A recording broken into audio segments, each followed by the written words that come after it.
The Billionaire's Secret, a Christian inspirational billionaire romance.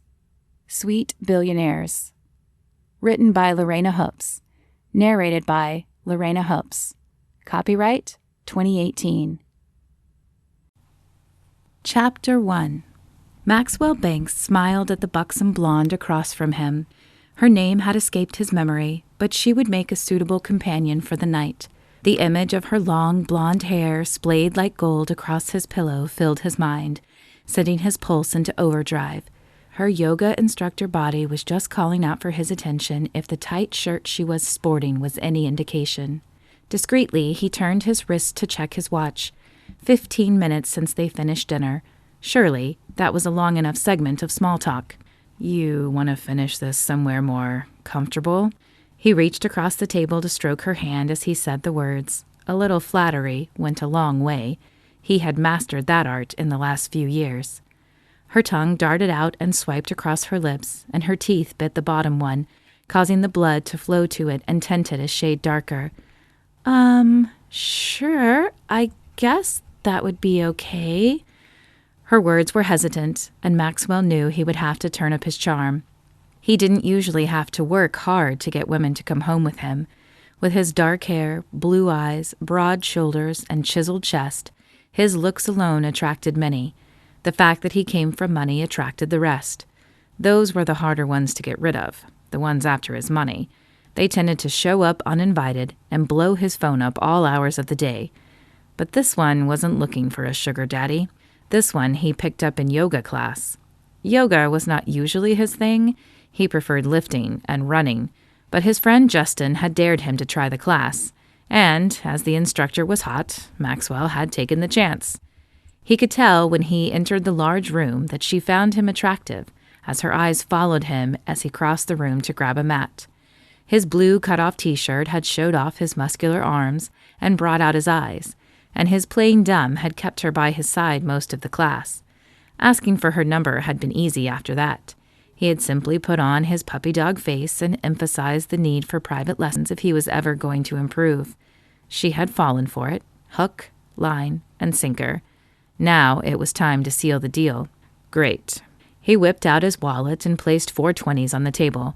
It was more than enough money, as she only had salad and water, another perk to taking out weight-conscious women. Then he stretched out his hand to her. "Don't you need to wait for the change?" she asked, glancing around for the waiter. "No, I believe in big tips." He flashed his best smile, hoping it would soothe some of the hesitation in her voice. She shook her head in disbelief, but accepted his outstretched hand. He gave it a squeeze for good measure, and then led her out of the restaurant and back to his black BMW Z4. "What about my car? Shouldn't I just follow you?" She glanced around for her car in the full parking lot. "Don't worry about it. I'll bring you back to your car later." Her smile relaxed as he opened the car door for her, and she slid into the gray leather seat. After shutting her door, Max walked to the driver's side, folded himself into the driver's seat, and turned on the engine.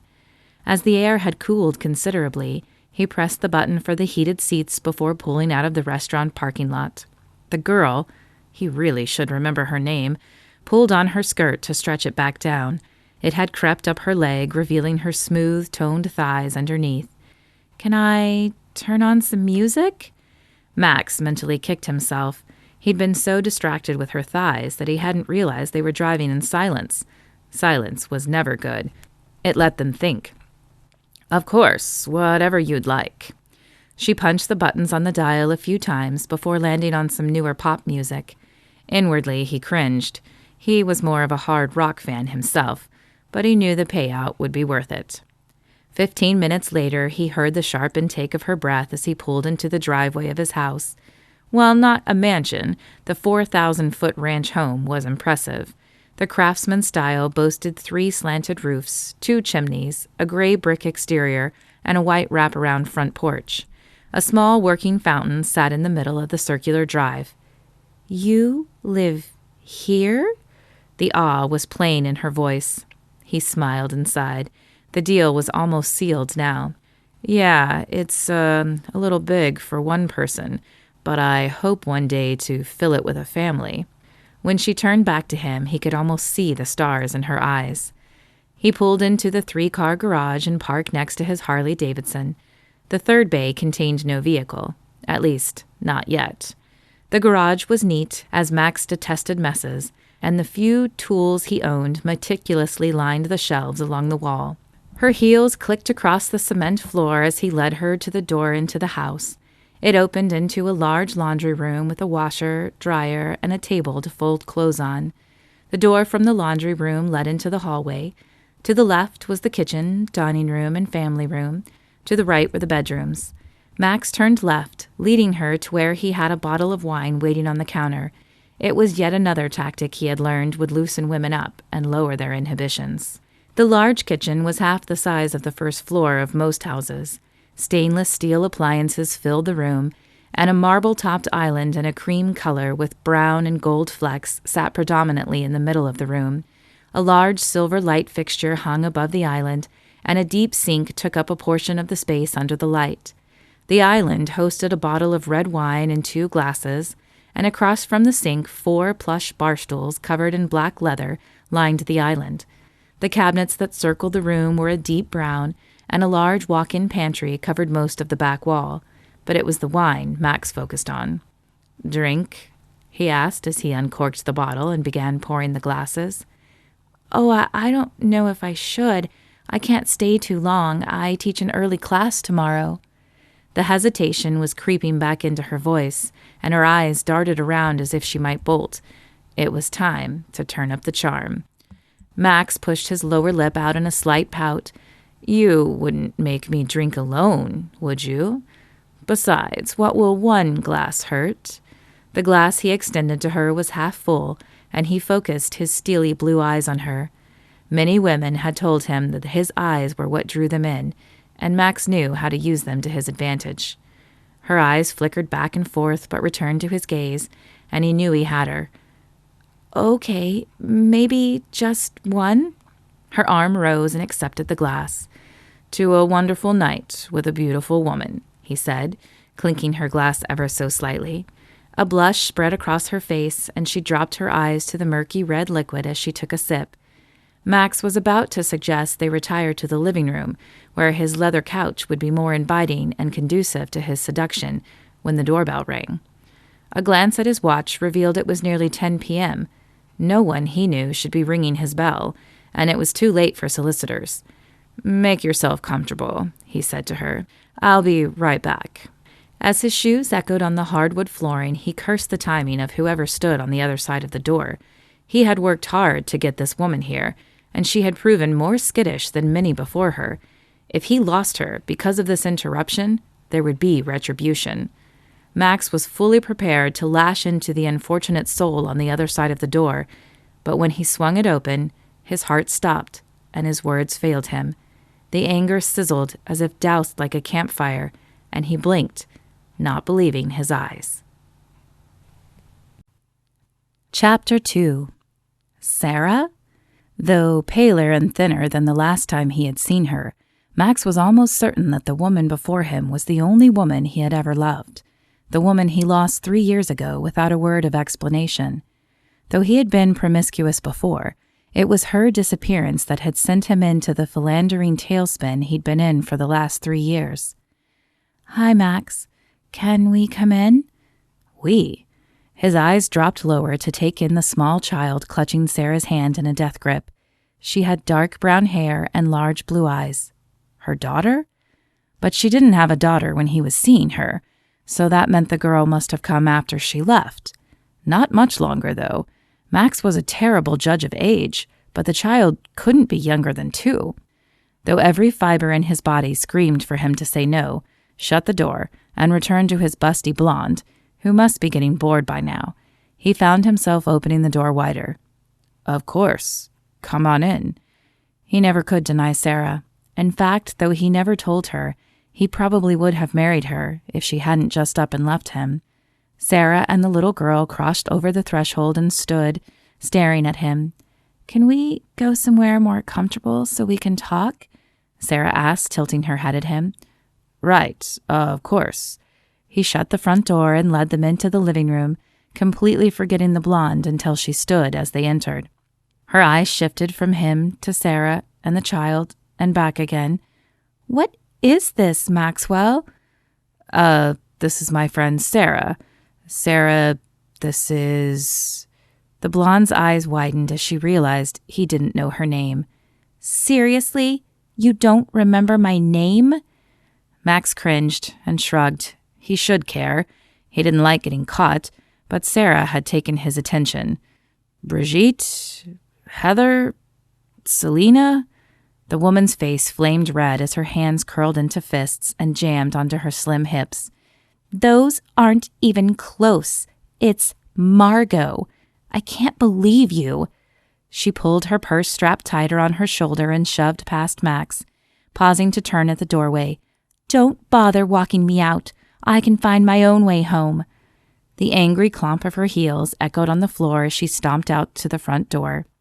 Sarah turned her hazel eyes on Max, her left eyebrow arched on her face. "I see some things haven't changed." "What can I say?" he said, shrugging again. "Women find me irresistible, and there are too many to remember all their names." Sarah shook her head back and forth. "I'm not sure this was a good idea." "No, wait." Max's demeanor straightened as he reached out to stay Sarah. "Tell me why you're here." "Sweetie, why don't you go in the living room and play while I talk to Max?" The little girl responded with wide eyes and a silent head shake. "Go on, you have your tablet. I'll be right in here."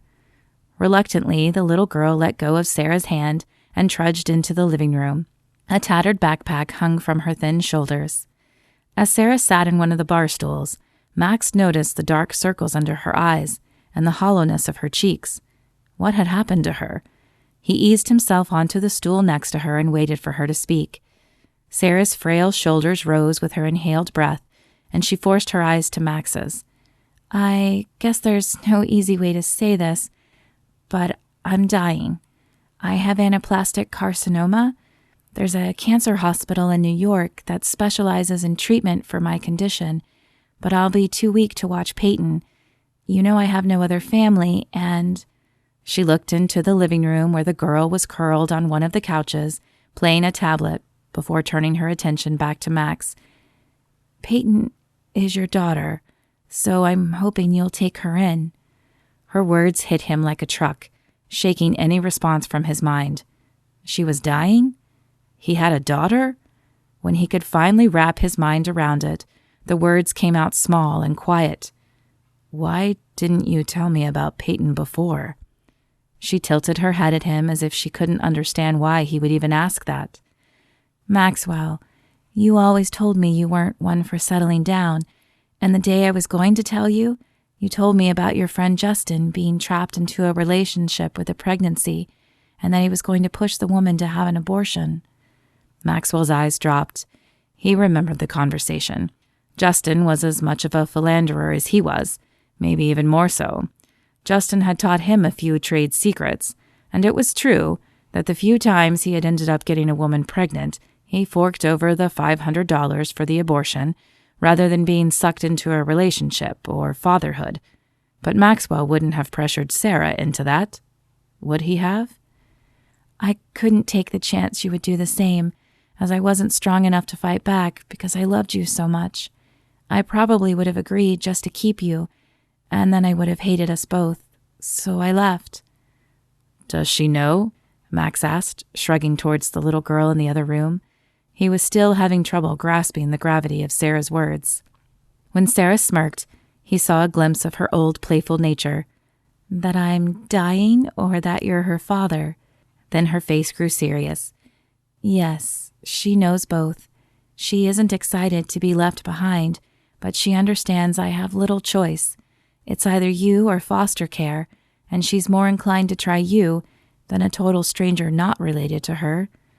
"But, Sarah, I'm no role model for a little girl." "So I see, but I took that into consideration." She reached into her purse and pulled out a card. "This is my best friend's number. She has known Peyton since she was a baby, and she can help you out if you need anything." "Then why doesn't she just take her?" Maxwell didn't mean for the words to come out as catty as they did, but the thought of being left alone with the little girl, even if she was his, terrified him. Sarah's brow furrowed. Because she's still going to school and can't afford a full-time nanny. You can. And because you're her father. I've never asked you for anything, but I'm asking you now. She reached across and clasped Maxwell's hand. Be a dad. For once in your life, stop thinking about yourself or your next easy woman and think of someone else for a change. Peyton needs you. I need you. The words cut him to the quick. Her directness and unwillingness to put up with his crap were two things he loved about Sarah. You should have told me about her sooner, he said, and found that he meant it. You're right. I should have. We both made some mistakes, but none of those mistakes are Peyton's fault. She's a good girl, Max. She's a lot like you, when you aren't trying to be suave and debonair. I thought you liked my suavity and debonaireness, he said with a crooked, sexy smile. No, I hated those two traits. I loved you for the man you are when you take off the masks. And one day, if you can keep those masks off, you'll find another woman who will feel just as I did. Her words sobered him and wiped the smile off his face. Do you have a chance? A small, sad smile played across her lips. There's always a chance, but it doesn't look good. The cancer spreads quickly, and we may not have caught it in time. I'm going to give the doctors a chance, but at this point, I think it would take a miracle from God. God? She hadn't been religious in the past, and he wondered if her cancer had made her seek solace in fairy tales. Here, she reached into her bag, pulled out a notebook, and handed it over to him. I've written down Peyton's schedule, her bedtime routine, her fears, and what calms her down. I hope it's all you'll need, but again, Alyssa can help. She's expecting your call whenever you might need to make it. As she pushed herself up from the bar stool, his heart tightened. Wait, you're going now?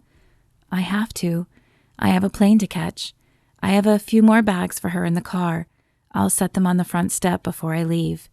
Sarah looked past Max and called, Peyton, come here, please.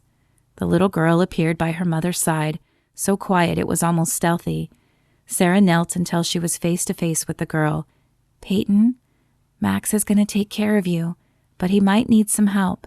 Be patient with him and help him out. Peyton's big blue eyes filled with tears, and she wrapped her arms around Sarah's neck. I don't want you to go, Mommy. I know, baby, and I don't want to go, but it's Mommy's last chance to get better. As the two hugged, Max felt a stirring in his soul that he'd never felt before. But too soon, Sarah was standing again, and the little girl was crying big, hitching sobs as tears streamed down her cheeks. I love you, Peyton, Sarah said, and then she was gone, and Max was left staring at the small girl. What was he going to do now? Chapter 3. As the sunlight streamed in the bedroom window, Max opened his eyes, hoping the previous night had been a bad dream. But as he rolled to his left, he saw the little girl curled up with her pink bear clutched tightly in her arms. Her long lashes fanned out on her cheeks, and she looked peaceful as her little chest rose and fell, but he knew that wouldn't last long. Last night after Sarah left, the little girl had been almost inconsolable. She had cried for an hour straight while Max awkwardly hugged her and tried to offer her books or movies. He had no toys, and she hadn't brought many with her. He had finally decided to lay her down, but she hadn't wanted to stay in his guest room either, so he had nestled her in his own bed and laid with her until she had fallen asleep. As quietly as possible, Max edged out of bed and headed into the kitchen for coffee. It had been a long night, and he had the feeling today would be a long day too. As he passed the front door, he remembered Sarah saying something about putting more bags on the front porch. He had forgotten all about them last night, but thankfully they were still there when he opened the door. After bringing them inside and locking the door once again, he continued his trek to the kitchen. His cell phone rang just as the coffee started percolating. Hey man, we still on for tonight? Justin's voice carried through the phone. Max sighed. He had forgotten all about their plans for the evening. I don't know. Something happened last night and I have to take care of some stuff. Stuff? What are you talking about? This party is going to be epic. Max grabbed a mug from the cabinet and filled it with coffee.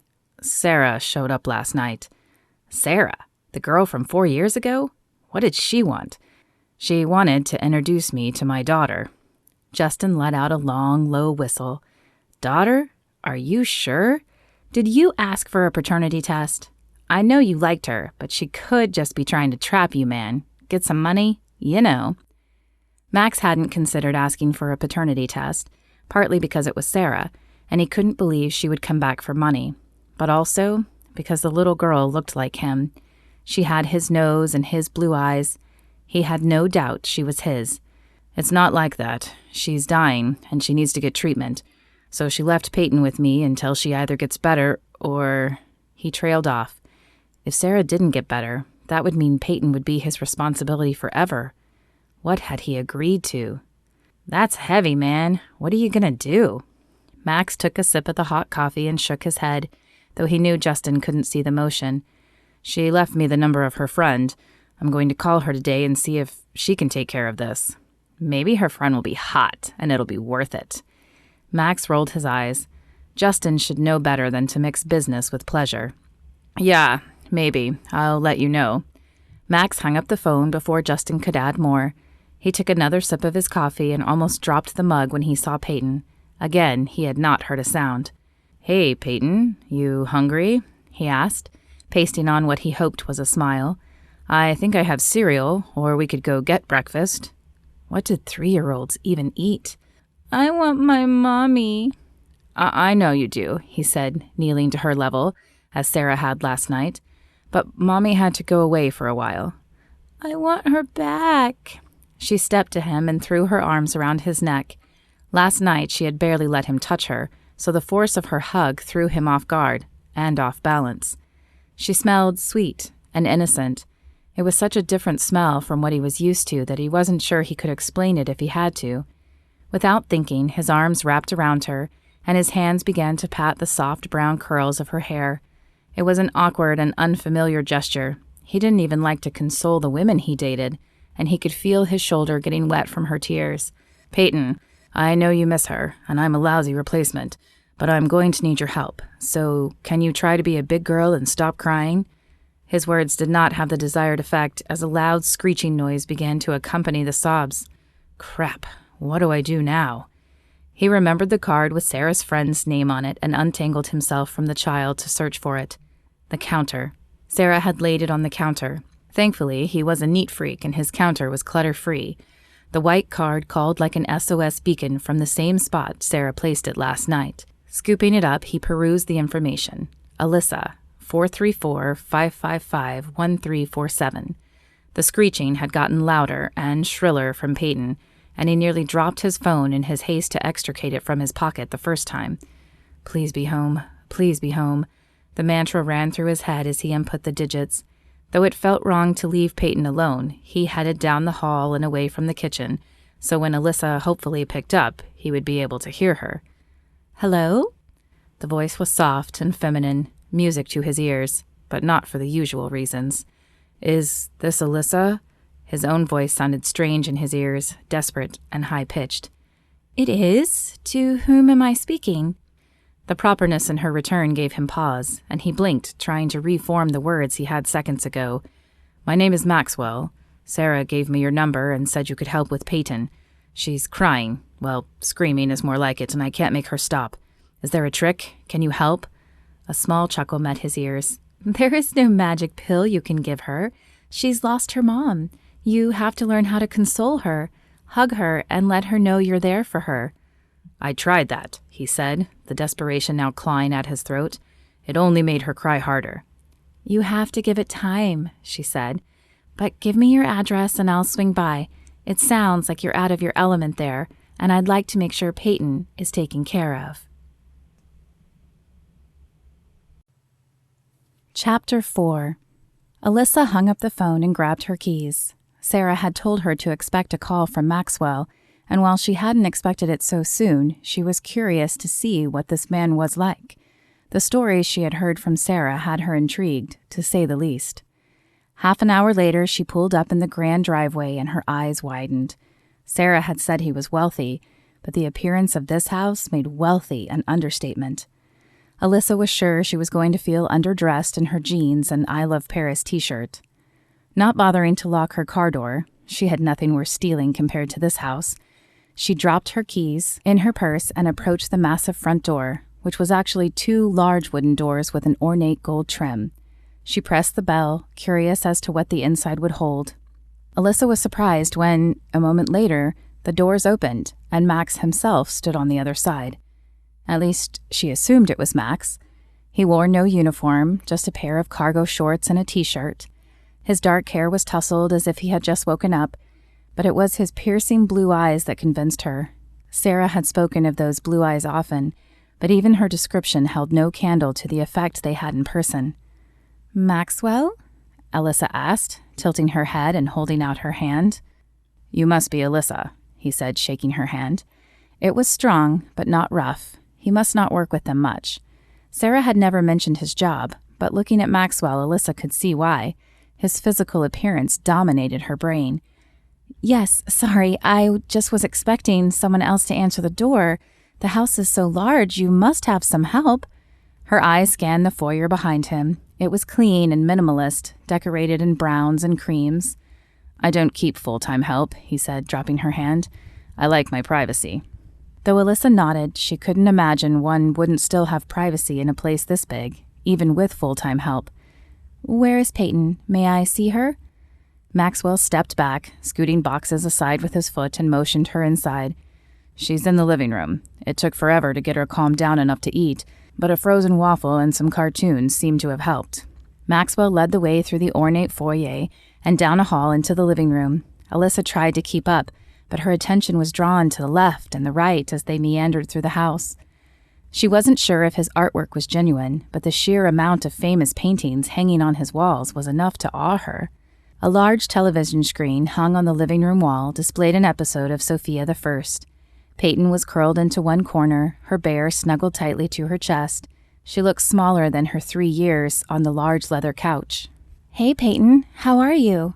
Alyssa asked as she sat down beside her. Peyton turned big blue eyes up at her. They weren't quite the same blue as Maxwell's, but it was clear the gene came from him. "Hi, Aunt Lyssa. I miss my mom." "I know, sweetie, but your mom is going to get treatment to see if she can get better. Has Maxwell been taking care of you?" Alyssa could feel Maxwell staring at her back, but she kept her eyes focused on Peyton, who shrugged. "I guess. He didn't want to read to me last night, or pray, or sing, though." "I don't sing," Max chimed in. Alyssa shot him a silencing look. "Well, Peyton, Max isn't used to having a little girl in the house, and he doesn't know the routines, but I bet you could help him." "Okay, I'll try." As her attention turned back to the screen, Alyssa rose from the couch and motioned Max to follow her to the kitchen, where they could speak privately. "You have to try to follow her routine," she said as she placed her hands on her hips. "She's just lost all stability in the world. Those routines are the only thing grounding her." Max crossed his arms, and Alyssa's eyes were drawn to the well-toned appendages. "Maybe you should take her. I don't know how to be what she needs." "I would if I could, but I have to finish school. Besides, you're her father. If Sarah doesn't get better, you'll be her custodian legally. Show me her room." "Her room?" Max blinked at her as if her words were not computing in his brain. "Yes, her room, where she will be sleeping."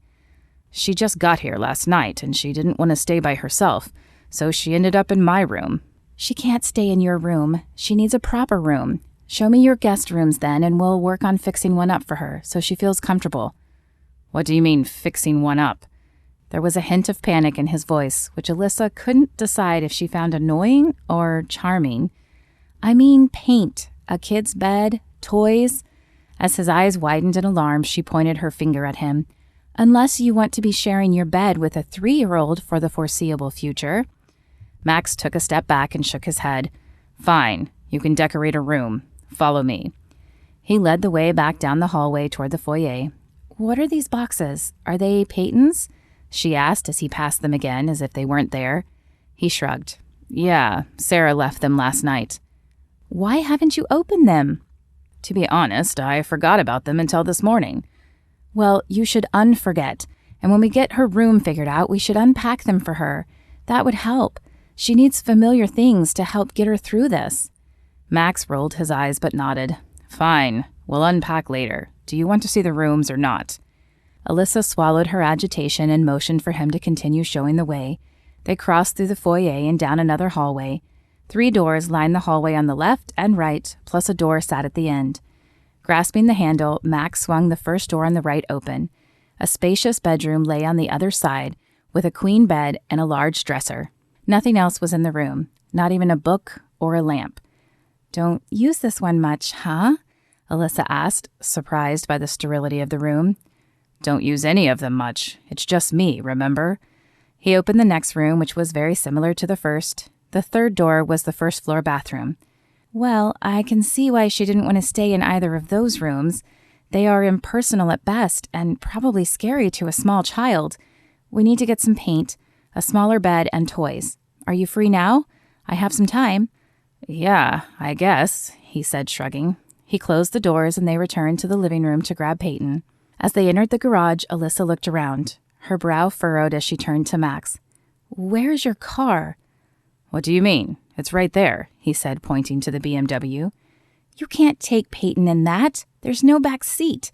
Where would you even put a car seat in there?" He blinked at her. "A what?" Alyssa rolled her eyes. Had this guy been living under a rock? A car seat. Kids have to use them until they are old enough or tall enough to sit in a booster seat, which also wouldn't fit in your car. Children can't sit up front because of the airbags. Your car is a death trap. Max's face turned to stone and his arms crossed. "My car is a work of art. It goes 0 to 60 in less than 6 seconds. A short burst of irritated breath flew out of Alyssa's mouth.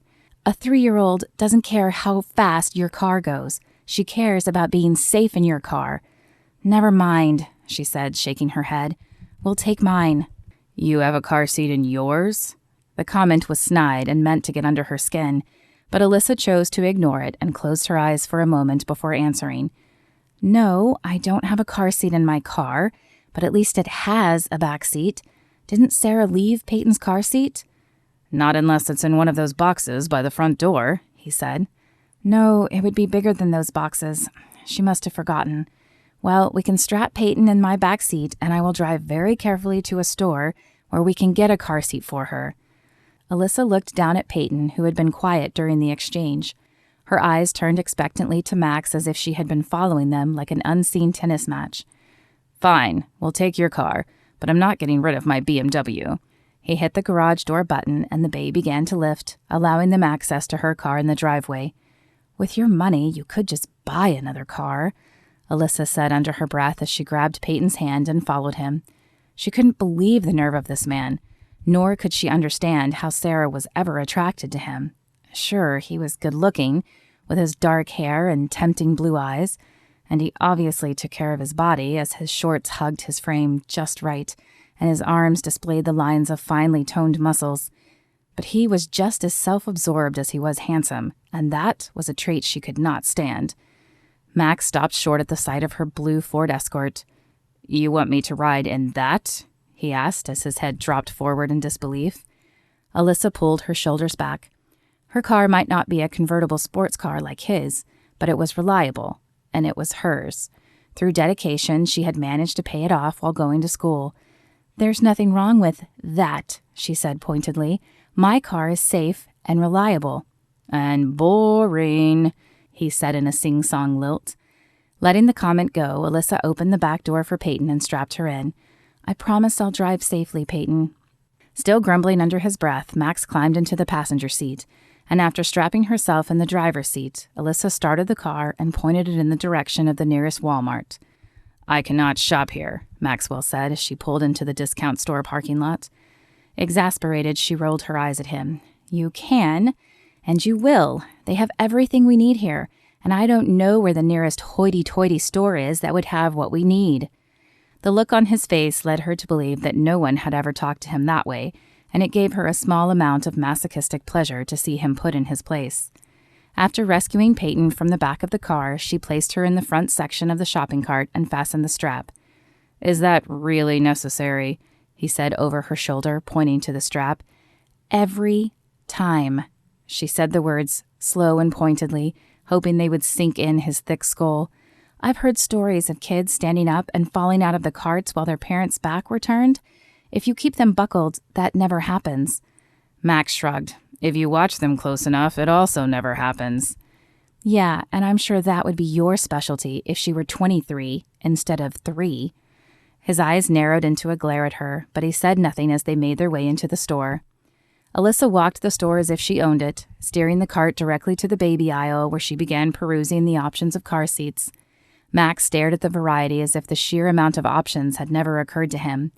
That one, she said, pointing to a red and gray Graco convertible seat. Why that one? Because she can use it up to 100 pounds, which means it should last you a few years. Years? How long do kids have to ride in car seats? He hefted the box and slid it onto the bottom of the cart. Until they're old enough or weigh enough not to. You should look up the rules now that you'll have her full time. Her lips pursed as she tapped a finger to the side of her mouth. Next, baby monitor. Max's forehead furrowed. Baby monitor? What for? She's 3. And if you lived in a normal house where you could hear her, I'd say maybe you're right. But you live in the flipping Taj Mahal, which means you wouldn't hear her cry out if you were on the other end of the house. So you need a monitor. Fine, lead the way. The words were tight and forced through clenched teeth. His jugular bulged out on the right side and put another little smile on Alyssa's face. After the monitor, they picked out a bed. Even though it was broken down and in a box, there was no room in her car to carry the bed, so they arranged to have it delivered. Then she wheeled him through the clothes, picking up a few more things for Peyton. She knew Sarah hadn't packed all her clothes. She also knew Sarah hadn't had much money for clothes recently. The toy aisle was next, and while she didn't want to overwhelm Peyton, the girl deserved a few toys, puzzles, and of course bubbles. Every time Alyssa visited, Peyton wanted to drag her outside and blow bubbles. The last stop was the hardware section for some paint and brushes. By the time they wheeled up to the checkout line, the cart was overflowing. Alyssa almost felt bad for the amount of money Max was about to spend, but then she remembered his house and how he treated Sarah, and she decided he could afford it. Chapter 5. As they pulled up to his house, Max glanced over at Alyssa. As much as she annoyed him, he had to admit she had been helpful as well. Not only had she helped him figure out which car seat to buy, but she had also picked out the bed, some clothes, and a cart full of toys. He was not much of a shopper himself, unless it was for cars, but she seemed to have been right in her element.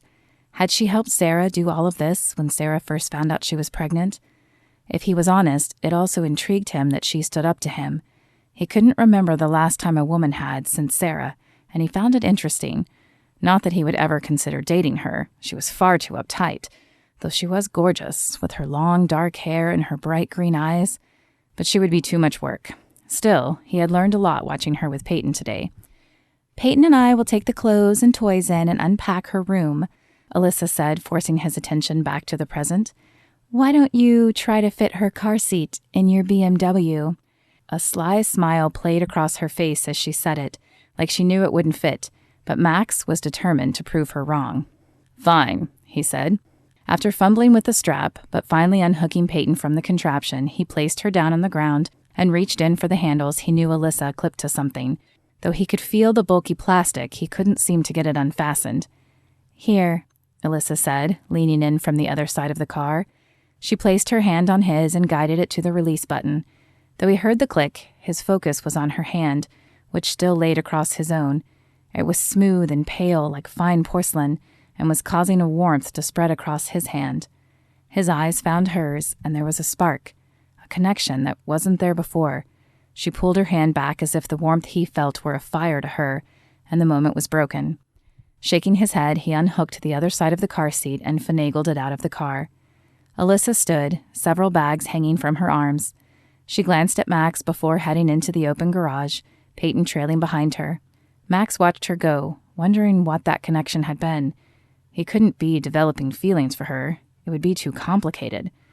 When Alyssa and Peyton were safely inside the house, he carried the car seat to his car. As he opened the passenger door, he could see Alyssa was right. Not only did the car seat not fit, but there were no hook things like there were in her car for the seat to attach to. He hated the fact that she was right, and even more the fact that he would have to buy a new car. He hadn't been planning to purchase a new vehicle, least of all a family car.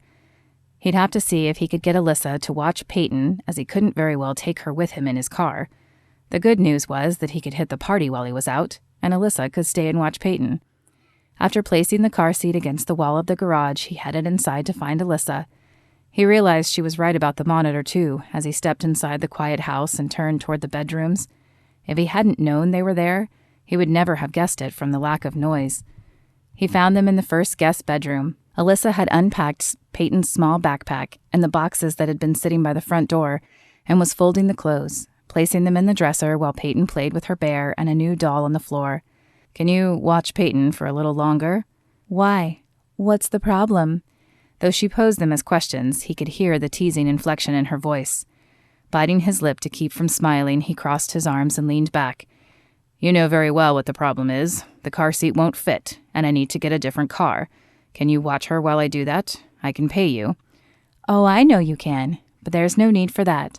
Knowing I was right is payment enough." She smiled sweetly at him. "Though if you wanted to bring back some pizza for dinner, I wouldn't argue with that." "Yeah, pizza," Peyton said, offering him a genuine smile.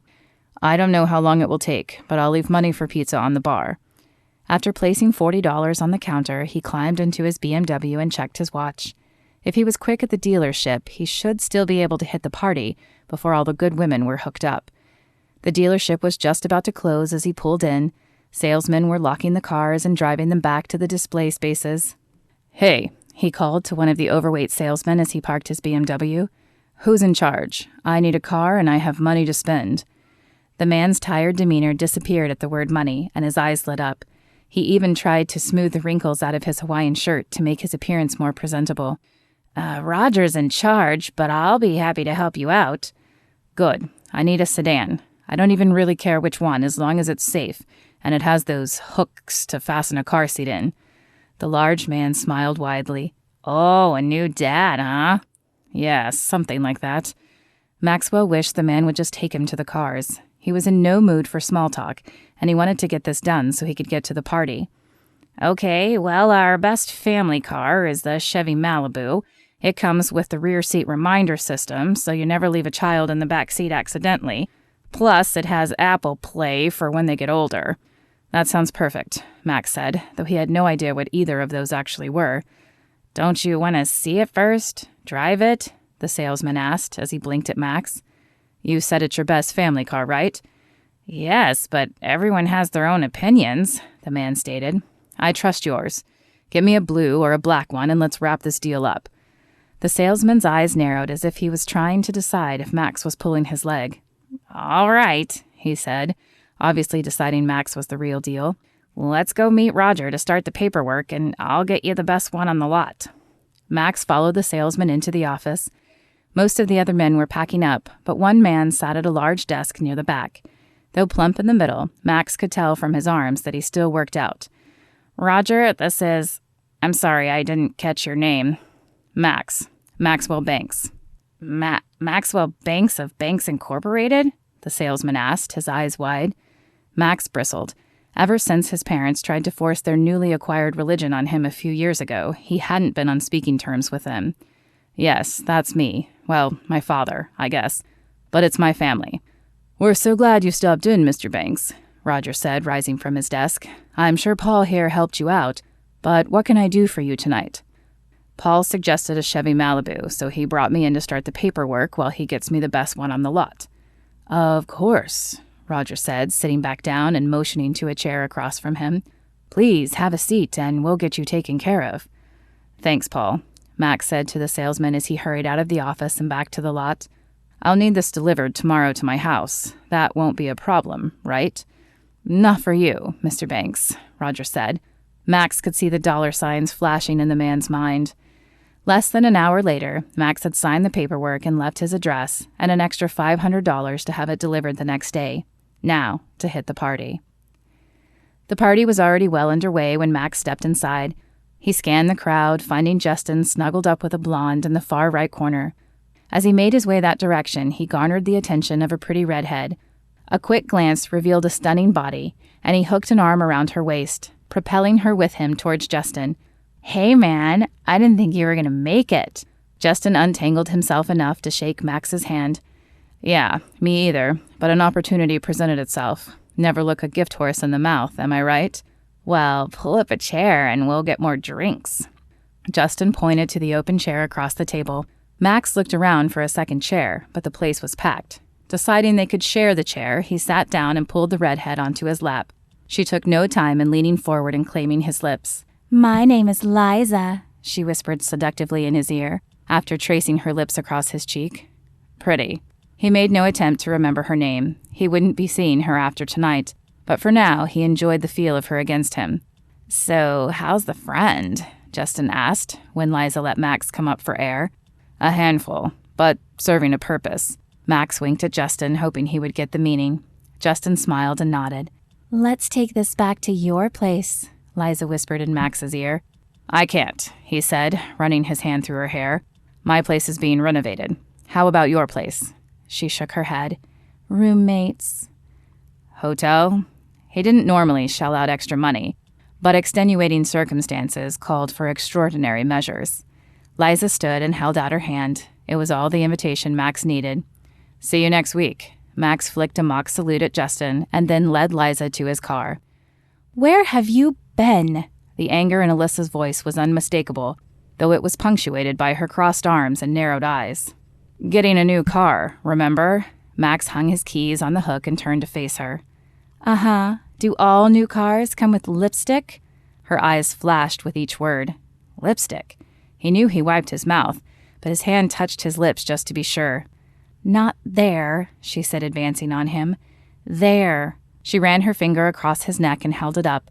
A slight red smudge was smeared across it. Dang it. He forgot to check his neck. "I can't believe you would go out on a date with your daughter here all alone." "She wasn't alone. She had you."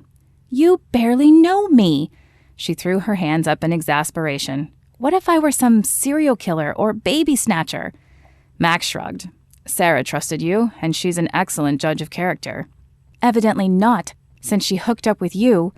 Alyssa's eyes widened and her hand clapped over her mouth. "I'm sorry, Max. I didn't mean it." "No, you did. But it's okay. You're right." He shook his head and plopped down onto a bar stool. "I don't know how to be a dad. I only know the single life. You should take Peyton before I make some colossal mistake and screw her up forever. I can pay for a nanny for her." "Max, we've been through this. I can't take Peyton right now. And like it or not, you are her father, so you have to learn to take some responsibility.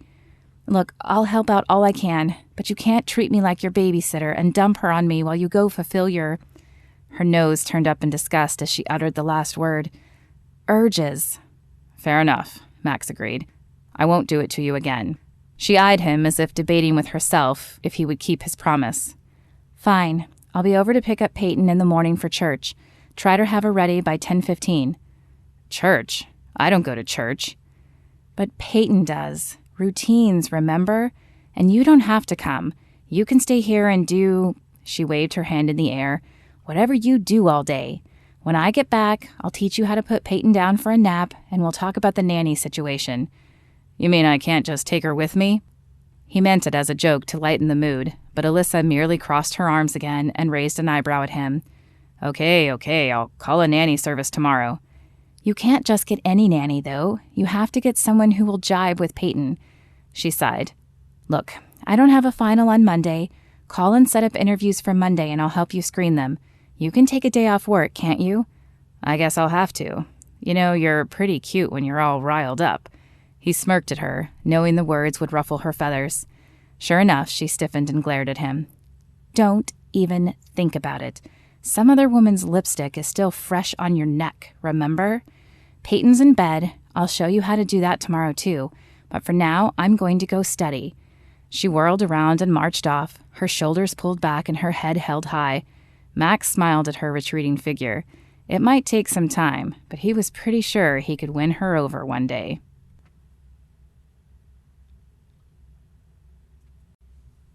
Chapter 6. Alyssa made her exit before he could say another word. She didn't want to chance him seeing the effect he had on her. When she was safely in her car, she laid her head on the steering wheel. What was this feeling? Was this jealousy? She couldn't develop feelings for this man. Forget the part that he was her best friend's ex-lover, but he was also a complete player. She had thought maybe Sarah had been exaggerating about his less than desirable qualities when she had met the man this morning. Though obviously clueless, he had seemed willing to do what it took to make sure his daughter was taken care of. It was almost sweet. But then he had left her to go make out with some unknown woman. Worse yet, she was jealous. Jealous. She should not be feeling jealousy. She should not be feeling anything for this man. He was a walking danger sign, neon lights and all. Get a hold of yourself, Lyssa.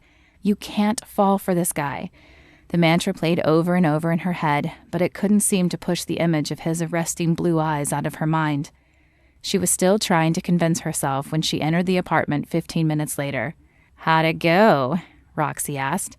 Roxy had been her roommate for the last few years, and while the girls didn't see eye to eye on religion, they had enough other things in common that they became friends. "Oh, fine, I guess." "You guess, huh?" Roxy crooked an eyebrow and scrutinized Alyssa's face. "Let me guess. The man is handsome." "What? Why would you say that?" Even as she protested, Alyssa could feel the heat burgeoning on her face. "Your reaction, for one. Plus, you came in all moony. I haven't seen you look like that in a long time." There was truth to that. After a few bad relationships, Alyssa had pretty much sworn off men and focused completely on school. She couldn't even remember the last time she found a man attractive. Until now. "Yeah," she sighed. "He's handsome, but he's also irritating and completely wrong for me." "Sounds like you have it all figured out then," Roxy teased as she turned her attention back to the television. Alyssa had nothing figured out, but saying the words out loud had convinced her, at least a little. She headed to her room to spend some time in prayer and give the issue to God. The next morning, she found herself waffling over what to wear for the first time in ages. It wasn't that she didn't normally take pride in her appearance, but today Maxwell would be seeing her, and she felt the need to dress even nicer. Finally deciding on a hunter green shirt with a lace detail on the back and a black skirt, she dressed quickly. The green in the shirt brought out her eyes, causing the tiny gold flecks in them to sparkle. After a small dab of lip gloss for a little sheen, she headed out the door, Bible in hand. Her heart began ramping up its acceleration as she pulled into Max's driveway, and her hands suddenly felt slicker than usual. What was going on with her? Why was she letting him affect her this way? She took several deep breaths on her way to the front door to try and calm her speeding heartbeat. The door swung open just a minute after the doorbell chime had ended, and Max stood on the other side in a pair of sweats and a white t-shirt that stretched across his well-formed chest. "Good morning. You look beautiful," he said, swinging the door wider for her to enter. She would take that as a compliment, but with his track record, he probably said that to every woman, even if they showed up in sweats. Still, the look in his eyes sent a heat searing across her face as she stepped inside. "Thank you. You do as well." His eyebrow raised at her as he glanced down at his casual dress, and her face flamed. Thank you." The smile on his face annoyed her. He was taking too much enjoyment in her discomfort. "Is Peyton ready?" "Yes. She's in the kitchen finishing breakfast." As Max led the way, Alyssa forced herself to focus on anything other than his physique. She didn't like him knowing he affected her. Peyton sat at the table, dressed in a pretty pink summery dress, but her hair was a mess. Tangles caused it to bunch together on one side, and on the other side, strands struck out willy-nilly. "Did you comb her hair at all?" Alyssa asked as she took in the disheveled appearance. Max shrugged. "I wasn't sure how, and she didn't seem to want me to," he trailed off. "You can't let her make the rules. She's 3. Come on, Peyton." Grabbing the tiny hand, Alyssa propelled her down the hallway into the bathroom. Once there, she grabbed the brush off the counter and slowly brought it through Peyton's thick hair. "Ouch!" Peyton's hand covered her head in an attempt to thwart Alyssa. "Hold still. You can't go out looking like a ragamuffin. Your mother would beat me if I let you do that." The mention of her mother calmed her down, and Peyton dropped her hands. Alyssa smiled up at Maxwell as she continued brushing. "See? That is how you win." "I have a lot to learn," he said, shaking his head. Max smiled as he watched Alyssa finish cleaning Peyton up. She was cute when aggravated, and even cuter when embarrassed. What was he thinking? He couldn't think about her like that. For one thing, she was a total Bible thumper. which would never work with his lifestyle. But he also needed her to help with Peyton, which meant he needed her to stay around, and he never let women stay more than one night. They got too clingy. "Okay, I think we're ready," she said as she exited the bathroom. Max smelled something sweet as she passed, some perfume that flooded his senses and sent his heart thumping. "Have fun." He meant it as a joke, as he couldn't imagine church being fun, but she turned and smiled at him. "We will." Then they were gone, and the house was quiet. Max headed to the bathroom to take a shower before curling up on the couch to watch some sports. Football was over for the year, but he found a baseball game and settled back. It didn't hold his interest, though, and after flipping the channels for a few minutes, he turned off the TV and wandered into the kitchen. He wasn't really hungry, but he made himself a couple of eggs, toast, and coffee to kill some time. When the food was gone, he washed the plate and checked his watch. 11:15. He had no idea how long church services lasted. How weird that the house felt different without Peyton in it now. Normally, he would relish the solace of a quiet Sunday morning.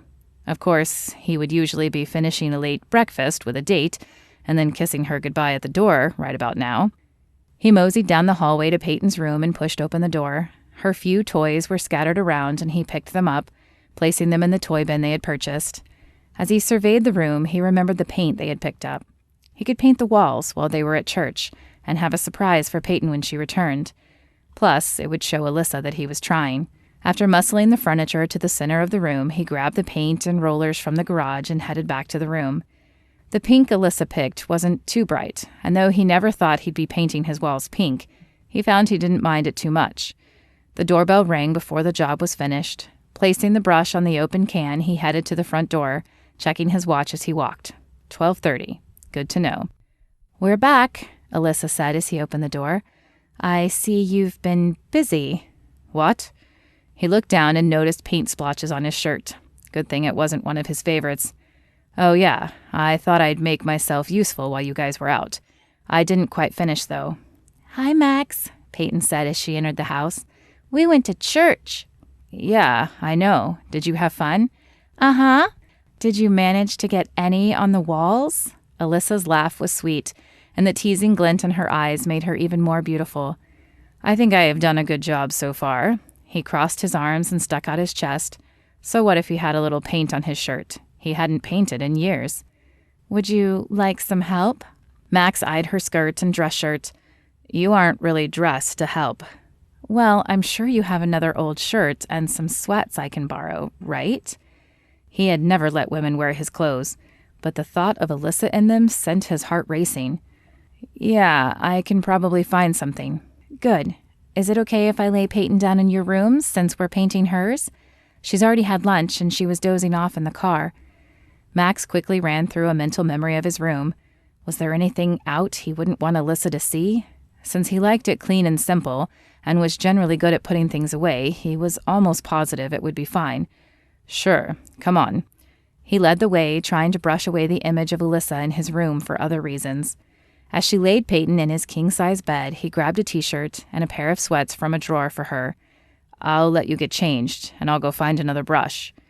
After scrounging in the garage for a few minutes, Max returned to Peyton's room, another brush in hand. Alyssa stood there, his clothes hanging off her lean frame, but looking sexy nonetheless. "Here." He shoved the brush in her hand and turned back to the wall he was painting, trying to get the image of her out of his mind. If she were any other woman, he doubted they would be getting much painting done. But Peyton was asleep in his bed, and there was something about decorating a kid's room that dampened the desire. Besides, Alyssa had been a help with Peyton, and he'd hate to lose that help. The painting went much faster with her helping, and an hour later the room was done. "You're a messy painter," she said as she smiled at him. "What do you mean?" He looked at his side of the room. It didn't look any different than her side. "You have paint on your face." Alyssa reached a hand out and touched his cheek, sending a tremor down his spine. Max covered her hand with his as their eyes locked. Kissing her would be a bad thing, but he couldn't seem to tell his body that. "Max," her voice was low and throaty with emotion. "I can't. I'm sorry." Her hand slipped out from under his, leaving a cold and empty feeling where it had been. "Aunt Lyssa!" Peyton's voice carried down the hallway, and Alyssa hurried from the room to attend to her. Sighing, Max ran a hand through his dark hair in frustration, before replacing the lid on the paint buckets and taking the brushes to the kitchen to wash them out. As the water ran over them, sending swirls of pink paint down the drain, his mind returned to the previous moment when he'd been alone with Alyssa. What was it with her? Why did she keep affecting him when he clearly knew how wrong they would be? He was so lost in thought he nearly dropped the brushes when Alyssa and Peyton entered a moment later. She had changed back into her church outfit, a sure sign she was leaving, and he couldn't help but feel disappointed. "I have to go study, but I'll be back this evening to help put her to bed," Alyssa said. "Do you think you can manage not to screw up too badly in," she checked her watch, "4 hours? "Ha, ha, I think we'll be fine." "Good, I'll see you then." She bent down to Peyton's eye level. "Be good for Max, and I'll see you later, okay?" "Okay, bye, Aunt Lissa." "Bye, Peyton." "Bye, Max." She flashed a wave goodbye as he took the brushes out of the sink and laid them on a towel on the counter. "I have to make a few calls, Peyton. Do you want me to put on a movie for you?" She scrunched her face as she thought about it. "No, I'll just play in my room." "Okay, don't touch the walls, though. They're still wet." As she wandered off down the hallway, he finished patting the brushes to dry them some. "Raising a kid isn't that hard. I can do this." He picked his phone up off the charger and Googled a nanny agency. None were open on Sundays, but thankfully one had a call service that took his message and assured him they would send nanny candidates to his doorstep the next morning. His next call was to Justin to fill him in on the plan. "A day's fine, but don't get dragged into this dad thing. You don't want to get tied down yet." "That's not happening," Max said. But as he hung up the phone, he wondered if being tied down would be so bad. Having Alyssa around had been rather nice, even though she was kind of a pain sometimes. With nothing left to do and time on his hands, Max collapsed on the inviting leather sofa and flicked on the television. Golf was on, but he was not a huge fan. News and reruns didn't grab his attention either. Another click landed him on some movie channel. He left it there for lack of something better, but soon found his attention focused on it. The movie followed a philandering man who suddenly woke up with a wife and kids and found himself a poor preacher, rather than the rich businessman he was at the beginning.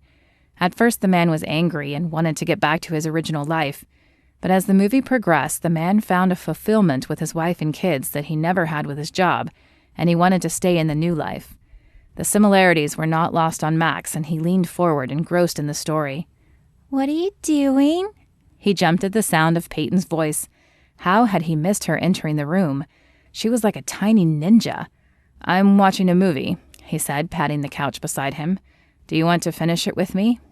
Peyton pursed her little lips, but climbed up beside him. Max found himself wishing there was more left in the movie, as the feeling of Peyton sitting beside him was enjoyable. "Max, do you want to color with me?" Peyton asked when the movie ended. Max couldn't remember the last time he colored, or the last time he thought it sounded fun, but he agreed and joined Peyton at the dining room table. She handed him a book filled with dogs, and he picked up a crayon. As his crayon moved over the paper, he wondered if he could be happy like this. Could he get used to a life with Peyton in it full time? "You like coloring?" she asked. "I like coloring with you," he said, smiling. After they finished, she asked him to read her a book and play dolls with her. Though completely out of his comfort zone, he stretched out on the floor and held one of her dolls while she created a fantastical story about them. He caught most of it, but a few of her words were still hard to understand. At 6 on the button, the doorbell chimed. Alyssa stood on the other side, holding bags of grocery food.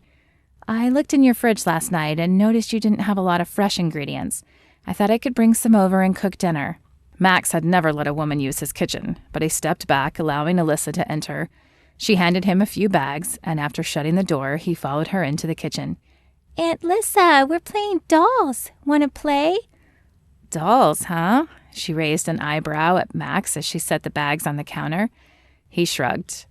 "I would, sweetie, but I'm going to make us some dinner. How does spaghetti sound?" "Yay, paschetti!" Peyton ran off with her doll, leaving the two of them alone in the kitchen. "Do you know how to make it?" she asked Max. "It's a kid's staple, so you should learn if not."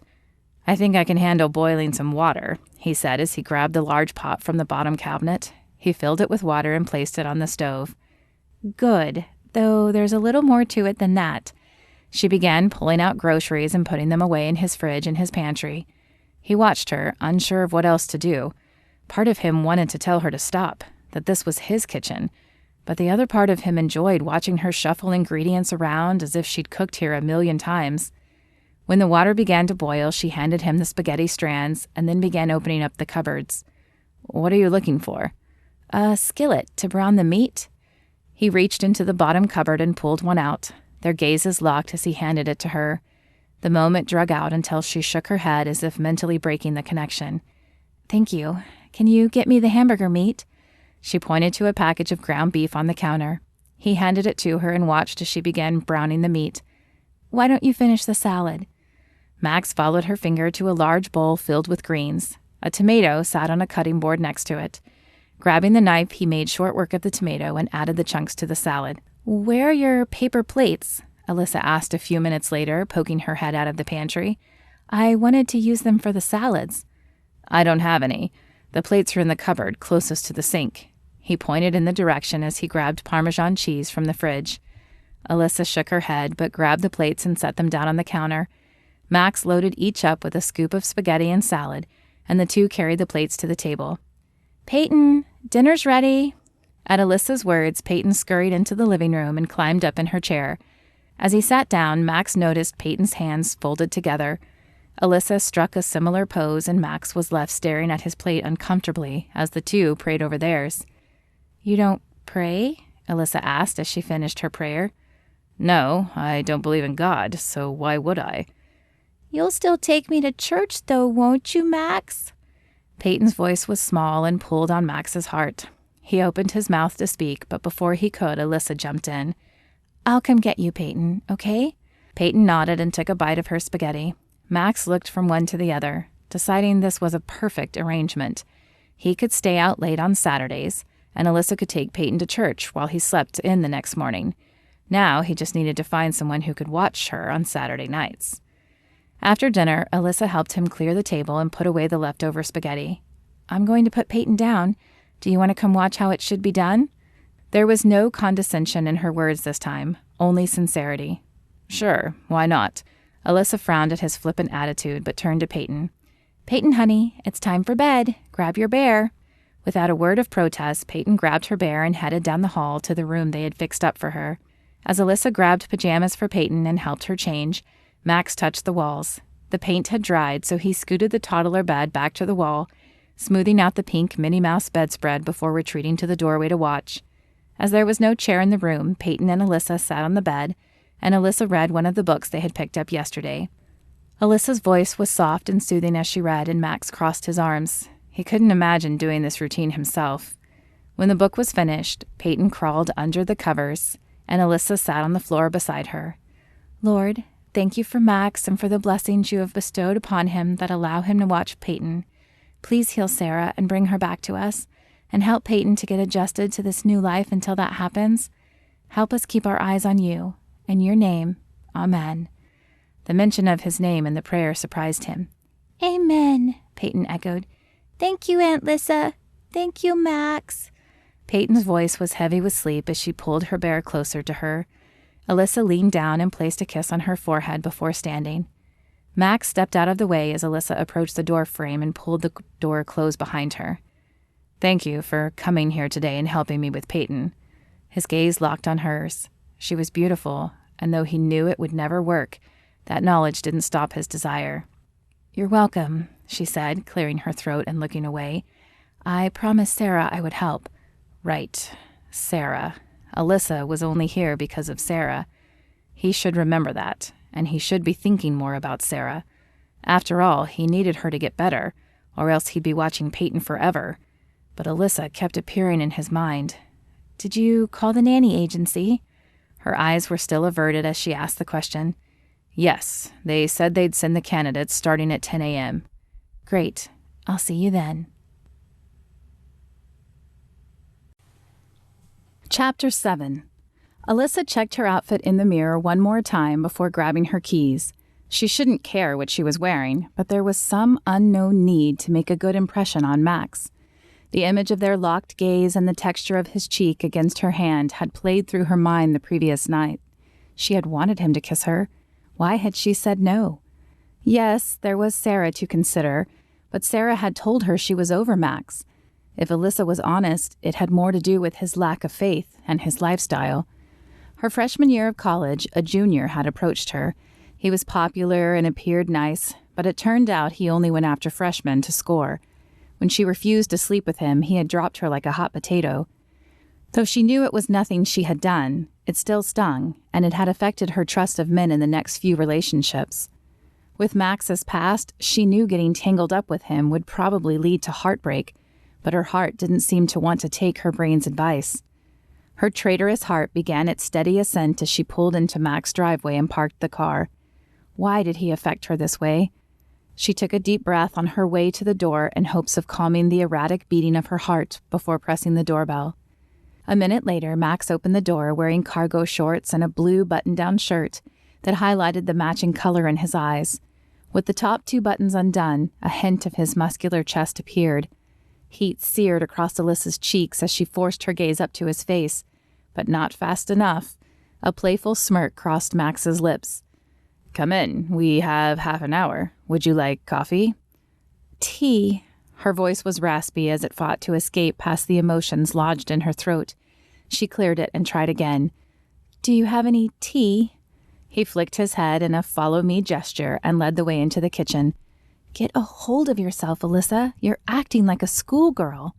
Peyton sat coloring at the table as they entered, and hoping to regain her composure, Alyssa joined her while Max set the kettle on the stove and rummaged in the pantry for tea. When the kettle whistled moments later, he placed a steaming mug in front of her before pulling out a chair and sitting, a similar cup of coffee in his hand. "You color?" Alyssa couldn't hide the surprise in her voice as he reached for a crayon. "Yeah, Peyton and I colored last night before you came back. Evidently, I'm a natural." He turned the book around for her to see the image, and the attention to detail was amazing. He had used shading and highlighting to bring the images to life. "Did you study art?" "Well, I am in advertising, so I've learned a few things along the way." The crooked smile he flashed sent her heart dancing again, and she dropped her eyes to her mug to hide the effect.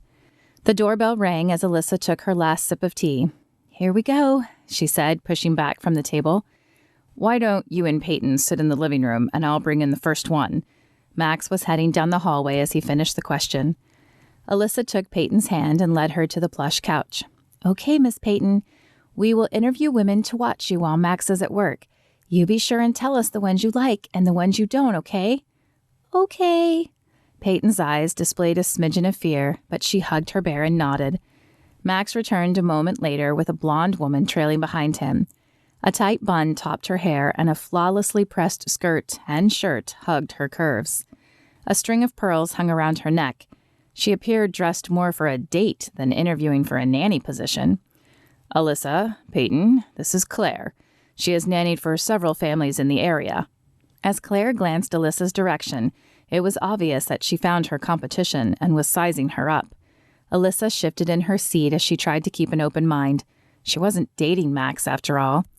"Yes, my last family was the mayor's family. Their children outgrew the need for a nanny, which is why I am even available. I have an impeccable list of references." Max waved the 2 crisp white sheets of paper as evidence and nodded at Alyssa to take the lead. "Claire, describe a typical day with Peyton under your charge." Like a machine, Claire recited the passé statements. "I'll feed her, play with her, read to her, etc." But the words rang hollow to Alyssa's ears. While she had no doubt the woman could watch Peyton, she couldn't see any bond of trust forming. "Thank you. We'll be in touch." Claire blinked at Alyssa before turning to Max for confirmation. She must have thought her references alone would get her hired on the spot. But Max took Alyssa's lead and walked the woman out. "What was wrong with her?" he asked when he returned. Alyssa smiled and turned to Peyton. "You want to tell him?" "Too stiff," Peyton said, shaking her head. A chuckle bubbled out of Max's lips. "Yeah, I guess she was, wasn't she?" The following 3 women were like Claire, and Peyton negated each one with the same 2 words. But she brightened when Max returned with the next candidate, an older woman with more silver than brown left in her hair. She wore a pair of glasses that slid down her nose, causing her to keep pushing them up, and she was plump like a teddy bear, but nicely dressed. Alyssa wondered if Peyton's attraction to her stemmed from the fact she had no grandmother, at least not on Sarah's side. "Well, aren't you a dearie?" The woman's voice held the hint of an old English accent as she smiled at Peyton. "This is Helen. Helen, this is Alyssa and Peyton." After making the introduction, Max sat beside Alyssa on the couch. She flashed him a quick glance. It was the first time he had sat next to her. For the other interviews, he had perched on the other couch. But she wasn't complaining. "Now, I know I'm a bit older than the other women you've interviewed, but don't let my age fool you. I'm a grandmom to 6 babes, and I can keep up with them." "I have no doubt," Alyssa said with a laugh. "Well, why don't you tell us how Peyton would spend her day?" "I believe in starting with a healthy breakfast and quiet time where we will either read or do crafts. Then I prefer to go outdoors. Fresh air is good for children, you know. Lunch will follow and a nap if she still takes one. If the weather is nice, we'll read and go outside again. Art projects are my passion, so we'll do many of them. And I teach her how to cook and sew. It is important that children learn to do things on their own." Alyssa sneaked a peek at Peyton, but even those words didn't strike the smile from her face. With a slight nudge, she motioned Max to look at Peyton, who was still staring at Helen with bright eyes and an open expression. "Peyton is pleased, so I guess I am too." He glanced at Alyssa, who nodded back. "Can I say, you two make the cutest couple? The love is abundant in this house." Helen smiled at Max and Alyssa. "Oh, no, we're not a couple," Alyssa began. "We're not together," Max said at the same time. Peyton giggled and Helen winked at her. "My mistake. You appear so in sync." A blush spread across Alyssa's face as Max cleared his throat. "Yes, Alyssa has been a great help, and I feel you'd be wonderful for Peyton. Can you start tomorrow?" "I can. 7 o'clock?"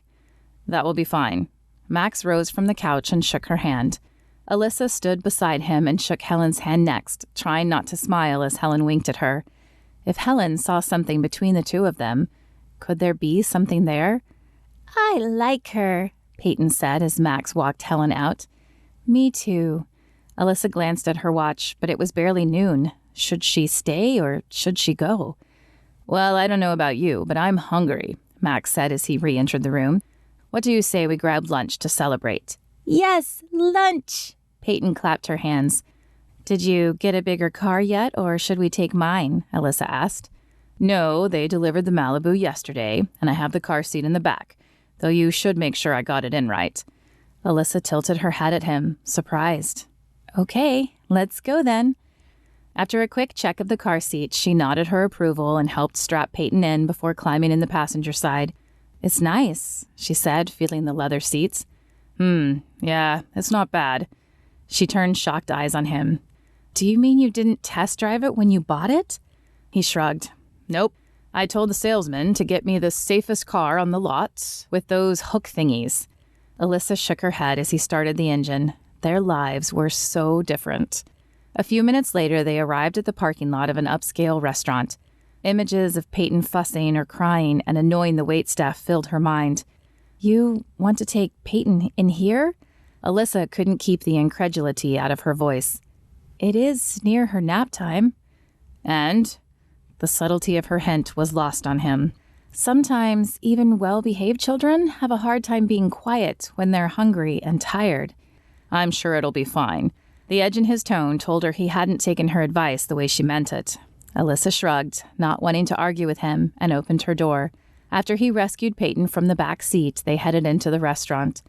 A woman in a starched white shirt and spotless black pants greeted them. "Welcome. How many?"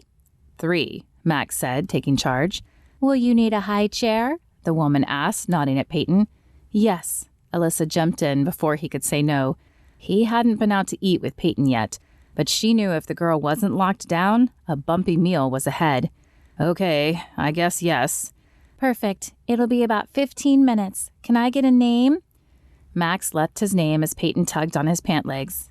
15 minutes? But I'm hungry now." Alyssa pressed her lips together and raised her eyes at him. This was what she had feared. Peyton's voice was dripping with wine.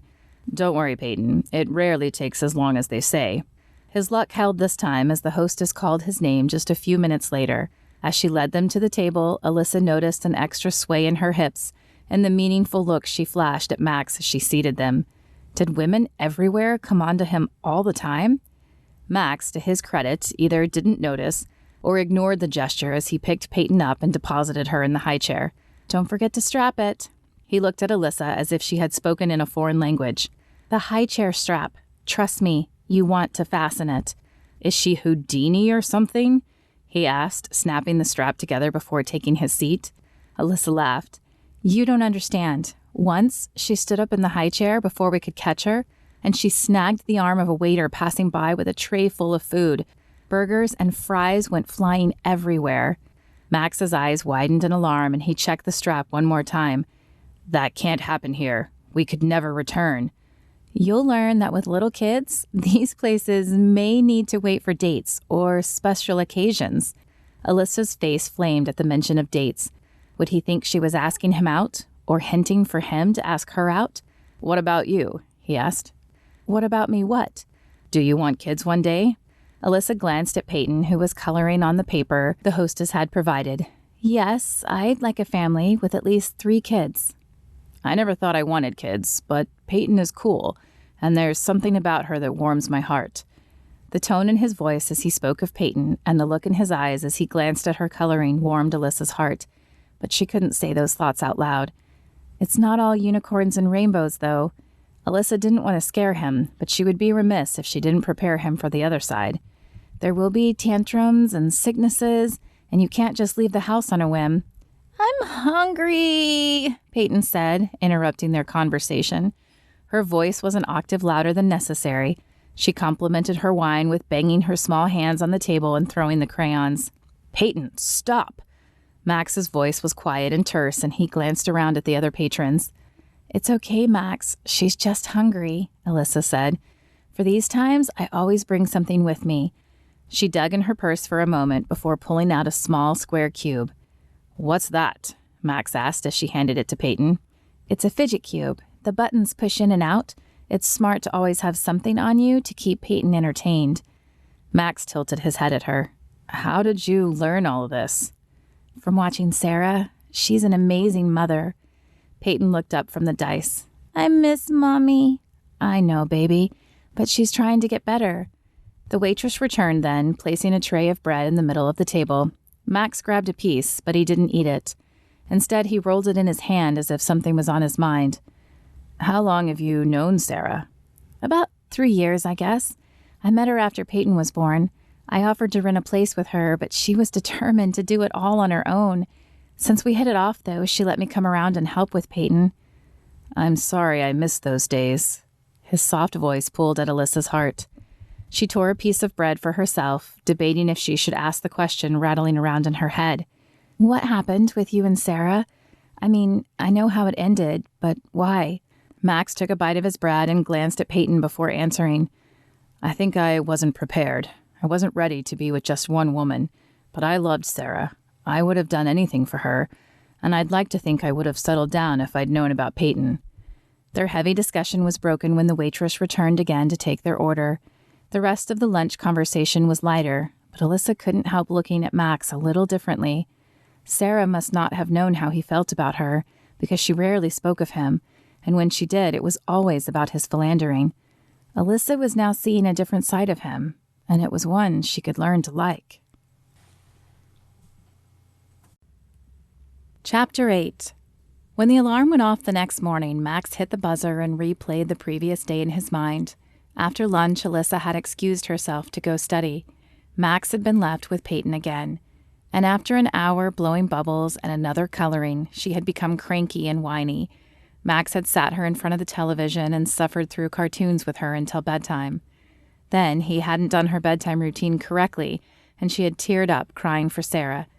Needless to say, after a good morning, his day had quickly deteriorated, leaving him wondering if he could raise Peyton on his own. With a sigh, he pushed himself out of bed and into his bathroom. After a quick shower, he donned a blue chambray shirt and khaki slacks. The hall was silent as he made his way to the kitchen, but he checked Peyton's room just to be sure. She was still sleeping, her hair fanning out around her. He smiled as he shut the door quietly behind him and continued down the hallway. As hard as last night was, she looked like an angel when she slept. Once in the kitchen, he readied the coffee pot and pressed the button to start it percolating. Then he began preparing his protein waffle for breakfast.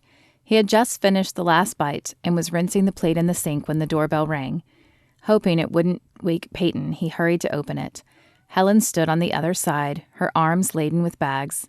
"What is all this?" he asked as he grabbed a few bags from her, freeing her arms. "Crafts and games for Peyton. I hope you'll forgive me, but I didn't see many when I was here yesterday. I had a ton sitting around my house." "That's fine, just try not to make a huge mess." In his mind, he could see paint and markers all over his floors and walls. So far, Peyton had kept the house clean, and most of the mess in her room, but he feared with all these crafts that it would trickle into his space. He set the bags down on the dining table as they entered the kitchen area. "I always clean up whatever mess I might make, Mr. Banks." She had pulled her shoulders back, and he knew he had ruffled her feathers, but he didn't have much time to apologize. He was running late for work. "Glad to hear it," he said, grabbing his coffee mug and his satchel. "I'll be home after work." "Mr. Banks," she called after him, but he didn't turn around. He felt a little bad when he realized he had forgotten to show her around, and she was probably just asking for directions.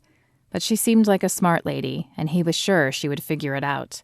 He slid into the BMW, the leather seat fitting like an old, comfortable glove, perfectly molded to his shape. Ah, this is so much better. The Malibu drove well, but it just didn't hold a candle to his BMW. "Welcome back, man," Justin said as Max entered the office. He held up his hand for a high five, and Max slapped it back. It was good to be back at work where he felt like a grown-up again. "I've only been gone 1 day. He picked up the messages on his desk left by his assistant from the previous day and rifled through them. "Yeah, but Maxwell Banks never misses work. What's going on with you, man?" Max shook his head. "I'm trying to get used to having a toddler in my house. I thought it would be easy, and sometimes it is.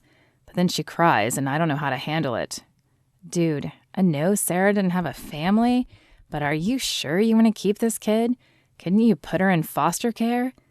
Max glanced up at Justin. Though the thought had crossed his mind a few times, he would never say it out loud. "I'm not going to do that. It's not the way I would have wanted it, but I'm going to take responsibility for my actions." "Sure, man. That's admirable, but it's really going to cramp your style." Max knew that as well, but he was nearing 30, so maybe changing his style wouldn't be such a bad thing. "I better get to returning these calls." He waved the stack at Justin for emphasis. "Sure, man. Lunch, though?" "Yeah, lunch sounds good." Shaking his head, Max picked up the first message and the phone. "Hey, man, you ready for lunch?" Max glanced up at Justin and down at his watch. 4 hours had passed already? "Yeah, give me 1 second. Where are you thinking?" "We haven't been to Hooters in a while." Max nodded. Though he'd never drink while at work, taking in the view of the waitstaff would be a welcome relief. 20 minutes later, the two were at a table, admiring the tight tops and short shorts as the women bustled back and forth. "We should go out after work," Justin suggested, his eyes following a busty blonde. "Today is busy, and I could sure use a drink. You have someone to watch the kid, right?" "Yeah, I have a nanny now. I never knew the cost to raise a kid, but my wallet has certainly taken a hit since Friday night." Max took a sip of his tea as he checked out a passing brunette. Pretty, but not as pretty as Alyssa. He coughed on his tea a little as he realized he was comparing these women to the one woman he should stay away from. "You all right?" Justin asked. "Yeah." Max wondered if he really was, though. He couldn't remember the last time a woman kept appearing in his head like Alyssa did. The waitress appeared a few moments later, and after taking their order, she laid a napkin down in front of Max and winked at him. "For later," she said before sashaying away. Max picked up the napkin to see a name and number scrawled across it. "What is it?" Justin asked, leaning across the table to try to catch a glance. "Her number," Max said. He folded the napkin and shoved it in his pocket, though he wasn't sure he had any intention of using it. "You sly dog. Well, I guess you have your weekend planned now." Justin winked at him as he picked up his glass and took another swig. Max nodded, but suddenly he couldn't wait to get out of the restaurant. "Hey, we're heading out to Charlie's for a drink. You comin'?" Justin stood in Max's office doorway, tapping the face of his watch. "Yeah, let me call the nanny." Max picked up his work phone and dialed his home number. He had given Helen the green light to answer phone calls while he was at work, so he hoped she followed through. "Hello?" "Helen, it's Max. Can you stay with Peyton a little longer tonight? I need to catch up on some work." He had no idea why the lie tumbled out instead of the truth, but there was not much he could do about it now. "Sure. Do you have a time estimate, or should I plan on putting her to bed?" Though Helen's words were friendly, he could hear something in her tone. I'm not sure. It should only be a few hours." "Okay then, I'll let her know." The phone clicked without a goodbye, and Max sighed. He would have to do something nice for her. He couldn't afford to lose a nanny Peyton liked. "All right, let's go." "Awesome. I'll meet you there." Charlie's was just getting busy when they arrived. After scanning the room, Justin waved to a few other people from work, and the two headed that direction. "Maxwell, we didn't expect to see you. Justin told us about your kid issue," Jake, one of their sales reps, said from the back of the booth. "It's not really an issue," Max said, sliding in beside Rhea, one of their receptionists. "Peyton is pretty cool." The others nodded, but their faces registered their disbelief. He couldn't blame them. He would have had the same expression a few days ago.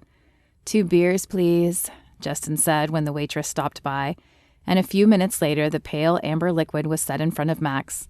He took a swig as he listened to the conversation of the surrounding group. As the liquid worked its magic, he found himself thinking less of Peyton and Alyssa and more of nights out like this. That was, until his phone rang. Grabbing it from his pocket and shooting apologetic looks at the rest of the crowd, he stood up as he punched the answer button and headed for the outside door where it was quieter. "Hello?" He had to jam a finger in his opposite ear until he reached the front entrance in order to hear the voice on the other end. "Maxwell, where are you?" The voice threw him for a moment, as the last time he heard his name used with such vitriol was when he was in trouble with his mother. "Alyssa?" "Yes, it's Alyssa. Care to guess where I'm at? I'll tell you. I'm at your house, consoling your daughter because she thought yet another person was abandoning her when you didn't come home today." "I told Helen I had to work late," Max said, the lie spilling from his lips before he could stop it. "Yes, and that would be fine, except you aren't at work. Helen tried your office before calling me. You forgot to give her your cell phone number, but thankfully you left mine up on the fridge." "Is Peyton okay?" Max glanced at his watch. He had only been out an extra 2 hours, but that must seem a lifetime to a 3-year-old. "She is now that I'm here, but Max, you can't do this to her." Her voice softened. "She just lost her mother. She can't afford to lose you, too." "I'll be right there." Max hung up the phone and stepped back into the noisy restaurant. It wouldn't be right to leave without at least telling Justin what had happened. "What's up, Max?" Justin asked as he approached the table. "Where'd you go?" "Sorry, that was Alyssa. Evidently Peyton had a scare. I have to go." He reached into his wallet and pulled out a 20. "This should cover my drinks. I'll see you tomorrow." Without waiting for the protest he knew would come, he turned and walked out of the bar. Though the drive only took him 15 minutes, he felt even worse when he arrived home and saw Peyton curled up on Alyssa's lap in the living room. Alyssa held a finger to her lips, telling him to be quiet. With a small sigh, he sat beside her on the couch. "I messed up big, didn't I?" he whispered to her. Her eyes stared into his. "It's a big change, having a kid in your life, but you have to think about her now and not so much about yourself." "I'm trying, but I guess I still have a lot to learn. Thank you for coming, though." "Of course. I'll always be here. For Peyton." Her words struck his heart. She would be there for Peyton, but would she ever be there for him? Probably not, if he kept messing up. "Shall we lay her down?" Max whispered. Alyssa nodded and shifted Peyton slightly in her arms so Max could reach down and scoop her up.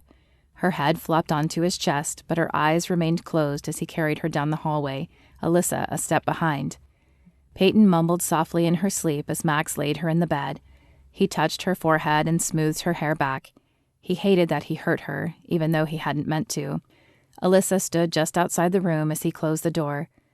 "Thank you for coming. Again, I'm so sorry." "You're welcome, but I have to get back to studying now." "What are you studying?" "Psychology. I want to be a therapist or a counselor, I think." A light chuckle crossed her lips as she said the last 2 words, and he wondered why. She would make an excellent counselor. He found himself wanting to talk to her about anything and everything, something very unusual for him. Usually, he said just what he had to get the woman home with him and in his bed, and then he let his body do the rest of the talking. While he couldn't deny he wouldn't love to share his bed with Alyssa, he was also interested in her mind. "I think you would make an excellent counselor. I know you've really helped me." He reached out and grabbed her hand. "Max, I'll come check on Peyton later in the week." She extricated her hand and turned to leave. "Wait, when is your last final?" he asked, stopping her. "Thursday. Why?" "Can I take you to lunch on Friday? As a thank you, and to celebrate the end of your finals," he added hastily, hoping it would feel less like a date to her that way, and she would say yes. Her eyes stared into his. They were a deep emerald like pine trees, and he could get lost in them easily. "Just lunch?" she asked. "Just lunch. And you can tell me more things I need to know to keep Peyton happy. I'll be a sponge soaking up all your advice. Promise."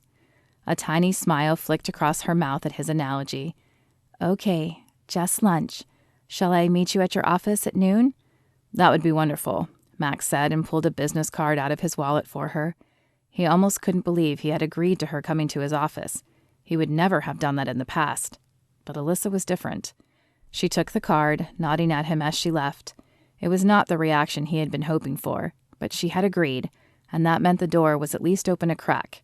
He would find a way to show her he was changing.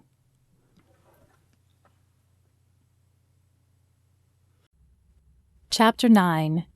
Peyton was still sleeping when Helen arrived the next morning. Though tempted to be late to work to talk to her, Max still had a lot on his plate to catch up on after taking Monday off. "I owe you an apology, Helen," Max said as she entered the kitchen. "I wasn't working late last night. I went out with friends. I'm not sure why I didn't tell you the truth, but I promise I will in the future." Helen tilted her head, regarding him with her experienced eyes. "I can tell that you're trying, Max, but it's important that I can reach you at all times." He nodded. "I've written down my cell number for you." He slid the paper across the counter to her. "I'll be home no later than 6:30 tonight. I promise." "Max, you're back." Peyton's voice broke into the conversation. She had entered the kitchen silently, again. "I was home last night, Peyton, and I'm sorry I worried you. I'm not going anywhere." He leaned down and hugged her. "Okay, look what Helen and I did." Her excitement was barely contained as she bounced up and down on her toes. Any hurt from yesterday appeared to have been forgiven and forgotten. Grabbing his hand, she pulled him into the dining room. "We painted my high fives." On a white canvas board were 2 perfect handprints in pink and purple. Peyton's name was spelled out across the top, and the year was at the bottom. Those small handprints tugged on Maxwell's heart. Suddenly, he realized all the time he missed with Peyton, time when her hands were even smaller, and it hurt. He had never gotten to hold her as a baby or watch her take her first steps. He had no idea what her first word was. Though this realization rocked him, he pasted a smile on his face to mask his emotions. "It's beautiful, Peyton. We must hang it somewhere special." "There'll be more in years in the future," Helen said, coming up beside him. "You may have missed the beginning, but you'll have plenty more if you're paying attention." Max stared at her with wide eyes. How had she read his mind? "Besides, I believe there will be more children in your future." The words were so quiet, he wasn't sure he even heard her right, and before he could ask her to repeat them, she had scooted away and was rummaging in her bag. "What happened last night?" Justin asked, plopping down in the seat across from Maxwell. "I scared Peyton," Max said, turning on his computer for the day. "She's still adjusting to not having Sarah, and she feared I was abandoning her." "Dude, are you sure you want to keep doing this?" "I'm not shipping her off to foster care. I'll figure it out." Justin held his hands in a defensive posture as he stood. "Hey man, I'm just trying to look out for you." Max sighed as Justin left the office. He doubted Justin would ever fully understand. At 6 p.m., Max turned off his computer and headed home. He still had work to catch up on, but he had promised Helen he would come straight home. Peyton greeted him at the door. "Max, I drew a picture." She tugged his hand, pulling him down the hallway. Max smiled at her exuberance. There was something contagious about her positive attitude. "I drew us." She pointed proudly to a white picture with 4 colorful blobs. "There's me, and there's you, there's Aunt Lissa, and there's Helen." Max noticed she hadn't drawn Sarah, but he didn't point it out to her in fear of making her cry again. "That's beautiful, Peyton. Shall we hang it on the fridge?" He glanced over at his stainless steel fridge. It had always been completely bare, just the way he liked it. Alyssa's card was the only thing on it, and it was small enough not to grab much attention, but he wanted Peyton to understand he was proud of her. Swallowing his fear of clutter, he grabbed a piece of tape to post it in the middle of the fridge. "You'll be glad you did." Helen patted him on the shoulder, and Max wondered again how she seemed to always know his thoughts. "I'll see you tomorrow. There's dinner in the oven, which should be ready." She held up her finger, and a timer dinged. "Now." As Helen said goodbye to Peyton, Max grabbed plates and set the table. Helen had prepared a cheesy casserole, which he scooped onto each plate. He added leftover salad and helped Peyton up into her chair. "Aren't you going to pray?" she asked as he picked up his fork. "Why don't you do it?" She bowed her head and closed her eyes. "Dear God, thank you for food and Max and Helen and Aunt Alyssa. Help Mommy get better. Amen." It was a sweet prayer, and though Max wasn't the praying kind, the words resonated with him. What must that kind of faith be like? After dinner, Peyton watched television while he cleaned up. Then he joined her in the living room. "Can I sit on your lap?" she asked as he plopped down on the couch. Max hesitated. He had never been one to show too much affection. He rarely cuddled with women, but the angelic look on her face caused him to nod. She climbed up in his lap and curled against his chest. Her hair smelled sweet like strawberries, and though it was an added weight, he didn't mind and curled his arms around her. "Okay, bedtime," he said when the show ended. "Do I have to?" she whined. "Yes, you have to. Come on." Begrudgingly, she followed him to her room, her bare feet plopping on the hardwood floor with her exaggerated steps. Max pulled out jammies and helped her change before helping her into bed. "Read this one," she said, handing him a book with Elmo on the cover. Max opened the book and read. When he finished, Peyton's eyes started to close, but before he could get away, she opened them and focused on him. "Will you pray with me?" The question caught him off guard as he tucked her into bed. I'm not sure how, Peyton." "It's easy. Just close your eyes and thank God. You can ask him for things too, but not too many." Max smiled at her innocence. "Okay, I'll try." He closed his eyes and cleared his throat. "God, I don't know if you recognize me, but I'm praying for Peyton. Thank you for letting me meet her and help her to be happy and sleep well. Amen?" Peyton giggled. "See, was that so hard?" "No, I guess not," Max said, enjoying the smile on her face. "Now get some sleep. You have another fun day tomorrow." "Okay. Night, Max." "Good night, Peyton." He touched her forehead lightly before standing and exiting the room. As he undressed for bed that night, he pondered his life. He had thought he was happy, spending his weeks alone and his weekends with beautiful women. But in the last few days, something had shifted. He wondered if his weekend flings were because he was looking for something more, but not finding it. "Hey, man, we're going out again tonight. You coming?" Justin stood in his office doorway looking hopeful. "No, not tonight. Peyton and I have a movie date planned." Justin entered the office and sat in one of the open chairs. "What's going on with you, man? You seem different."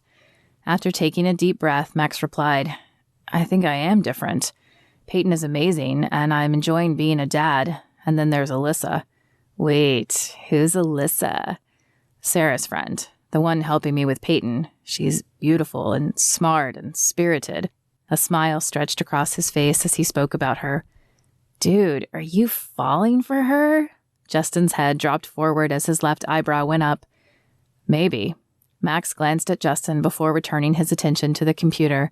He had to finish one more report before he would feel comfortable leaving for the day. I'm looking forward to seeing her again. We're having lunch tomorrow." Justin let out a low whistle. She better be something special if she's taking Maxwell Banks off the market. Off the market? Was she taking him off the market? He certainly didn't have the same desire to date other women he used to, but was he ready to be a one-woman man? "Peyton was wonderful today," Helen said, greeting him at the door. "Tomorrow is your lunch with Alyssa, right?" Max didn't know what it was about Helen. He'd only known her a week, but was comfortable sharing his life with her.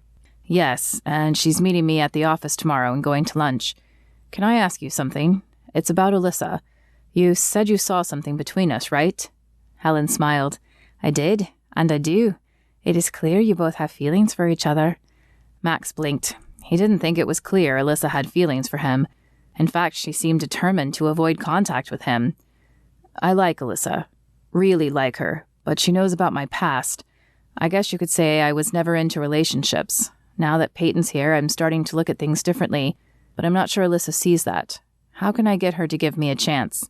There was no shock on Helen's face at his words, which made him wonder if he exuded the aura of a playboy. "I don't think you will win her with words. You must show her you've changed. I can barely get her to agree to lunch tomorrow after Tuesday night." "Alyssa is looking for something more. She's looking for an equal. You will have to try things she's interested in." Helen looked at him matter-of-factly. "You'll have to go to church, and not just go, but give it a real effort."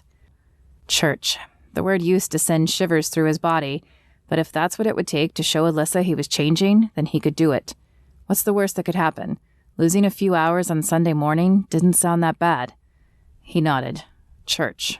Okay, I'll give it a shot." "Good. I'll be praying for you both." The words should surprise him, but they didn't. Helen seemed to embody the same peace and love that Alyssa had, and Max wondered if there was something to their beliefs. As Helen left, Peyton filled him in on the rest of her day. "We read this book about trains, and we blew bubbles outside. She's really fun." Max smiled at her sweet voice and made a promise to himself that whatever happened with Sarah, he would be in Peyton's life from now on. Alyssa woke with butterflies in her stomach on Friday. She hadn't spoken to Max since Tuesday night, but that hadn't stopped her from thinking about him. Even though she knew he was not the kind of man she should fall for, she couldn't help thinking about the what-ifs. What if he could change? What if she could convince him to attend church with her? What if he became a believer? Though there was much about him not to like, she had seen those glimpses of the man he could be. It was just lunch today, though. She needed to put the what-ifs aside and focus on this just being lunch. She needed to keep her head on her shoulders and listen to it, rather than her heart. After a shower, Alyssa dried off and stood in her closet, surveying the offerings. What did one wear to just a lunch? Were shorts too casual? Was a dress too dressy? She had no idea where they were going for lunch. She should have asked him. Deciding a longer summer dress would fit wherever they went, she pulled one over her head and put on a little makeup. Her skin was so fair and pure that she didn't need much, but she decided a little powder to highlight her eyes and a touch of gloss on her lips wouldn't be too much. With her makeup done, she headed to the kitchen to make breakfast and do her devotional. It was her favorite time of day because Roxy usually slept late and she had the table to herself. Since she had no final today, she could take her time and really get into the Word. As she sipped her tea, she opened the Bible to the book of Psalms she had been reading. Psalm 34:4 jumped out at her. "I prayed to the Lord and he answered me. He freed me from all my fears." Perhaps she needed to spend even more time in prayer to hear the Lord's answer. When she entered Max's building a few hours later, she was greeted by two receptionists behind a large white desk. The building was bright and open, with lots of natural light coming in. "Can I help you?" One receptionist was on the phone, chatting through the headset covering her right ear. The other, an attractive brunette, was the one who had addressed Alyssa. "Yes, I'm here to see Maxwell Banks, Alyssa Miller." The woman's eyes widened as she appraised Alyssa. "Just one moment. Is he expecting you?" Alyssa nodded as the woman clicked a button on her phone headset. "Mr. Banks, there's an Alyssa here to see you." She paused, and her eyes flicked to Alyssa again. "Yes, sir, right away." She clicked the button to hang up the call and raised her eyebrow at Alyssa. "He'll see you now. Take the elevator to the 3rd floor. His office is 307. "Thank you."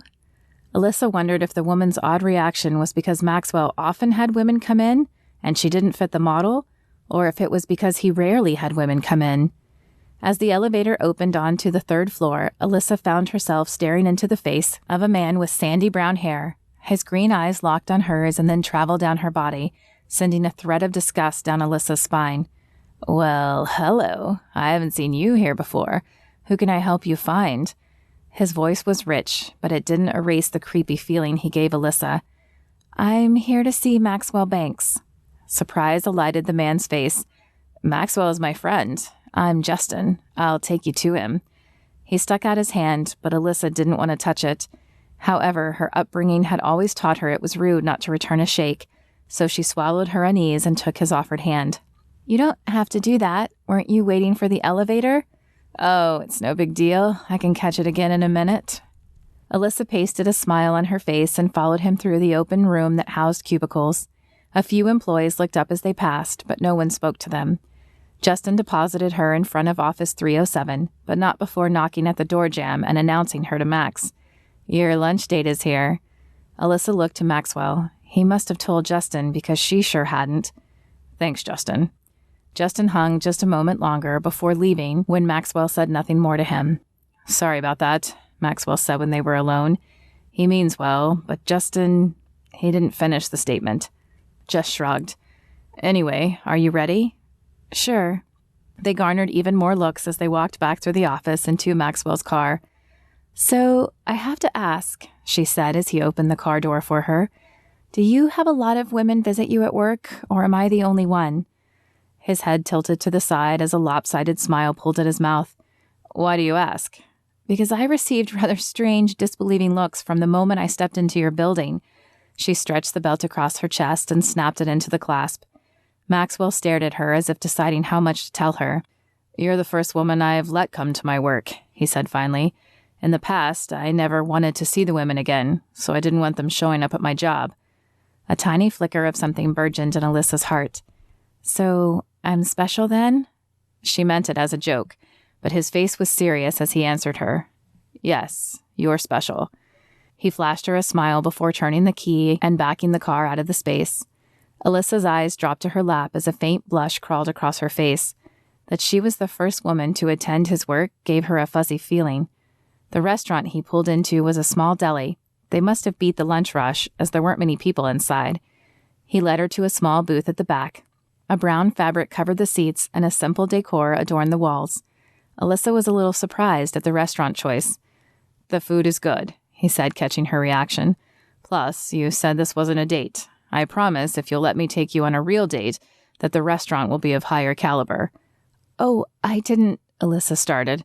"Yes, you did, but it's okay." His lopsided smile displayed a dimple in his cheek. "I don't always dine at 5-star restaurants, and I know a lot of good dives." "Really?" She couldn't help teasing him. "Maxwell Banks crashes dives." Her teasing set the tone for lunch, and by the time it ended, her cheeks hurt from smiling so much. "Thank you so much for joining me for lunch," Max said as he laid money on the table to cover the meal.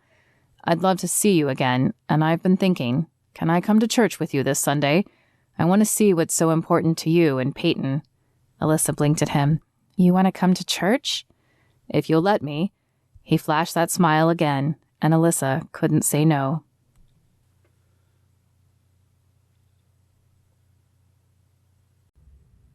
Chapter 10. Alyssa smoothed her flowered dress as she stood in front of Maxwell's door, waiting for him to open it. Her breath caught as the door swung open, and an audible gasp escaped. "This will do, then?" He smiled and gestured to his dark blue shirt and black slacks.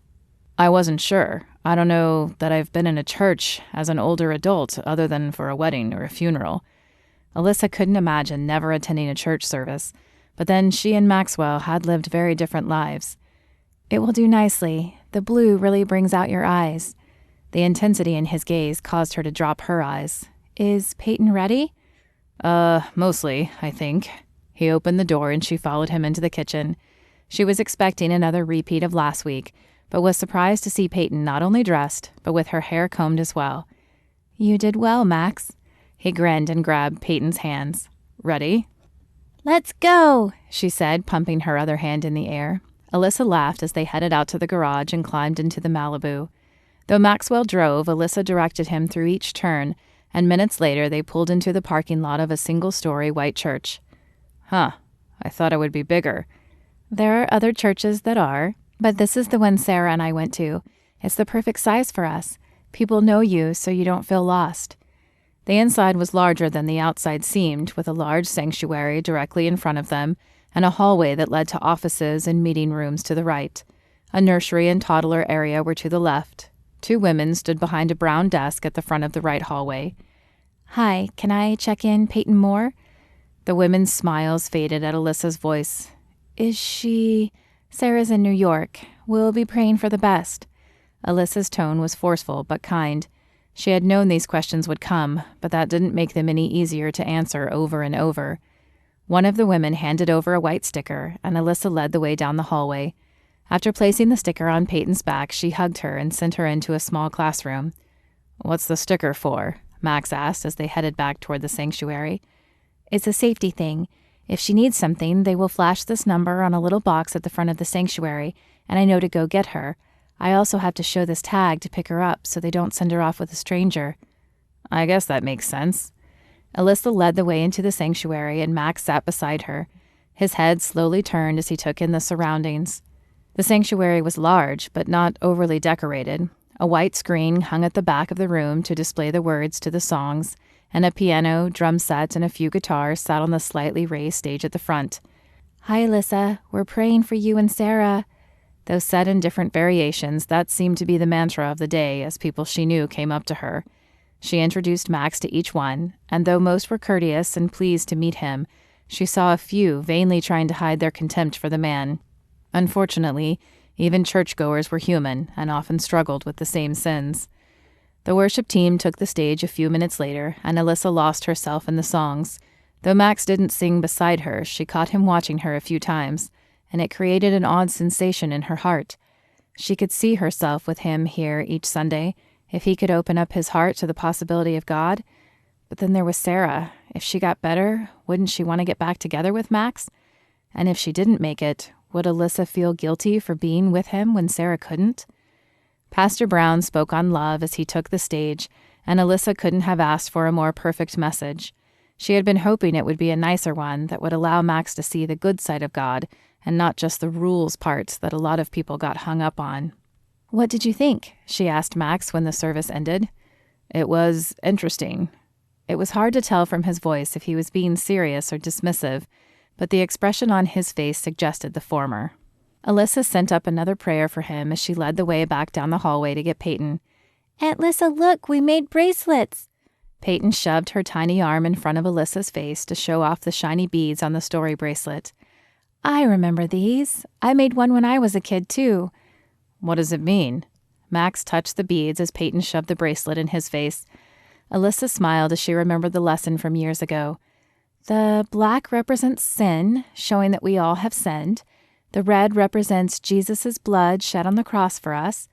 Blue is for faith, because sometimes you can't see with your eyes. The yellow represents eternal life, the kind we receive when we let Jesus into our hearts. Do you know what the white is, Peyton?" Her eyes closed and her face scrunched as she tried to remember. White is for no more sins?" "Close," Alyssa smiled. "It's for the forgiveness of our sins. I never can remember what the green is, though. It's for growth in God's love," a woman with blonde hair said as she approached the entrance. "Hi, I'm Kim. I'm Peyton's Sunday school teacher."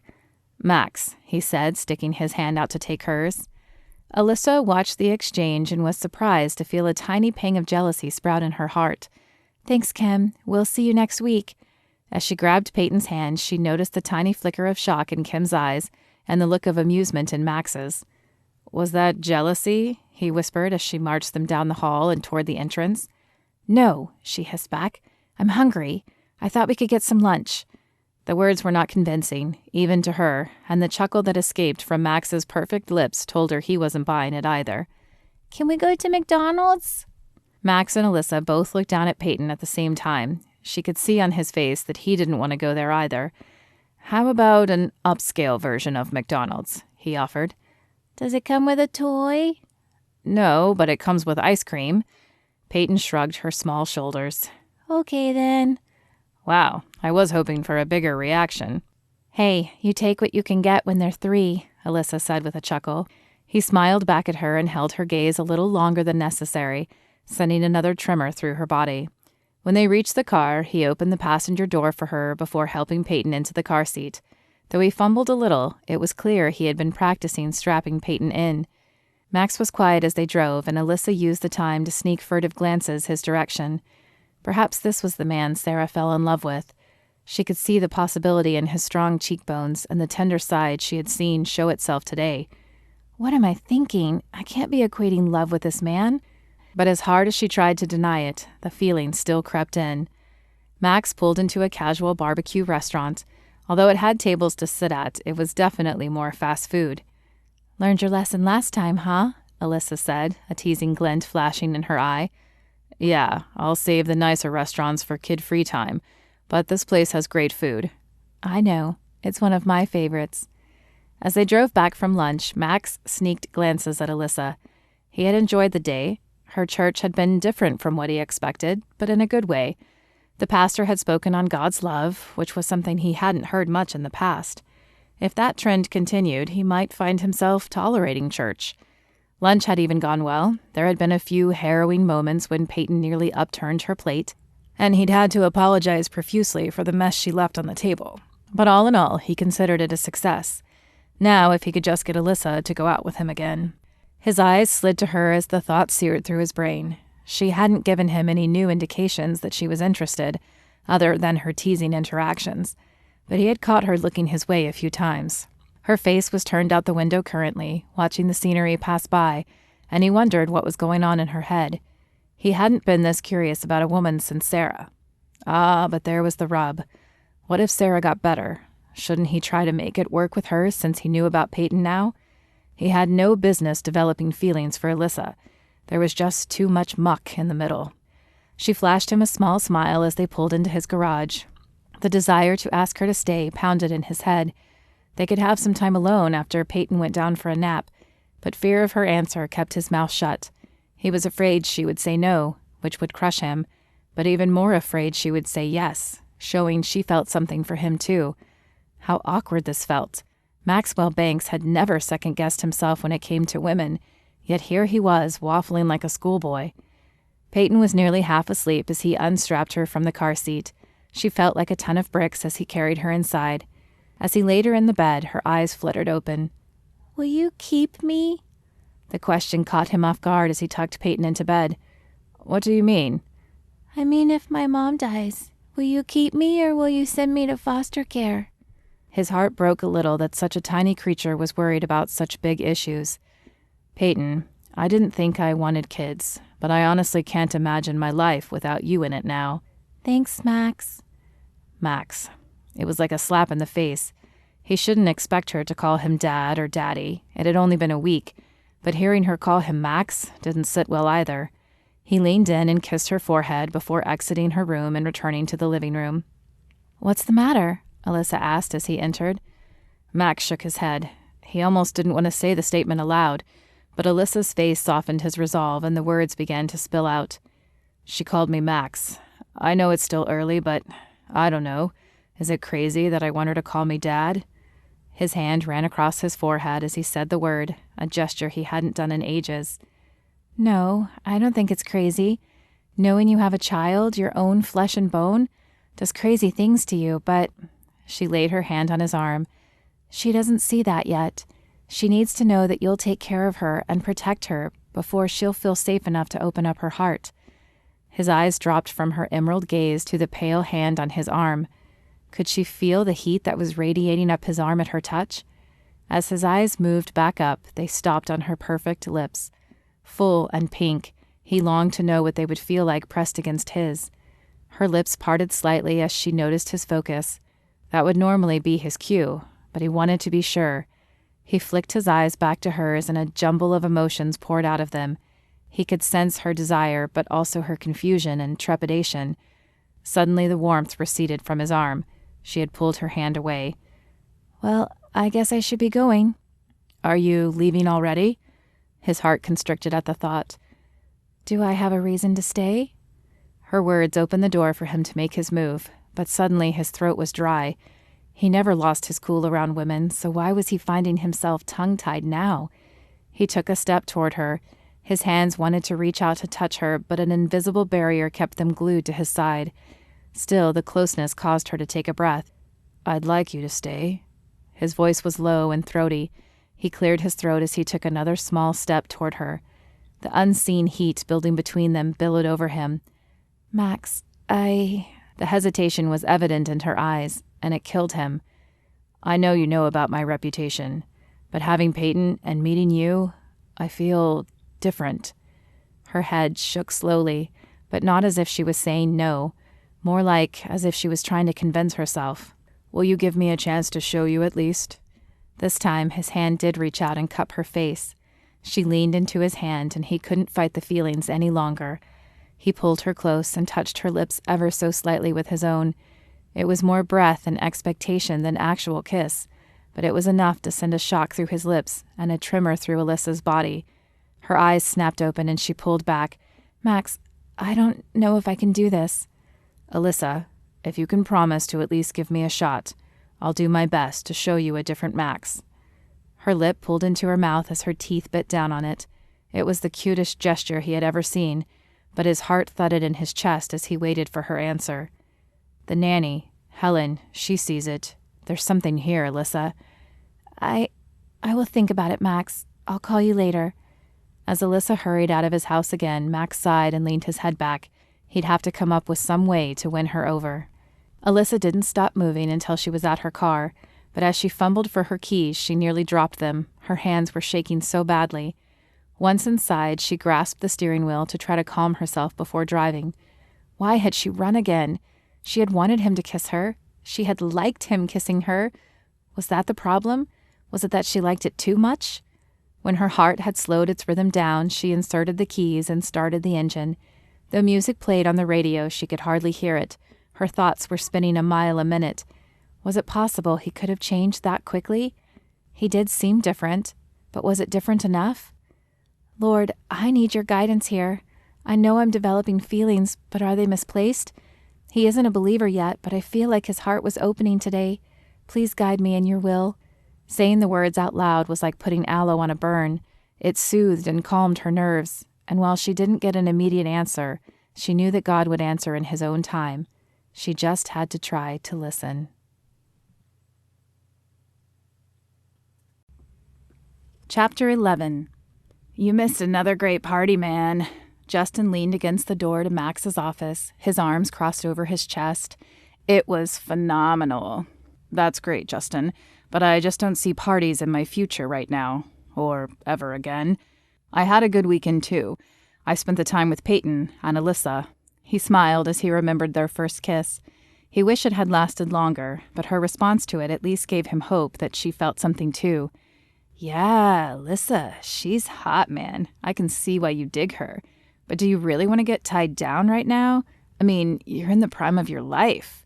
Justin sauntered in and plopped down in the chair across from Max's desk, stretching out his long legs and folding his arms behind his head. There were so many beauties there on Saturday. There's something nice about seeing the same woman more than once, though, Max replied. He shouldn't have to, but he felt the need to defend his actions.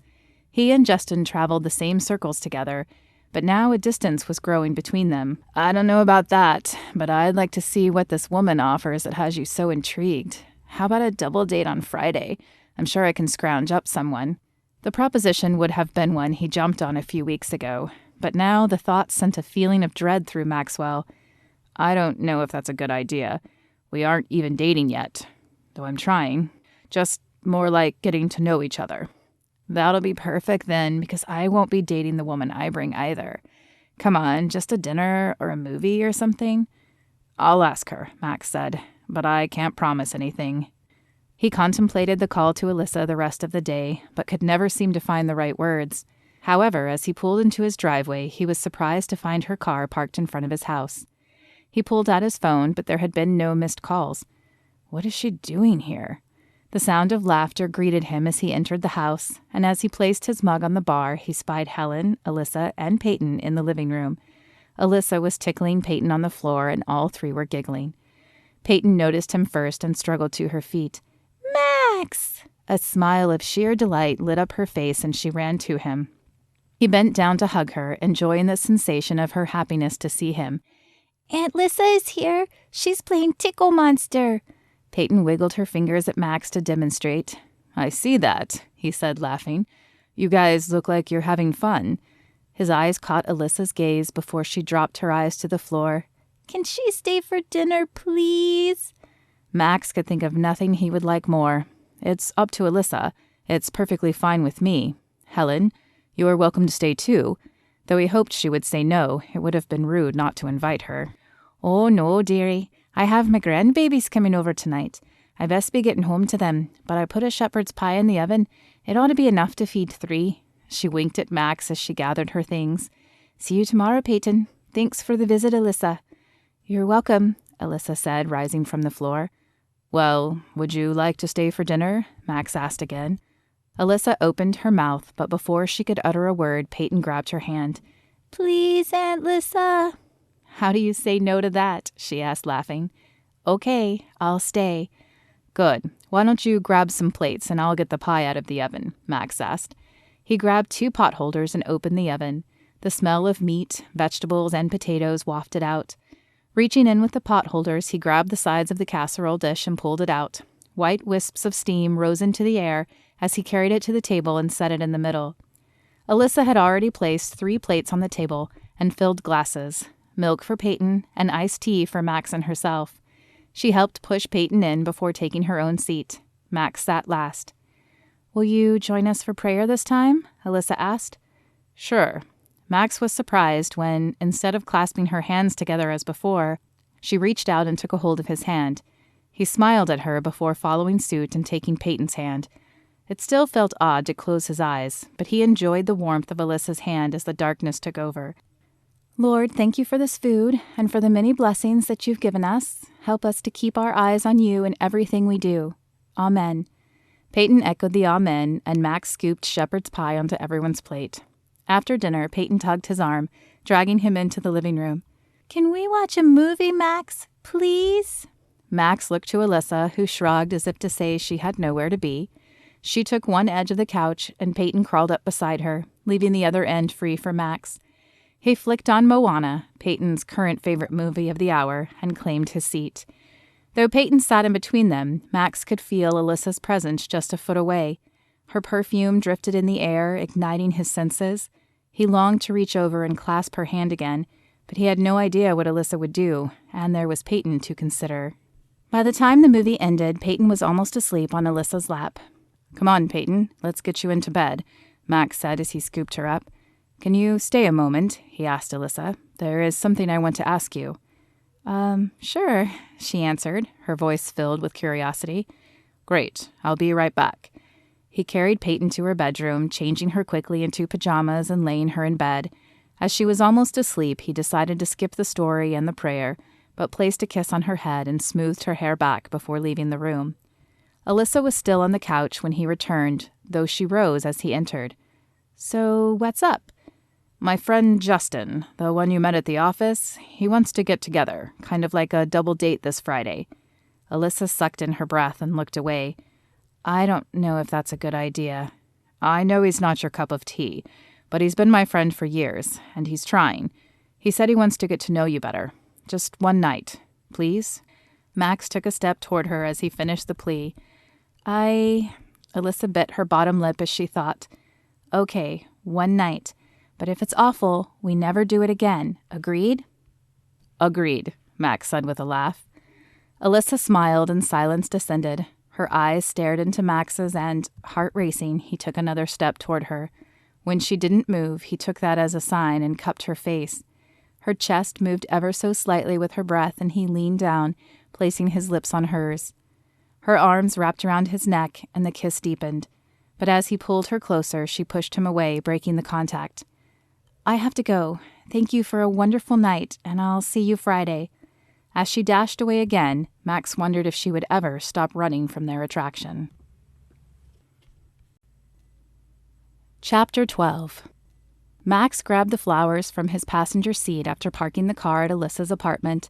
Even though Alyssa had agreed to this date, he wondered if this double date idea was a good one. He had found himself drifting further away from Justin, and he worried that Justin would remind Alyssa of his past. Max had been working hard to show Alyssa how much he had changed, but it was too late to change his mind now and cancel the date. After a quick knock on the door, it swung open, but it was not Alyssa's face on the other side. A pretty blonde with a nose ring greeted him. "You must be Max. I'm Roxy, Alyssa's roommate." Max shook the proffered hand as he wondered why Alyssa had never mentioned a roommate. "Nice to meet you, Roxy." Her eyes traveled up and down his body, and she raised an eyebrow at him. The very gesture made Max feel more like an item being appraised than like a man, and he vowed never again to perform it on a woman. "Thank you, Roxy," Alyssa said as she appeared behind the blonde. She was dressed in a dark green top and slacks, which brought out the natural green in her eyes and made her skin appear paler than it was. The effect was almost mystical. "You look beautiful," The words slipped out before Max could reel them back in, and Alyssa blushed. Thanks, you look good too. Aw, aren't you guys cute? Roxy's obnoxious intrusion broke the spell of their locked gazes, and Max pasted a smile on his face to hide his annoyance. Here, these are for you. He handed Alyssa the bouquet of red and white carnations he had picked up on his way. Thank you, she said, accepting them. Roxy, will you put these in some water for me? She handed the flowers off and pulled the door shut behind her. I'm sorry about her. She's a little abrasive sometimes. Don't worry. Justin is the same way. Yeah, I remember meeting him. I have to say, I'm a little nervous about a double date with him. Max stopped and took her hands. Can I be honest? I am too. Justin has been my friend for years, but he represents a lot of the old Max. I've felt us separating as I've tried to put that guy behind me, but it would be rude to stand them up. I guess you're right, Alyssa said, shrugging. Besides, what is the worst that could happen? An hour later, Alyssa found herself wishing she had never made that statement. Max had been trying his best to keep Justin in check, but he kept trying to bring up escapades from their past. Even worse, he didn't appear to be interested in the woman beside him, as his eyes followed every woman who walked past them. Hey, remember that time when... I think we'll skip dessert, Max said, interrupting him. In fact, Alyssa has a final tomorrow, so I should get her home. He removed his wallet and placed a $100 bill on the table. That should cover our part of the bill. You ready? Alyssa smiled at him. Though she didn't approve of the lie, she was immensely relieved to be leaving Justin's company. It was nice to meet you, she said to Justin's date, and nice to see you again.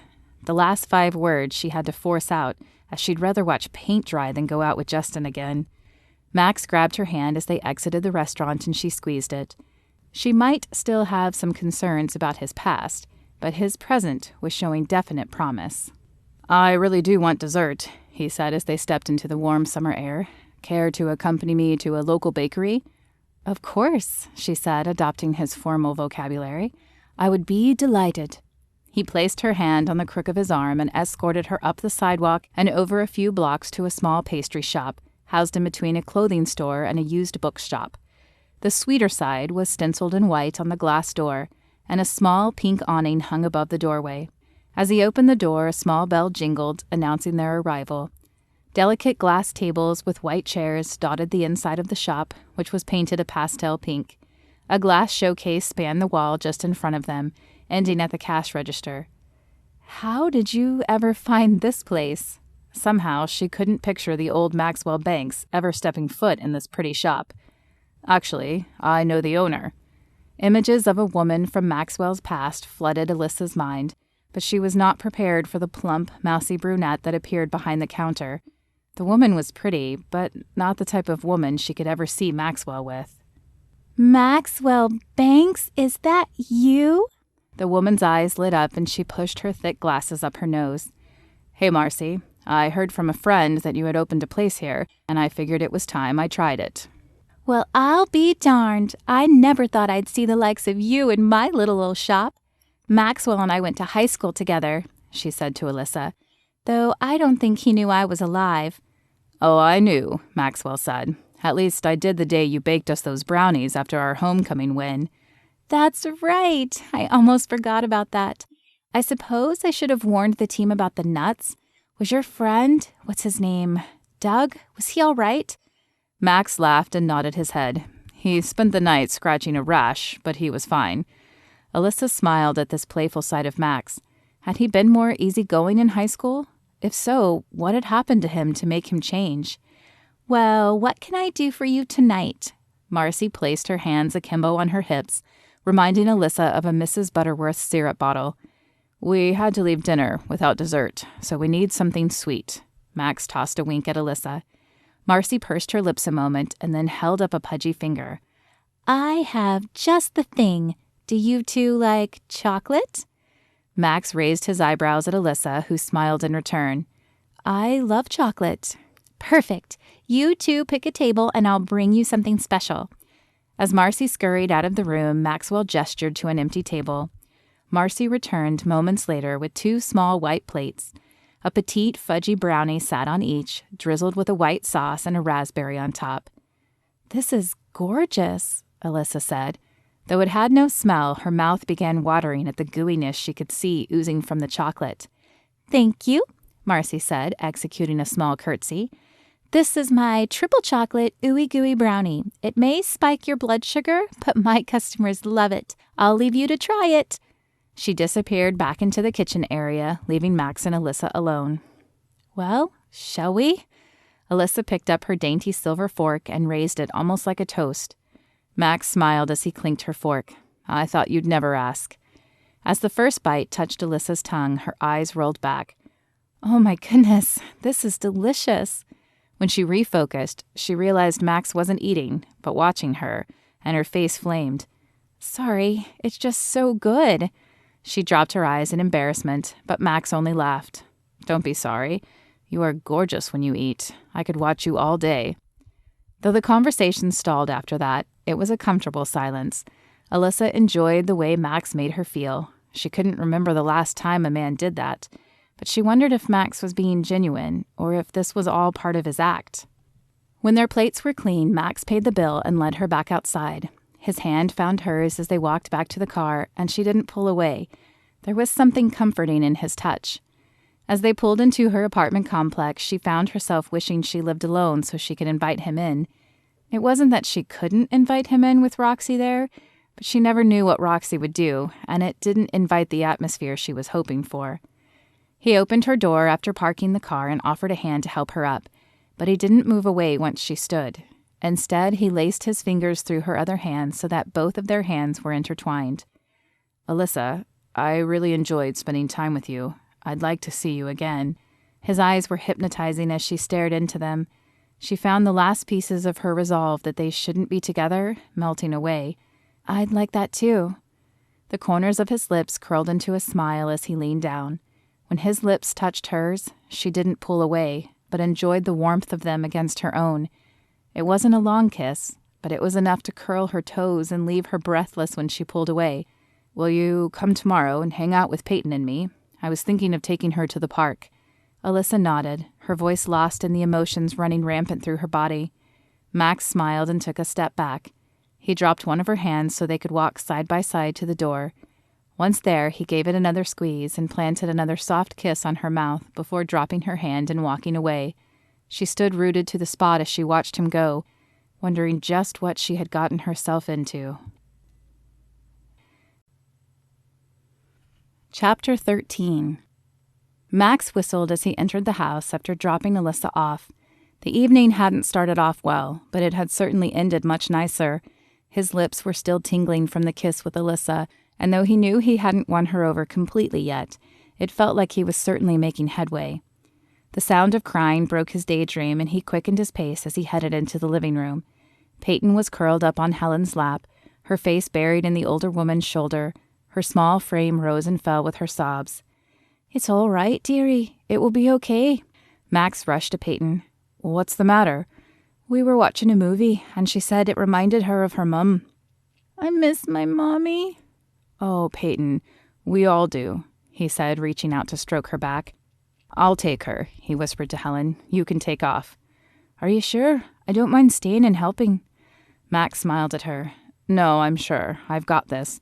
I won't always have you or Alyssa around, so I need to figure out ways to help her myself." Helen's lips pulled into a smile, and she took Max's hand. "You will be a good daddy, no matter what. I can see it in your eyes. Here, Peyton, go to Max." Max reached down and grasped Peyton's arms with one arm, while he slid the other under her knees. With an effortless curl, he removed her from Helen's chest and flipped her over onto his. "Don't ever leave me, Daddy." The word cut like a knife through his heart. He loved that she called him Daddy, but hated that it was due to the tragedy she was feeling in missing Sarah. "You see, she feels it too." Helen stood and patted Max's shoulder. "Call me if you need anything. I'll see you Monday, Peyton." Max mouthed thank you to her as she left the room. Then he took the place Helen had just vacated on the couch. Though he had no magic words to make everything better, he continued to pat Peyton's back and murmur, "It's all right." When her body stilled, he looked down to see her asleep against his chest. Her little hand was curled into a fist near her chin, and wet trails glistened on her cheeks. How much harder will this be if Sarah doesn't get better? "She called me Daddy last night," Max said to Alyssa the next day as they sat on the bench watching Peyton play. "Max, that's wonderful." He sighed. "It is, but I think it's because she misses Sarah so much. She was in tears when I got home last night, and she cried herself to sleep." "Oh no. I'll call the treatment center and see if she feels up to a phone call. That would help, wouldn't it?" "Honestly, I have no idea what would help. I'm sort of going along by trial and error here." Alyssa placed her hand on his knee. "I think you're doing a good job, especially for just a few weeks." He glanced down at her hand before returning his gaze to Peyton, who was climbing the small ladder and sliding down the accompanying slide. "I'm just worried about what will happen if Sarah doesn't make it, you know?" "That you have to give to God. It's in His hands now. There's nothing we can do on this end except pray and be there for Peyton." "Where does your faith in God come from?" he asked. "I mean, what started it all?" Alyssa leaned back in the bench and tilted her face to the sky. "I grew up hearing all about Him. My mom and my Aunt Sandra both became strong Christians before I was born, so God was always a part of my life. I didn't really develop a relationship with Him, though, until my mom got sick. I was only a teenager the first time, and it rocked my world. I couldn't understand why God would let my mom get sick, because she had changed her life around and become a crusader for Him. My dad withdrew. I don't think he had a relationship with Jesus like my mom did. So the only one I could really talk to was Jesus and my Aunt Sandra. She taught me how to really pray and how to listen for God's voice. When my mom passed away a few years ago, I blamed God. But my aunt showed me all the extra time He gave me with my mom because she went into remission twice. Slowly, I started to see that God has a plan that we can't always see, and that sometimes He answers our prayers in ways we don't expect. When I look back at my life, I can see that He's always been there for me." She turned her face back to Maxwell. "I know you don't believe in Him, but He's there for you too. He's just waiting for you to invite Him in." "I don't think your God would want me. You know a little of my past, but there's more." He adjusted his position to find Peyton, who had moved on from the slide and was now playing in the small house. "That's what my Aunt Sandra thought after she got pregnant and had an abortion. But when she finally gave her life to God, He used her to save other women and their babies. God doesn't want you to wait until you're perfect, because we never will be. Instead, He wants to meet you where you are and help you along the way." "I'll think about it, and I'll keep taking Peyton to church. In fact, can we come with you again tomorrow?"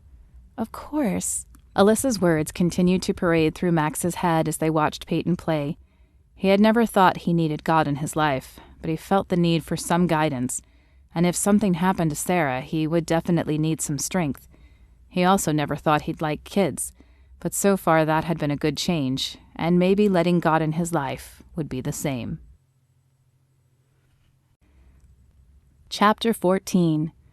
"You look beautiful," Max said to Alyssa as he opened the door. In his hand was a bouquet of wild flowers, which he handed to her. After their park date and church the next day, Max convinced Alyssa to join them for dinner. It hadn't been a hard sell, as she enjoyed spending time with him, though she still worried she was developing feelings for a man she shouldn't be. "Come on in. We'll put them in some water for now, and you can talk to Peyton." As she followed him into the kitchen, she couldn't help but notice his appearance. Though it wasn't what she was looking for long-term, it always managed to grab her attention when she first saw him. His shoulders filled out his dark blue shirt and tapered into a narrow waist. His black slacks sat nicely on his lower half. She averted her eyes as the warmth started to spread across her face. "Aunt Lyssa!" Peyton's voice grabbed her attention, and Alyssa leaned down to hug her. "Hey, Peyton. How are you doing?" "Good. Do you like your flowers? I hope Daddy picked them." "They are beautiful. Thank you." "Hello, Alyssa. Nice to see you again." Alyssa looked up to see Helen. "Hello, Helen. It's nice to see you, too." Her voice held just a hint of curiosity, as she thought the dinner was going to be the three of them. "Helen's going to watch Peyton, so we can enjoy a nice dinner without distractions." Max smiled at her as he took the flowers and placed them in a crystal vase he pulled down from a cabinet while she was talking to Peyton. "Oh, well, that's wonderful." Inside, her heart had started a steady increase at the thought. Alone, with Max, at a nice restaurant? She could see two outcomes to this: firecrackers or disaster. "Don't hurry home," Helen said, smiling at them. "I can hold the fort down here." Why do I feel like she knows something I don't know?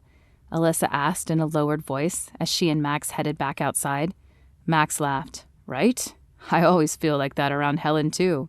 The smile that lit up his handsome face caused a flutter in Alyssa's heart. He reached for her hand as they stepped outside the house, and she squeezed his back. Though she still wasn't sure how she felt about his past, she couldn't deny that he appeared to be changing in front of her. Besides, the feeling of warmth that crept up her arms at his touch was too nice to let go of for now. Opening the door, he helped her into the seat. Only then did he let go of her hand, and immediately she missed the warmth. "Where are we going?" she asked as he slid into the driver's seat. They were in his BMW, and she could see why he didn't want to get rid of the car. The leather on the seats molded itself to her body, and she felt like she was sitting on foam. "Do you like Italian?" He glanced at her with a sly smile. Did she like Italian? Her mother, while not Italian, used to cook her own pasta at home, so Alyssa grew up eating Italian. In fact, one of the things she missed the most was her mother's cooking. "Love it," she answered, and couldn't tame the smile spreading across her own lips. When they arrived at the restaurant, he hurried to open her door and took her hand once again. This time, his fingers laced through hers and fit like a glove. The inside of the restaurant was dark, lit only by dim overhead lights and candles at each table. A woman in a black dress with a white belt greeted them from behind the podium. "Welcome to Il Piacere. Do you have a reservation?" Her voice was laced with just the slightest Italian accent. "Yes, it's under Maxwell Banks."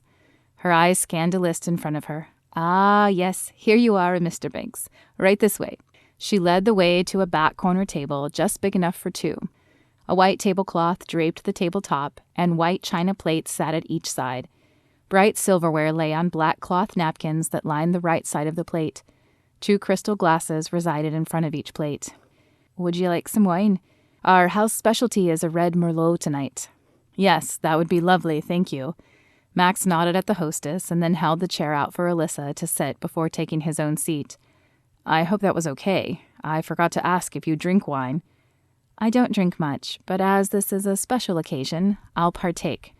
"I hope it will be the first of many special occasions." He reached across the table and grabbed her hand as he smiled at her.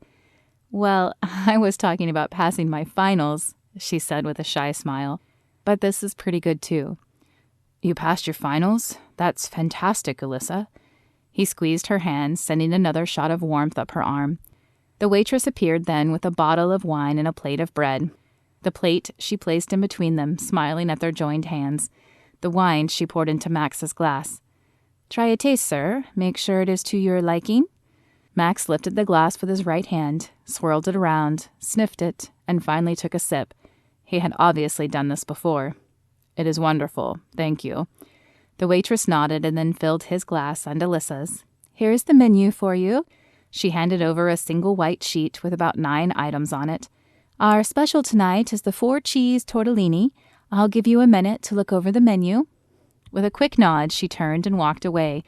Her brown hair was pulled into a loose bun, and a few tendrils curled at the nape of her neck. Alyssa scanned the offerings, her eyes widening at the prices. Though she assumed this was a date, she would hate to presume he was paying, only to find out she must cover a $50 meal. "Order what you want. Don't worry about the prices."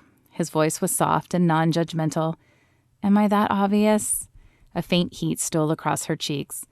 "No, but when you have money like I do, sometimes you forget not everyone does. Tonight is on me, and I want you to choose what you want." She nodded and returned her focus to the menu. There were 2 types of salad, 4 entrees, and 3 desserts listed. Though they all looked good, she decided on the special. After all, it was probably the special for a reason. After the order was placed, Max squeezed her hand. "Tell me a little bit more about you." Well, I'm an only child. My parents always wanted more, but couldn't get pregnant after me. I left Mesquite, where I'm from, when I was 18 to go to school here. What else do you want to know?" "How did you and Sarah meet?" Alyssa smiled as she remembered the meeting. "At church, actually. She came in wanting help with an unplanned pregnancy. Said she thought the father would push her to have an abortion, so she left without telling him, but she had no family and needed some help. Would you have?" Max blinked at her, clearly taken off guard. "Would I have what?" "Would you have pushed her to have an abortion?" After taking a deep breath, Max leaned back and ran a hand through his hair. "I'd like to say no. I mean, Sarah meant more to me than anyone I had dated. I hope I would have said I'd stay with her, but I can't know for sure. As you know, I was not ready to settle down then, and I hate to think I might have pushed her to get rid of Peyton, but—" He couldn't finish the sentence, and Alyssa was almost sorry she asked, "Do you think you're ready to settle down now?" His hand rubbed across his chin as he considered her. "I didn't think I'd ever be ready to settle down, but then Peyton came into my life, and I met you. I think I could be ready to settle down with the right person." "Ha! Don't listen to him, honey." Surprised, Alyssa glanced up to see a chesty blonde in a tight shirt standing at the end of their table. "That's nearly the same line he used on me before he lost my number." The woman made air quotes as she said the last 3 words before placing her hands on her hips. "How you doing, Max?" The color drained from Max's face as he looked from the blonde to Alyssa. "I'm doing all right, and I'm sorry I didn't call." "No, you're not. You're just sorry I ran into you and am ruining your date, along with your chance to score tonight. I bet you can't even remember my name, can you?" Max opened his mouth as if he was going to say her name, but then he closed it and shook his head. His eyes dropped to the table momentarily before flicking back up to the woman. "No, I can't, and I'm sorry." The woman turned to Alyssa. "Get out now while you can, honey." Then she turned her furious eyes on Max and spat out 2 words. "It's Iris," before stomping away and leaving a stunned Alyssa staring at Max. "You didn't even remember their names?" Her voice was barely more than a whisper. Max hung his head. "To be honest, I didn't even know their names to begin with most of the time." "How many have there been?" Max's eyes slid to the side, avoiding the questions. "More than I'd like to tell you, but there wasn't a woman every weekend. It was just a different woman every time." Alyssa sucked in her breath, disgusted and shocked. All the walls that had been crumbling the past week began rebuilding rapidly. "But I'm not like that anymore," Max hurried on. He reached for her hand, but Alyssa pulled it back and folded it in her lap. "I don't want that life anymore. Peyton changed me. You changed me." "Stop," she said, holding up her hand. Though her heart wanted to believe him, every other sensible part of her body was screaming at her to run, that he would be just like the guy in college. "I don't know what to think right now, and I need a little time to process." Her heart ached when she saw Max's face fall, but she must protect herself. The food arrived a few minutes later, but the mood was broken. They finished their food in silence and opted for no dessert. This was not the night she had been hoping for. Would going out with Max be like this all the time? Even if he had changed, would the endless parade of his past never cease? Max stared at Alyssa across the table and let out a small sigh. This was not the night he had been hoping for. He wanted to show her the new Max, but Iris showing up had just reminded her of his past, and he couldn't blame her. The look on Iris's face had been one of anger, but also guilt. He had never thought about how the women must feel the next day when he didn't call them back or return their calls. But as he looked at Alyssa's face, he could see a sadness there that he imagined the other women must have felt, especially because he hadn't been honest about his intentions. The rest of the meal passed in silence, torturing him. He wanted to try to explain himself, but she made it clear that she needed space, and if he was going to prove he'd changed, then he would have to honor her wishes. He didn't try to hold her hand as they walked back to the car, but he did still open the door for her. She flashed him a tight smile, but even that small gesture encouraged him. He might have to work harder, but the fact that she was looking at him at all was a start. The ride back to his house was also mute, but as he pulled into the driveway, he tried one more time. "Alyssa, I'm really sorry. This isn't how I wanted the night to go. I know I have a past, but I am trying to change." "I believe you are." Her voice was quiet, but at least she was looking at him. "I just need some time to think things over. Will you tell Peyton good night for me?" "Wait, don't you want to take your flowers?" A look of indecision crossed her face, but after a sigh she agreed and followed him into the house. "Aunt Alyssa, you're back." "We sure are, sweetie. Did you have fun with Helen?" It floored Max how she could turn on her happy voice that quickly when she had been reserved with him for the last hour.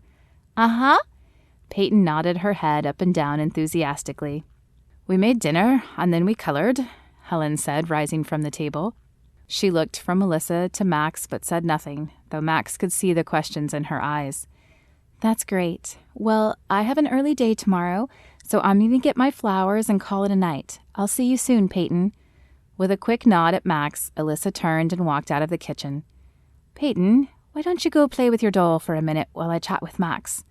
Though it was meant as a question, it came out more like a statement from Helen's mouth, and Peyton agreed without arguing.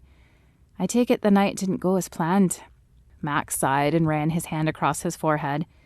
No, it started off well, but then a woman from my past showed up and told Alyssa not to trust me. It was awful, Helen. I finally felt like I was making progress, but now I feel like I'm back at square one. Helen motioned for him to sit at the bar and then crossed to the stove and set the kettle to boiling.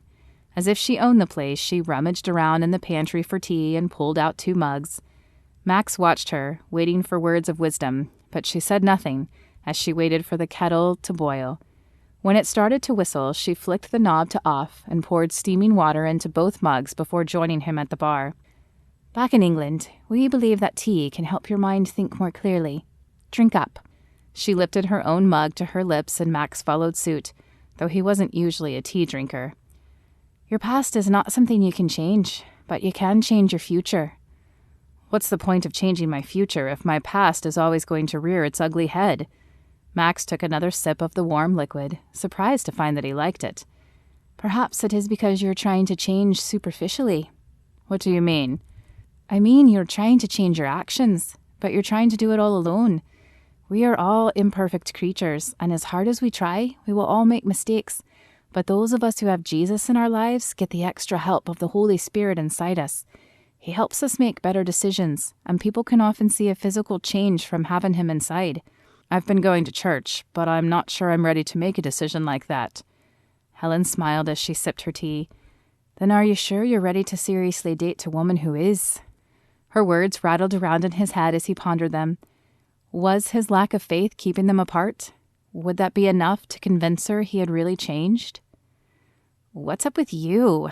Roxy asked as Alyssa entered the door of their shared apartment. It's Max. We had dinner tonight and it was going great, but then one of his one-night stands recognized him and came over. She told me not to trust him, and now I don't know what to think. Alyssa collapsed on the couch, dropping her head onto her hands. Roxy shut the book she was reading to give her full attention to Alyssa. I know I met him, but all I saw was his hotness. How old is he? I don't know. Late 20s, I guess. Alyssa's voice was muffled by her hands. I know you don't want to hear this, but not everyone grew up in faith like you. For those of us who didn't, sleeping with people isn't unheard of. In fact, most of us do it. A lot. I know that, but he is, or was, I don't know, a serial one-night stander. What if he just wants one night with me? What if he's like Tyson? Who's Tyson? Alyssa dropped her hands and looked at Roxy. You know, Tyson, the guy from my freshman year who only wanted to sleep with me and dumped me when I wouldn't? Ah, Roxy nodded, her blonde hair skimming her shoulders with the motion. Roxy wasn't around when Tyson happened, but Alyssa had filled her in during one of their late-night conversations about why she was waiting for marriage to be intimate. Well, you said Max was trying to change, right?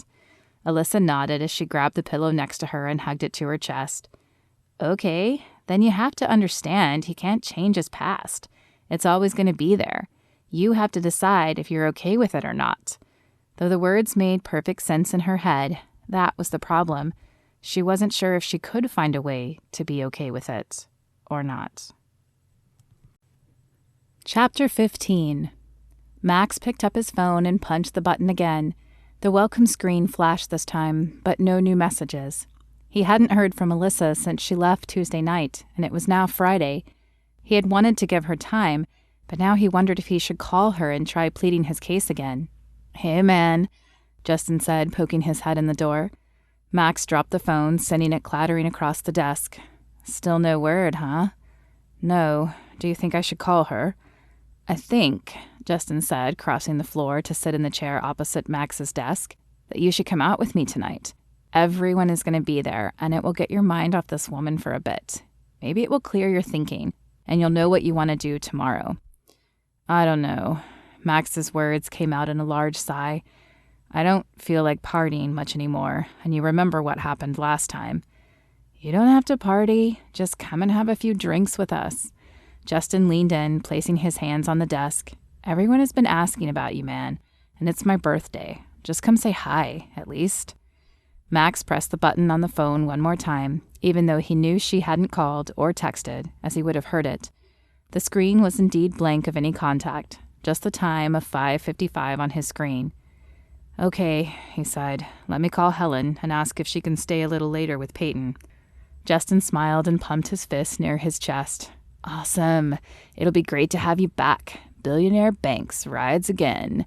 Max wasn't back, as he was only going because it was Justin's birthday. He picked up his phone and called Helen, who agreed to watch Peyton until he returned home. She didn't comment on his decision to go out, but he could hear the admonishing tone in her voice. "All right, let's go," he said when the clock struck 6. Knowing Justin, he had this party set at one of the hot spots that had a happy hour. Hopefully, Max could get in, grab a few drinks, and then find a nice way to excuse himself so he could go home and indulge in his misery. He snickered at the thought as he realized he was becoming like the women he so desperately avoided. They decided to take 2 cars so Max could leave when he wanted. Plus, Justin would probably be taking a woman home, and Max had no plan to do so. Sure enough, they pulled into Club Z, a popular hangout for the after-work crowd in their late 20s and 30s. Max sighed as he exited the car. Club Z was always full of beautiful women looking to meet up with the newest guy, and for some reason, they seemed to be able to smell his wealth. The bouncer was a broad man about their age with bulging biceps and brick shoulders, and he waved them through without bothering to check their IDs. He knew them both by sight. That was how often they came here. Inside, the club was dimly lit. Couches and tables filled one end of the room for those not dancing who wanted to try to hold a conversation. An expansive dance floor took up the middle space. The DJ booth sat in the middle above it, blasting out the latest hip-hop songs. Though it was early, the crowd on the dance floor was already large, and the bodies were jockeying for positions. To the left was the bar. 3 bartenders in white shirts manned the bar, grabbing glasses from a silver rack above it and filling them with liquid to hand either to the waitress or the patrons. "Let's get a couch," Max yelled and pointed to the right. Justin nodded, and the two secured a large brown couch as far away from the music as possible. "Great place for conversations." The sarcasm was evident in Max's voice. Though the music was quieter here, he still was forced to raise his voice to be heard. "We aren't here to converse." Justin flashed him an eyebrow raise and motioned the waitress over. "Right." Max looked down at his watch, wishing he had just said no and gone home to Peyton. She'd be eating dinner right now and filling him in on her day. Maybe she would have even heard from Alyssa, who still seemed to be stopping in to see Peyton, even though she was avoiding Max, and could give him some intel. He should have just swallowed his pride and called Alyssa to try to smooth things over again. "Max, how are you, buddy? Heard you got shackled with a kid." Chris Moore, another friend of Justin's, slid into the couch next to him. "I wouldn't call it shackled. Peyton is great. I'm glad I'm getting the chance to know her." Max tried to keep his voice light, but inside he was seething. Was this what he sounded like a few weeks ago? The thought created a wad of disgust in his throat. "What'll you have?" The waitress, a blonde woman in tight black shorts and a tighter white shirt, stood looking at him. "Just a Coke, thanks," Max said, but Justin jumped in before the woman could leave. Man, you promised to have at least 1 drink."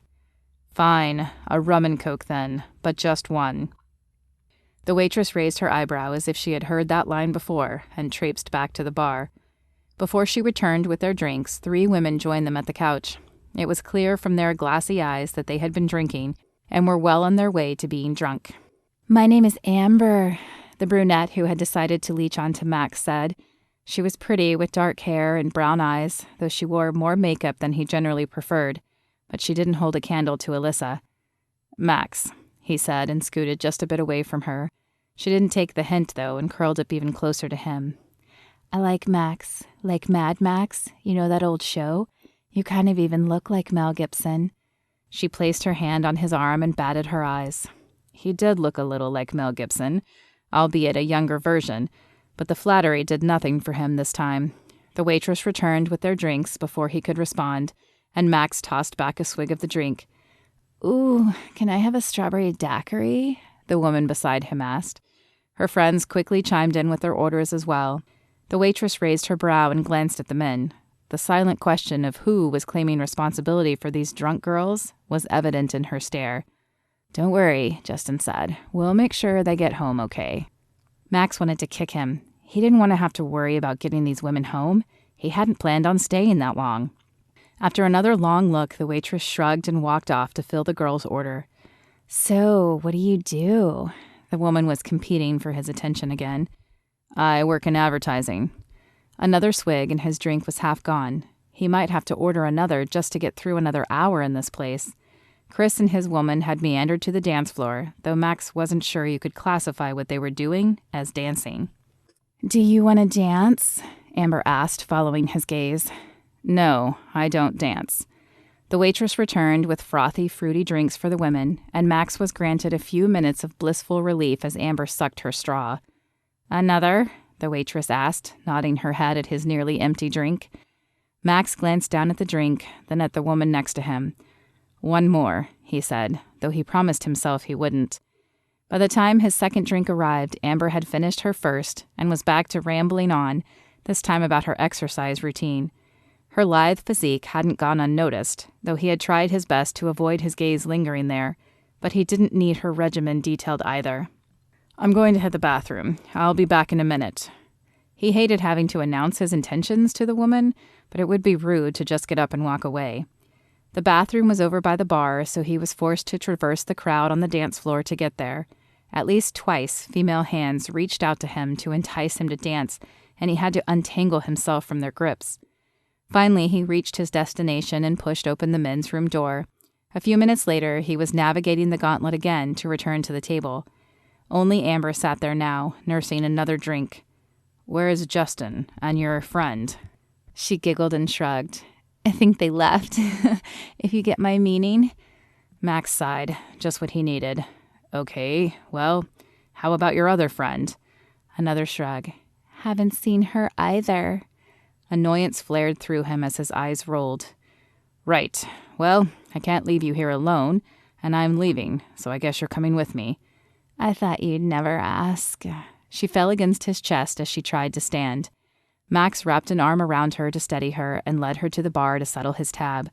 The bartender flashed him an eyebrow wiggle and a knowing smile, which Max ignored as he signed the receipt. Amber was nearly passed out as he got her to the door. The outside air woke her just enough to allow her to stumble to the car. Max had to hold her up more than once as they crossed the parking lot. She was in no shape to tell him where she lived. He folded her into the passenger seat where she curled up and closed her eyes. Great. What now? He whipped out his phone to call Justin, hoping her friend had drank less and could give him directions. But the call went to voicemail. Justin, it's Max. You left me with Amber and she's passed out. I have no idea where she lives. Call me as soon as you get this so I can take her home. He could barely hide the agitation in his voice as he punched the in-call button. His only option now was to take her back to his place and hope Justin called soon. As Amber was still passed out in the car when he pulled into the garage, Max left her there for a moment while he checked to make sure Peyton was asleep. Though the situation was innocent, he didn't want her seeing a woman coming into the house. That was an early night, Helen said, smiling at him as he entered the kitchen. Yeah, unfortunately it isn't over yet. Is Peyton asleep? He glanced around for her as the words left his mouth. Yes, I put her down a few minutes ago. Why? There was an edge in Helen's voice that was more than idle curiosity. Justin left me with a drunk girl. I couldn't leave her there when her friends left, so I was going to take her home. Unfortunately, she drank so much she passed out, and I have no idea where she lives. I was going to let her sleep it off in the other guest room and take her home when Justin calls me back, or she wakes up, whichever happens sooner, but I didn't want Peyton seeing her come in. Are you sure that's a good idea? Helen asked. No, but I don't have any other options. I could take her to my house, Helen offered. Thank you, Helen, but she doesn't know you, and I don't want to scare the girl too much. Helen tipped her head. All right, if you're sure. The raise of her eyebrow let Max know she didn't like this plan, but he didn't either. However, he had little choice. I am. Thanks, Helen, and I'll see you Monday. After Helen gathered her purse and bid him good night, Maxwell headed back to the car. Amber was still passed out in the passenger seat, her mouth open and a tiny line of drool tracking down the right side of her mouth. Max unfastened her seatbelt and snaked an arm behind her back. Her other arm he draped over his shoulder, holding her right hand in his. She was dead weight, but he managed to extricate her from the car this way. Then he dropped her right arm and squatted to slip his arm under her knees and pick her up. He was glad she didn't weigh much and that he worked out, but dead weight was still heavy.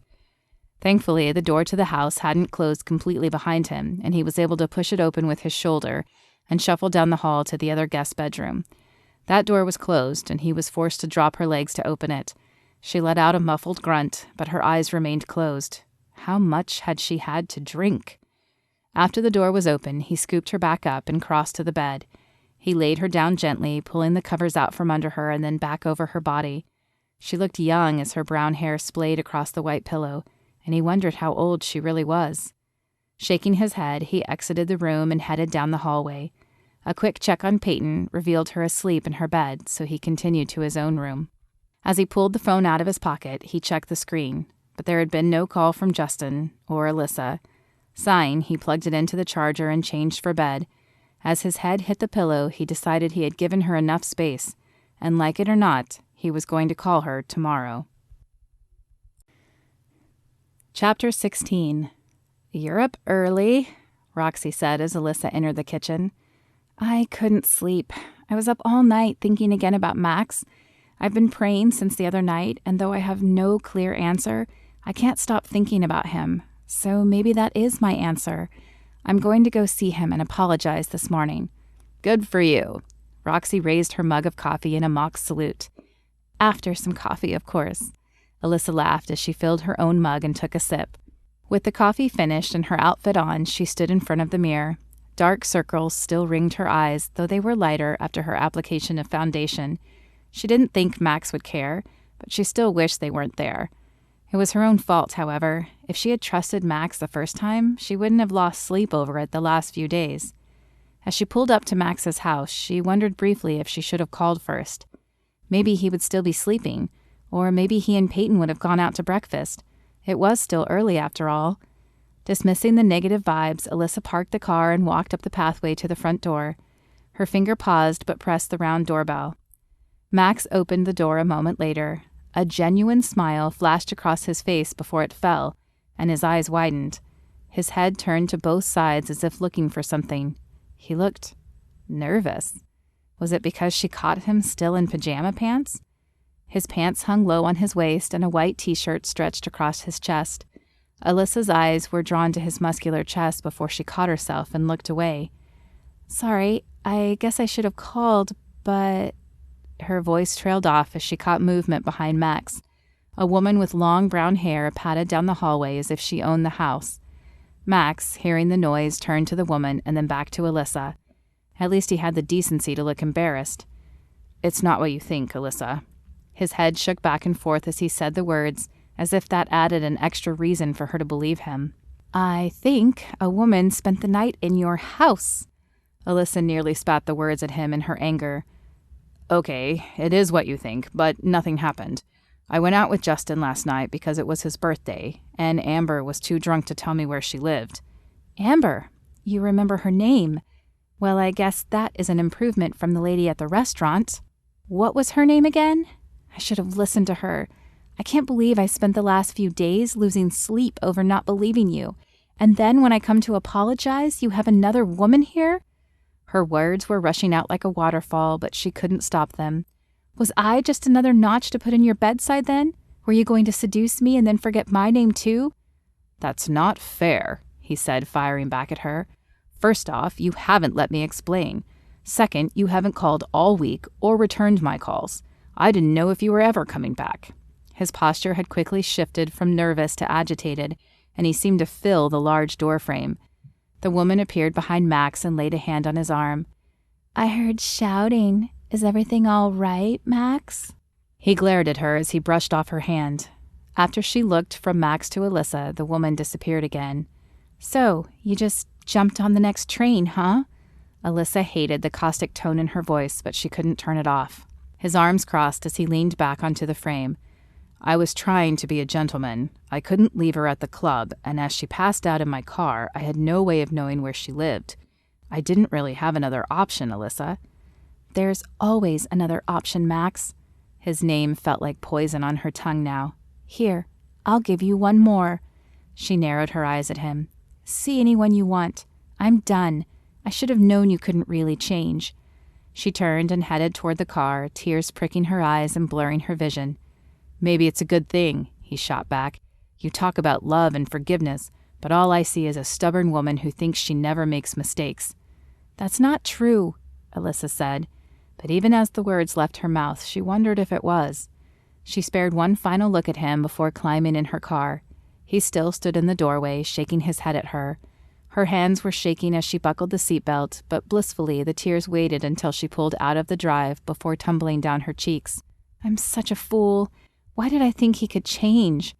She said the words aloud, hoping for a sense of peace, but silence was all she received in return. Silence, and the mocking reminder that she had been too angry to believe him when he tried to explain. Could it be possible that he was just being a gentleman? The woman had been fully dressed after all, but she could have put on her clothes before exiting the bedroom.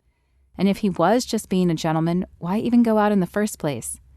She had no answer by the time she pulled up to her apartment, but at least the tears had stopped for now. Whoa, that was short, Roxy said, pausing the show she was watching on TV when Alyssa entered. What happened? Alyssa rolled her eyes as she slumped down beside Roxy. There was a woman there who spent the night. He said it was innocent, but I don't believe him. I feel so stupid. At the last word, the tears sprung anew and began another slow trickle down her cheeks. Hey, it's not your fault. This guy has been playing the game for a while, it sounds like. The only one to blame is him. I know what will make this better. Hang on. She bounded up from her chair and into the kitchen. Roxy had been a track star in high school, and her long legs were still toned and in shape as she ran 3 miles every day. There was the sound of cupboards opening and porcelain clinking, followed by the drawer and then the fridge opening and closing 2 times. A moment later, Roxy returned with 2 bowls of chocolate monkey ice cream. Ice cream? It's not even lunchtime. Hey, ice cream makes everything better. It doesn't matter what time. Alyssa smiled as she took the bowl, but though ice cream would make her feel better for the time it took to eat it, she knew it wasn't going to fill the aching spot inside her heart. Max sighed as Alyssa's car exited the drive. How had this gone so wrong so fast? Why hadn't she let him explain? He shut the door and trudged to the kitchen. Amber was perched on a bar stool with a cup of coffee in her hand. I hope you don't mind that I helped myself to some coffee. I tried to ask, but you looked a little busy. Boy, this is quite the place you have here. Her voice was too perky this early in the morning, and Max was already feeling grumpy after the argument with Alyssa. Yeah, it's great. You seem angry. Is it about the woman at the door? Her wide eyes were filled with curiosity, but seemed to be lacking the knowledge of her part in his anger. Yes, it's about the woman at the door. She thinks I brought you home to... She thinks we... He shook his head. Anyway, it doesn't matter now. She left. Why didn't you just tell her that nothing happened? She flicked her hand and took another sip of her mug. I mean, I assumed it didn't since I woke up by myself and still in my clothes from the night before. He stared at her, trying to contain his anger. I tried telling her that, but unfortunately your poor timing didn't help matters. Amber's head snapped back in surprise. Well, excuse me. I had a pounding headache and needed some coffee. By the way, where's your aspirin? Rolling his eyes, he stepped over to the highest cabinet and pulled out a bottle of aspirin. He walked back to her and slammed it on the counter before returning to his room. He wanted this woman out of his house now, and as Peyton was still asleep, he needed Helen to come stay at the house in case she woke. She showed up 15 minutes later, wearing what looked like a housecoat with curlers in her hair. You could have gotten dressed first, he said as he opened the door. A sliver of his anger fizzled at the sight of her. I'd risk your daughter seeing some strange woman in the house? I think not. You should have let me take the girl home last night. She poked him in the chest as she stepped inside the house. Yeah, I should have, Max sighed. Alyssa showed up to apologize, but then she saw Amber. She's furious this time, Helen. I don't think she will ever forgive me. Helen had the decency not to say I told you so, but she did shake her head sadly. We'll figure something out, Max. For now, get that woman home. Max nodded and marched back to the kitchen. Let's go, Amber. She jumped at his forceful voice, spilling coffee on the countertop. Go? Where are we going? I'm taking you home. Already? But I thought we could... She stopped as he glared at her. You have cost me quite enough. We aren't going to do anything. Now, come on. After another swig of whatever was left in her coffee mug, she set it on the countertop and slid off the bar stool, following him out to the garage. Where to? He asked her when they were both buckled. 3410 Buckley Street. Unfamiliar with that location, Max plugged it into his phone and sighed when the ETA showed half an hour drive. So, I guess this means you won't call me? She asked when he pulled up in front of her place. Out. He pointed out the door, feeling a little mean, but also relieved he would never have to see her again, and he hadn't tried to trick her. He should have just called her a taxi. But in his effort to turn over a new leaf, he had thought taking her home was more gentlemanly. Now, he just wanted to get home. She pouted her lip as she opened the door. Fine. After the tedious drive home, a cup of coffee called his name. The pattering of little feet echoed down the hall as he entered the house. Daddy, Helen's here. You going somewhere? Peyton asked, running up to him. Reaching down, he swung her into the air and situated her on his hip. Nope, I'm staying home with you all day. Helen was just watching you while I took care of some business. Oh, good. Can we play princess today? Her bright blue eyes shined back at him. I can't think of anything I'd rather do, but can you let me get some coffee and breakfast first? Okay. After he set her on the floor, she scurried into the living room to watch her favorite cartoon. Max turned to Helen. What does playing princess involve? Well, when I play with her, it involves a tiara and a wand, but maybe she won't make you wear the tiara. Helen winked at him and smiled. Ha, very funny. Max grabbed a mug from the cupboard and filled it with coffee. Though the warm beverage calmed him, it did not heal the hole in his heart from Alyssa's departure. What am I going to do, Helen? He asked as he sank onto the bar stool. First, you're going to eat a breakfast. She placed a plate of pancakes and eggs in front of him. Then, we're going to figure that out. Now, eat up. Chapter 17. Where are you going? Roxy leaned against the counter, her arms crossed and her eyebrow raised, as Alyssa wheeled a suitcase behind her and into the kitchen. I'm going home. I need to get away from here for a few days, so I'm going to see my Aunt Sandra. Roxy's head fell forward. Are you sure? You haven't been back there since... I know, Alyssa said, cutting her off. She hadn't been back home since her mom died a few years ago from cancer, but her conflicting emotions proved too much for her. She needed some clarity, and her Aunt Sandra was the one person who had always been able to give her clarity. But I'm hoping it will help, and it's only for a few days. I get that. Roxy pushed herself off the counter and crossed to Alyssa, enveloping her in a hug. Have a safe trip, and I hope you find the answer you're looking for. Me too. As Alyssa pulled into Sandra's driveway, a feeling of peace enveloped her. Sandra wasn't her aunt by blood, but she had been her mother's best friend and had always been like a second mother to Alyssa. Now, Alyssa couldn't wait to see her. It had been too long, especially since Henry had passed away and all of their children were now out of the house. Sandra must be lonely, and Alyssa made a mental promise to visit more often. Sandra opened the door before Alyssa could even knock. The smile on her face reached from ear to ear. Alyssa, it's so good to see you. She opened her arms and Alyssa dropped her suitcase so she could lean down and hug the woman. It's good to see you too, Aunt Sandra. Well, come in, come in. I've got chicken in the oven and a salad ready for dinner. You do still eat, don't you? You've gotten so skinny, I'm no longer sure. Yes, Aunt Sandra, I still eat. I've just been so busy with school that I've been going nonstop. But I finished my last final last week, so I'll have time to slow down now. Alyssa set her suitcase just inside the door as she followed Sandra to the kitchen. She must be cooking her famous garlic chicken because the scent of garlic was strong in the air. Alyssa watched as Sandra wheeled over to the modified counter and began tossing in the few remaining ingredients needed for the salad. How'd you do? I did well. I got A's and B's on all my finals. Dropping the wooden spoon she was using to stir the salad, Sandra turned her deep brown eyes on Alyssa. Your mother would be so proud of you, is so proud of you, as I know she's looking down on us. Tears pricked Alyssa's eyes at the mention of her mom. Thanks, Aunt Sandra. I just wish she could help me with finding a good man." Sandra opened her mouth to speak, but was interrupted by the doorbell.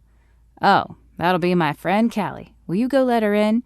I invited her over because you two are about the same age, and she needed a night off. She's got a little one at home." "Sure." Alyssa blinked as she headed back to the front door. Why would she invite someone else over?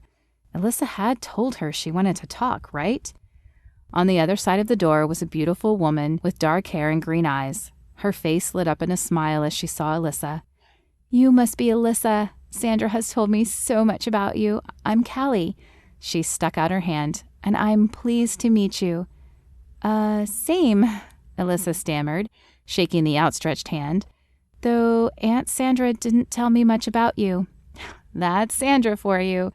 Callie stepped into the living room and closed the door behind her. "I'm sure she has something planned. She always does. Called me up today and said you were coming and could use some sisters in Christ around you, so here I am." She leaned in and lowered her voice. "Plus, I needed a break." Alyssa nodded, though she had no idea what Callie was talking about.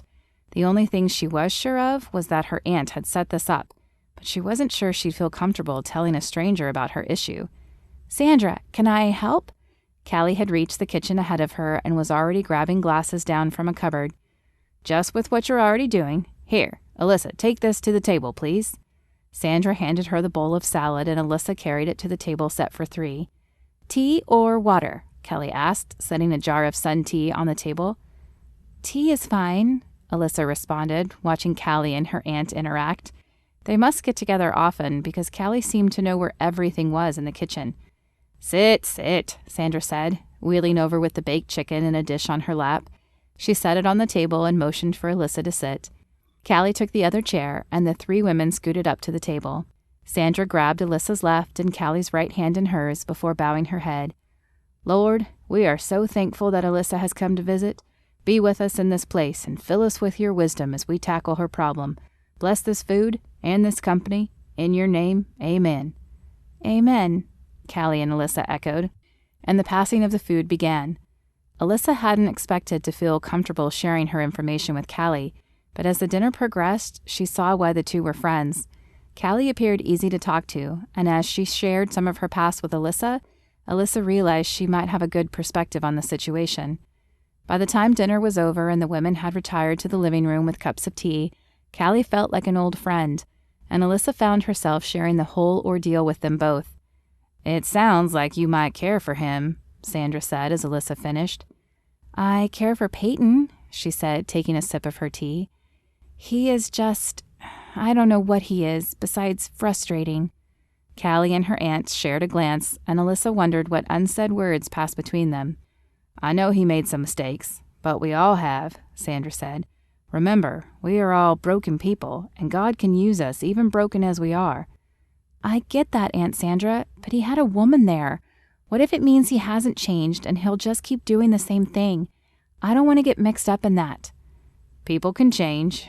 I did. Your mom did. Callie did. It just takes someone showing them the love of Jesus." Her aunt looked down into her teacup. "Darn. Empty. You two keep talking. I'm going to go get a refill." Had she shown Max the love of Jesus? The image of their last fight flashed through her mind, and Alyssa cringed. That was definitely not Jesus' love that day. "I don't want to contradict what Sandra says." Callie's voice brought Alyssa back to the present. "She's probably the wisest woman I know, but I was with a man who couldn't change, or wouldn't change.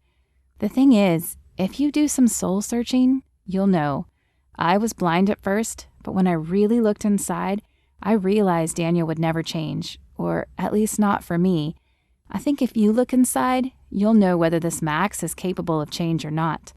"Thanks, Callie. I'm glad Sandra invited you over tonight." "I am too," Callie said, returning the smile. Chapter 18. "Why are we here?" Peyton asked as Max unhooked her from the car seat. "Well, Alyssa and I are in a bit of a fight. I thought it would be nice if we gave her some space. So this is Helen's church." Max had been unsure when Helen first suggested the idea of changing churches. What if Peyton hated it? But as they approached the small white church, Max felt a sense of peace. Helen was at the door waiting for them. "You made it." She gave Peyton a high five before turning to Max. "Come in. Let me introduce you around." The thought sent ice water through Max's veins, but he followed her in anyway, Peyton's hand clasped in his. "This is Pastor Bill." Pastor Bill was an older man with gray at his temples. He wore a button-down shirt and some slacks, but no tie, and he looked a little more relaxed than Max's image of typical pastors. "Pastor Bill, this is my friend Max and his daughter Peyton." Helen made the introductions and then stepped back smiling. "Pleased to meet you, Max, and you, Miss Peyton. I hope you enjoy the service." "Oh, I'm sure he will." Helen jumped in before Max could speak. "I know we all do every week." She grabbed Max's arm and steered him to the right. "Let's check Peyton in, and then you can escort an older woman to her seat." Max smiled as he looked down at her hand on his arm. It seemed that she was escorting him, currently, and he knew she was quite capable of finding her seat herself, but he honored her. After dropping Peyton in the small Sunday school room, he led Helen back to the sanctuary, but she took over when he tried to snag a seat in the back row. "Oh, no, she said, pulling him forward. "The best seats are toward the front." "But I don't want to sit up front." His fear, though he'd never tell Helen, was that if he was up front, people would watch him and be able to tell that he was a faker and not a believer. She ignored his protests and situated herself in the middle of the third aisle, patting the chair beside her. With a sigh, Max entered the row and took the seat. The music started shortly after, and Max was surprised by the upbeat music. He knew Helen was young for her age, but he hadn't expected her to like this type of music. 3 guitars, a drummer, a keyboard, and a piano made up the band, along with 4 singers out front. When the music ended, Pastor Bill took the stage, and Max found himself drawn to the message. It was all about Jesus meeting you where you are. Though Max hadn't considered religion much in his adult life, he remembered the few times his parents had taken him when he was young, and the message then was all about being perfect or going to hell. It was one reason why he had avoided religion for so long. But here was a man saying he didn't have to be perfect to have a relationship with Jesus, because a relationship with Jesus would change him. He wondered how it would change him. He already felt different just having Peyton in his life. The sermon was still bouncing around in his head as he and Helen walked down the hall to get Peyton. "Max, Helen, I drew us." Peyton proudly waved a white paper with purple scribbles on it. "That's me, and there's you, Helen, and there's Alyssa."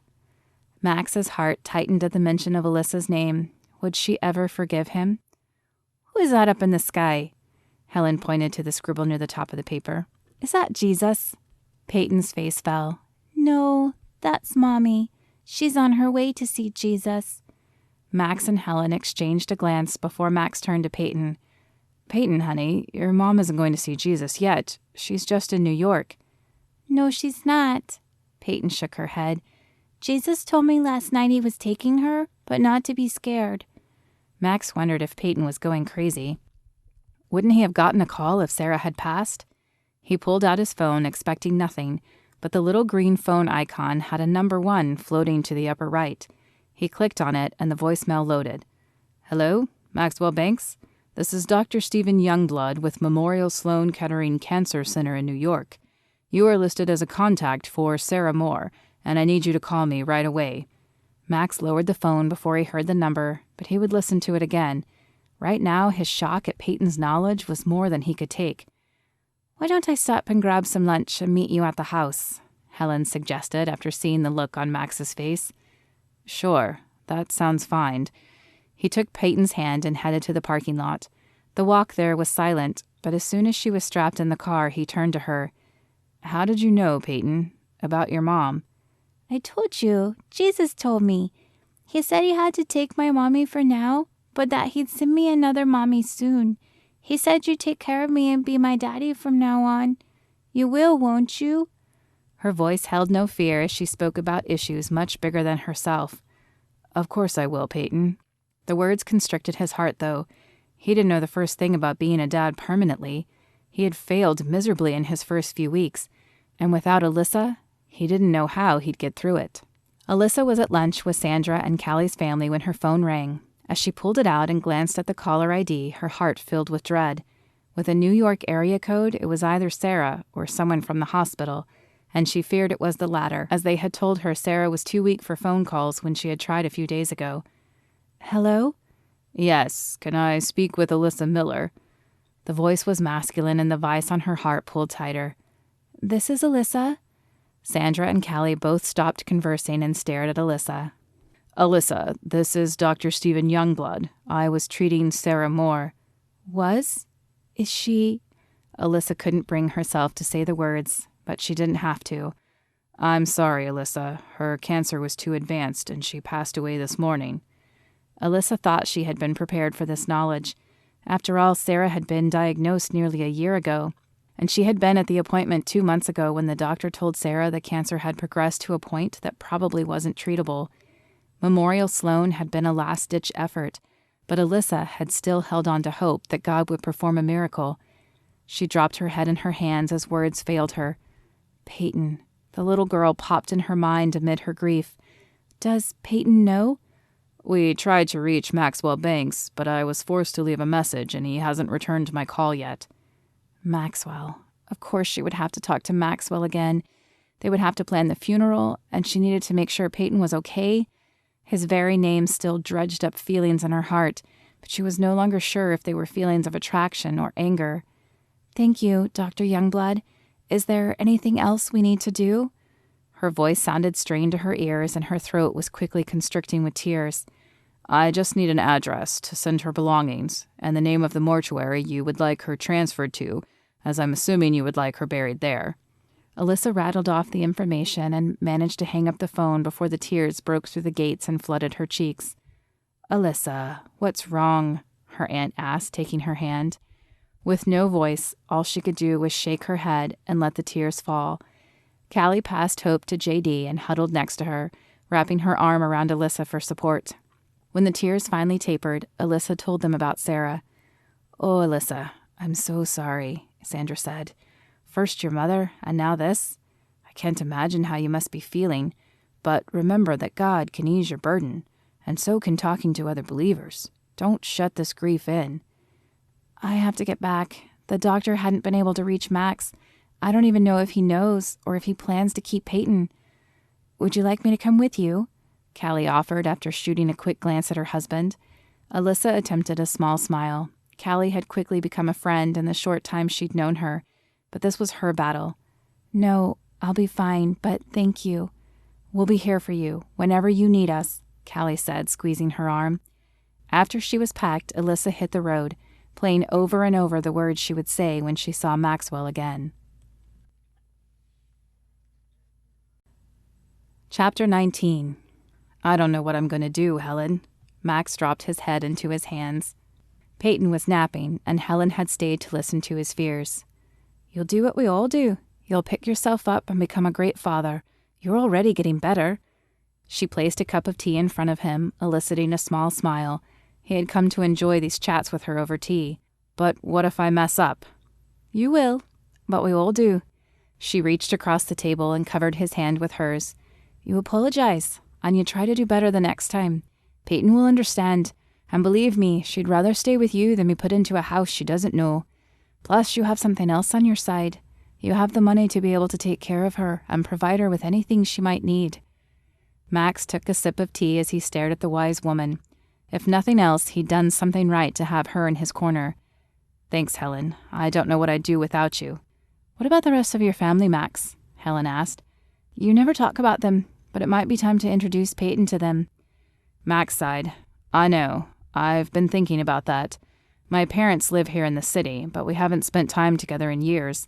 Not since my brother moved to Scotland and they became believers. I was fresh out of college and thought I knew everything, you know?" Helen nodded and motioned for him to continue.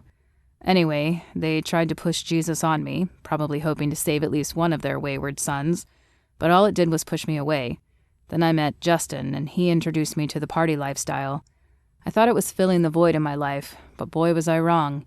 Needless to say, my lifestyle drove an even bigger wedge between us." "You know my strength doesn't come from myself, right?" She took a sip of her tea and looked at him over the rim of the cup, as if measuring his reaction. "It comes from my friends, my family, and trusting God to help me handle anything I can't." "How long have you been a believer?" Max couldn't believe he was even asking the question, but the combination of the sermon, Peyton's dream, and Sarah's death had all been working in his head. "Since I was 10. Of course, it was much easier then." She laughed wistfully, and her eyes glazed over as if she was remembering some fond memory. I strayed for a time in college when I was trying to figure out my own way, but God saved me when I was at my lowest. And when I stopped fighting him and started listening, my life got simpler. Not easier, mind you. Following Jesus doesn't always mean an easy life, but simpler. And I knew he'd always be there for me. I'm not sure I'm ready for all that, Max said, twirling the cup around. But could you tell me how, in case I get there? Of course. Helen smiled and began to lay out the simple steps to accept Jesus into his heart. Alyssa inhaled deeply as she parked in front of the palatial house. Was she sure she wanted to do this? After all, it had only been a day since she left in anger. Somehow, she felt less angry now. The loss of Sarah had put things into perspective, and whatever happened between her and Max, she needed to be around for Peyton. She was surprised when Helen opened the door. Hi, Helen. I wasn't expecting to see you. Nor I to see you. She smiled and stepped outside, closing the door slightly behind her after sneaking a glance down the hallway. However, I'm glad you're here. I needed to speak with you. If it's about Sarah, I already know. It isn't. It's about Max. Alyssa held up her hand. Helen, I don't. No, you're going to listen to me, Helen said, cutting her off. Then you can make up your own mind with what I have to tell you. Shocked by Helen's firm tone, Alyssa closed her mouth and nodded for her to continue. Thank you. Now I know Max has a history, but he did not sleep with that woman who was here Saturday. I was here when he brought her home Friday night. He put her up in the guest room for the night. He tried to take her to her home, but she had passed out before he got her address. He was put in a bad situation, and he tried to do the right thing. Do you trust him? Alyssa asked, her voice quiet. I've never seen a man make such a drastic change in such a short time, but I see the way he looks at Peyton and the way he looks at you, and I do trust him. He's been a wreck since you left Tuesday, and even more yesterday at the thought of losing you. He will never be perfect, but his heart is open, and he's asking questions about Jesus. I'm going to keep encouraging him, and it would help if you did too, but I'll leave that up to you. He's in the living room. With that, Helen opened the door for her and waved goodbye as Alyssa stepped in. Alyssa? Max's face registered his surprise as she entered the living room. What are you doing here? I came to see if you knew about Sarah. Dr. Youngblood said he couldn't reach you and had to leave a message. Does Peyton know? She does. In fact, she knew before we got the call. She had a dream, he added, as her eyes widened in confusion. How is she doing? Is she okay? She seems all right. She's napping now. He stood and crossed to Alyssa. I'm glad you came, though. I didn't like the way we parted last time. His hand reached out to hers, and after a moment she accepted, taking a step closer to him. I didn't either. I'm sorry I didn't trust you. There's been hurt in my past, and I have to admit, your past frightens me, but I know you're trying. I promise to keep trying if you'll let me. I don't think I can do this with Peyton all on my own. As he took another step closer, Alyssa could feel the heat radiating off him, combining with the heat building inside her. Her breath caught as his fingers intertwined with hers, and he pulled her closer. Was he going to kiss her? Did she want him to? His eyes flickered back and forth between her eyes and her mouth before closing. His face began to lean down to hers, but before their lips could touch, Aunt Lissa! Peyton's voice caused them both to jump back. Heat seared across Alyssa's face. Hey, Peyton, how are you doing? I'm okay. I'm sad about Mommy, but Daddy said he wouldn't leave me. A small smile crossed Max's mouth as Alyssa glanced at him.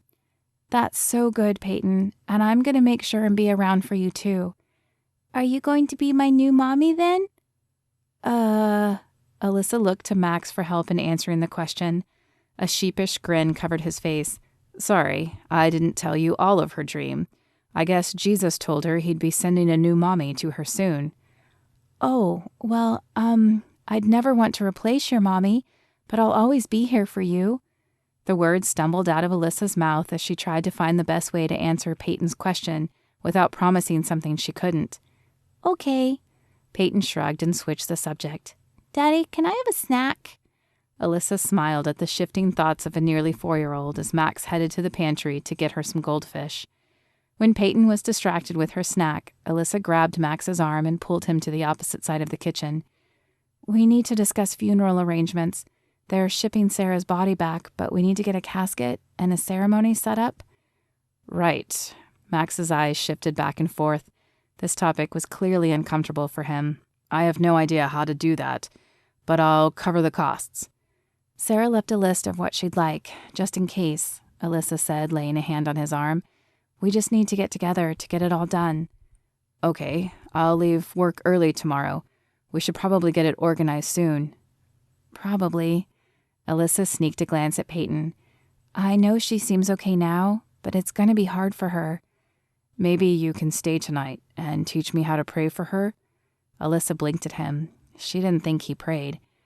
I went to Helen's church this morning, he said, smiling.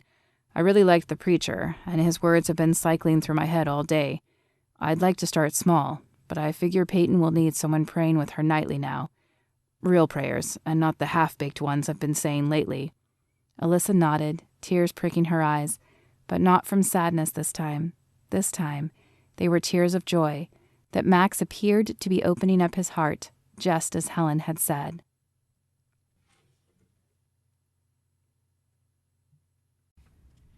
Chapter 20. Dude, sorry about not returning your call Friday night, but I was a little busy, if you get my drift. Justin sat in the chair across from Max and wiggled his eyebrows for emphasis. Yeah, well, that little stunt nearly cost me something real, so I hope you enjoyed it, as it's the last time I'll be going out. Max turned on his computer as he sat behind his desk. Though it appeared Alyssa had forgiven him, he was still miffed at Justin's behavior. Whoa, man, what do you mean? I heard you hooked up with Amber. Max rolled his eyes. No, I didn't hook up with Amber. I tried to take her home since you left her there, but she was so drunk that she passed out before I got her address. I ended up having to take her to my place, which is where Alyssa found her the next morning when she came to apologize. Needless to say, that didn't go well, and we'd probably still be fighting if it weren't for Sarah dying. Wait, what? Sarah's dead? Yes, she passed away yesterday. Max bit his lip to keep the hurtful words in his mind from spilling out of his mouth.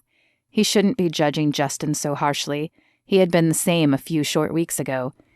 So, what are you going to do with the girl? The girl? Max's head fell forward, his eyes wide. You mean my daughter? Hard as he tried, he couldn't keep the angry edge from creeping into his voice. I'm going to raise her, of course.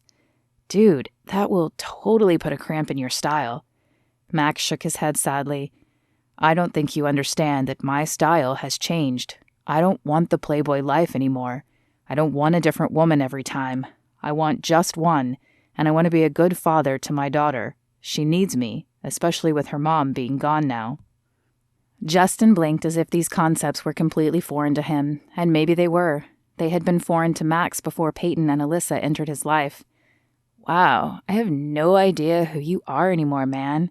Justin shook his head as he stood.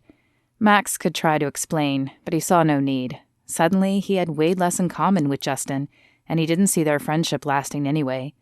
With a final glance, Justin shook his head one more time and exited the office. Max sighed in relief.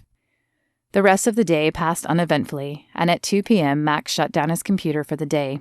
He was picking Alyssa up so they could pick out a casket for Sarah. What do you think? Alyssa asked, running her hand over a casket a dark mahogany color. She always said she wanted simple, but I can't put her in that thing. She pointed to the bargain basement casket, which was just a step above a pine box.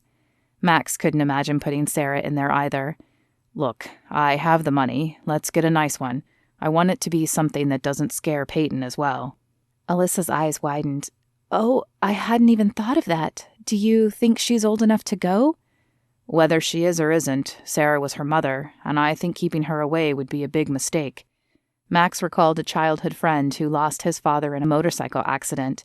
He hadn't been allowed to attend the funeral, and he had carried a lot of hurt afterwards, causing him to act out in school.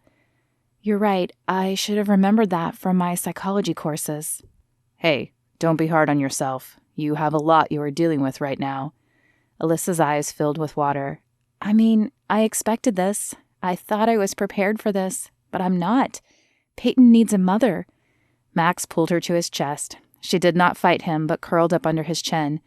Look, didn't you tell me that God will provide a way, that he's always there for you?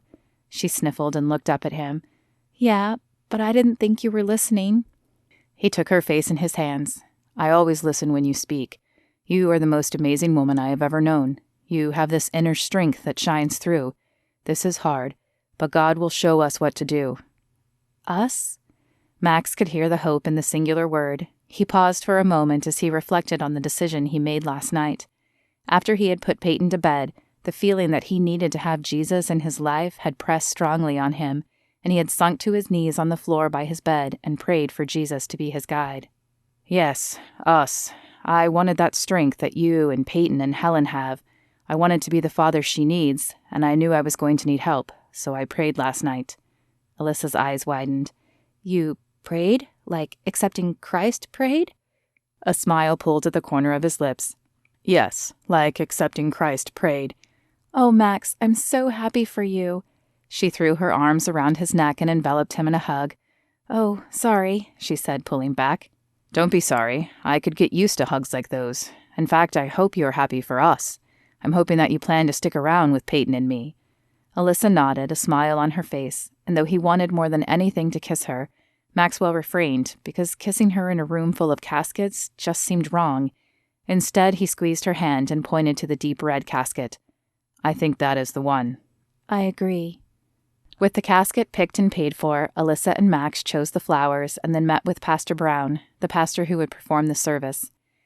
"Here is what Sarah wrote down that she wanted before she passed." Alyssa handed over the notebook sheet of paper, which the pastor took and scanned.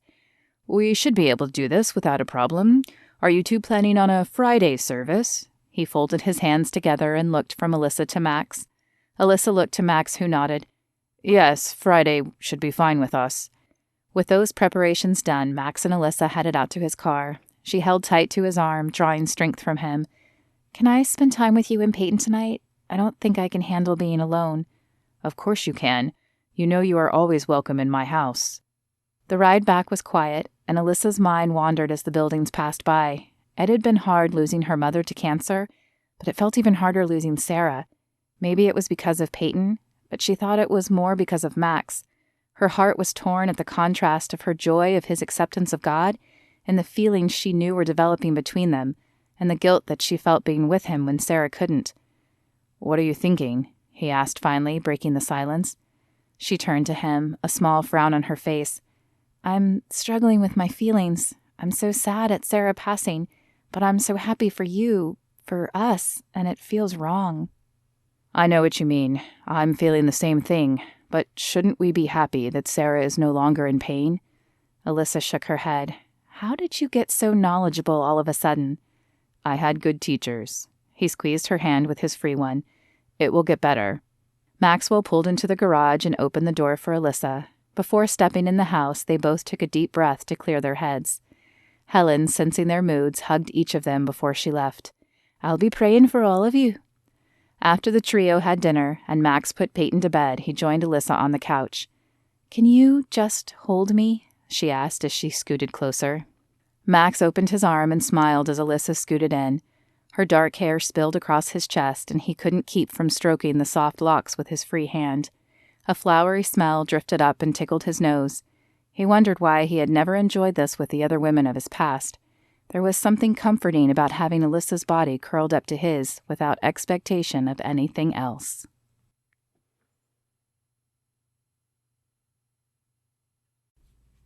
Chapter 21. "Where are we going, Daddy?" Peyton asked as he strapped her into the car seat. "To meet my parents, Peyton. I think it's about time you met your grandma and grandpa. Would you like that?" Her eyes lit up as she nodded. Max laughed and tousled her hair. "Let's hope you still feel that way after meeting them," he said under his breath as he climbed into the driver's seat. His mind replayed the phone conversation with his mother as he drove. He had called last night, not wanting to show up unannounced and have them not let him in. Though she had been excited to hear from him, there had been a distance in her voice. He hoped it was just cautionary on her part, but as he pulled into their driveway, his stomach clenched into knots. He hadn't told her about Peyton on the phone, and he had no idea how they would handle the situation. Their house was a modest rambler on a few acres of land. After coming to Jesus, they had sold their mansion and moved into a smaller house, another thing Max hadn't understood then, but did now. Gathering his courage, he sighed and parked the car. After unstrapping Peyton, he held her hand and approached the front door. His mother opened the door before the doorbell chime had finished sounding. There were a few more strands of gray in her hair, but otherwise she looked as he remembered her. Max. Her voice was warm and her smile genuine as she opened her arms. Then her eyes took in Peyton, and her arms dropped. Well, hello. Who's this? Hi, Mom, he said. This is Peyton, my daughter. Though her eyes widened slightly and she shot him a look that said she expected an explanation, her demeanor remained the same with Peyton. Hello, Peyton. I'm your grandmother, Nancy. Hi. Though Peyton had a death grip on his pants leg, she released one hand and raised it in a wave. Well, come in, come in. Peter will be so happy to see you. She led them down a carpeted hallway into a spacious living room. His father sat in a brown recliner reading a newspaper. As they entered the room, he lowered it, and his eyebrow rose as he saw Peyton. Hi, Dad, Max said as his father stood. I'd like you to meet my daughter, Peyton. Peyton managed another small wave as Peter kneeled to her eye level. It's very nice to meet you, Peyton. I'm Peter, but I guess you can call me Grandpa. Okay, Grandpa. Though questions remained in their eyes, his parents refrained from asking them and turned to small talk. Peyton climbed on Maxwell's lap as he took a seat on the couch. His mother perched on the other chair in the room. After half an hour, Peyton was asleep on his lap, as he had hoped. So tell us how you've been, his mother said when she noticed the cadence of Peyton's chest. Max took a deep breath. It's been a ride, that's for sure. You know how my life was going. But a month ago, a woman from my past showed up on my door with Peyton. I hadn't known about her, but I took her in to help her mother, who was sick. Sadly, her mother, Sarah, passed away this last weekend. His mother gasped and covered her mouth. So Peyton's mine for good. I thought you should meet her since she'll be in my life. Are you sure, Max? Raising a child isn't something to take on lightly, his father said, crossing his legs. I know, Dad, but Peyton doesn't have anyone else. Sarah's parents died in a car wreck when she was in college, and she was an only child. Besides, she's grown on me, and I can't imagine my life without her now. There's more, though. His mother's hands bunched together as she waited for him to continue. I became a believer. Sarah was one, and Peyton is two. So is the nanny I hired and Alyssa. Between all of them, they showed me what my life could be like, and I accepted him a few days ago. Tears glistened in his father's eyes and streamed freely down his mother's cheeks. Oh, Max, we're so proud and so happy for you, she said, wiping away her tears. It's an answered prayer, son. Praise the Lord. But who's Alyssa? Max smiled as he pictured her beautiful face. Alyssa was Sarah's best friend. She has helped me the last month with Peyton and stolen my heart. I want you guys to meet her soon, but I wanted to see how it went with Peyton first. We'd be honored to meet her, his mother said. She must be a special woman if she managed to help turn your life around. She is. The funeral's on Friday, but how about we plan for the following week? That would be great, and I hope you'll come over more often now. Max smiled at his mother and the hope that colored her words. I promise, Mom, but for now, I better get this monkey home and in her own bed. He scooped his arm under Peyton and lifted her up. His mother and father stood and wrapped their arms around him. It felt good to have his parents back in his life. The day of the funeral dawned before Maxwell was ready. The impending ceremony put a damper on the mood he had been feeling the rest of this week. He reached for a black shirt and slid his arms inside before buttoning it up and tucking it into his black slacks. The monochromatic look matched his somber mood. He walked into the kitchen and started the coffee pot, enjoying the rhythmic dripping. Lord, please help this day go as well as it can and give Peyton peace. Her tiny feet echoed in the kitchen a moment later. Morning, Daddy. Morning, Bug. Did you sleep okay? Yeah, but Jesus told me it was going to be a sad day. I have to say goodbye to Mommy. I don't want to say goodbye. Her eyes glistened with unshed tears. Her perception and connection to Jesus still threw Max. Even though he had made the decision to give his life to Christ earlier this week, he couldn't say that he'd heard Jesus speak to him. That's right, Bug, but remember what we talked about. Mommy is no longer in pain. I know, but I miss her. The tears broke through the dam and rolled down her cheeks, creating shiny, iridescent tracks. Oh, Peyton. He enfolded her in a hug and let her cry against his shoulder. His heart broke for the pain she must be feeling. He had never understood women when they talked about hurting with their children and never wanting to see them hurt, but he understood it now. He would give anything to take her pain away. When her sobs subsided, he grabbed her shoulders and stared into her eyes. This is going to be a hard day, but I'll be there with you, and so will Alyssa and Helen, okay? And none of us are going anywhere. We will be here with you whenever you need us. She nodded and sniffled. Okay, Daddy. I'll try to be brave. Though Peyton didn't have a black dress, he managed to find a dark blue one that fit her. He helped her brush her hair and then heated up a waffle for her for breakfast. She sat at the table, coloring while she ate. When breakfast was over and her teeth were brushed, the two headed out to his car to pick up Alyssa. Helen had offered to meet them at the church. Peyton's pink bear was clasped tightly to her chest in one hand and her drawing in the other as Max strapped her in, and he sniffed back his own tears, threatening to spill over. She looked so small and helpless, and now he had to be the one to watch out for her. When they arrived at Alyssa's apartment, Max texted her to let her know they were waiting. He would normally ring the bell, but he didn't want to leave Peyton in the car by herself. Alyssa appeared a moment later in a simple black dress. He could tell she was putting on her fake smile and her cheerful voice as she climbed in the car and greeted Peyton, but he could see the sadness in her eyes as well. As soon as she turned around and buckled her seatbelt, he grabbed her hand and gave it a squeeze. She flashed him a tight smile before focusing out the window. He took no offense, as he knew she was fighting tears herself. The parking lot was full as they pulled up to the church. They had opted to have the funeral at Sarah's church in hopes it would be more comfortable for Peyton, and because Sarah had many friends there. Helen had also offered to continue on to the gravesite afterward to make sure everything went smoothly there as well, so that Peyton wouldn't have to sit through 2 ceremonies or see the hole in the ground. Hand in hand, the trio entered the church, accepting consolatory wishes from everyone they passed. Peyton managed to keep a brave face on as they entered the sanctuary and took their places at the front. As the pastor began to speak, Peyton climbed in Max's lap and curled her face into his chest. His arms circled her, offering the only measure of comfort he could at the moment. He sent up silent prayers for her peace. Alyssa scooted over and twisted toward Max, placing one hand on his shoulder and the other on Peyton's back. He shot her a grateful look before returning his focus to the ceremony. When it was over, he asked Peyton if she wanted to see the casket, but she shook her head. I want to remember Mommy from my dream, but can you give her this picture? She held out the picture she had drawn that morning, which showed Sarah sitting on a cloud next to Jesus. I'll take it, Alyssa said. Max nodded and took Peyton's hand, leading her to the back of the church as Alyssa stepped up to the casket. They had opted for a closed casket ceremony in case Peyton wanted to see the casket, and Max was glad. He wanted to remember the way Sarah had looked when alive as well. They followed the crowd to the kitchen where a small reception had been set up. People came over one at a time and in small groups to give their condolences. Helen found them and knelt in front of Peyton. You were such a brave girl in there. I'll have something special for you on Monday, okay? Peyton nodded and gave Helen a hug. Thank you, Max mouthed to her as she stood. Helen nodded and disappeared into the crowd. Alyssa appeared a moment later. You know, I don't know about you, but I'm tired of being sad, she said.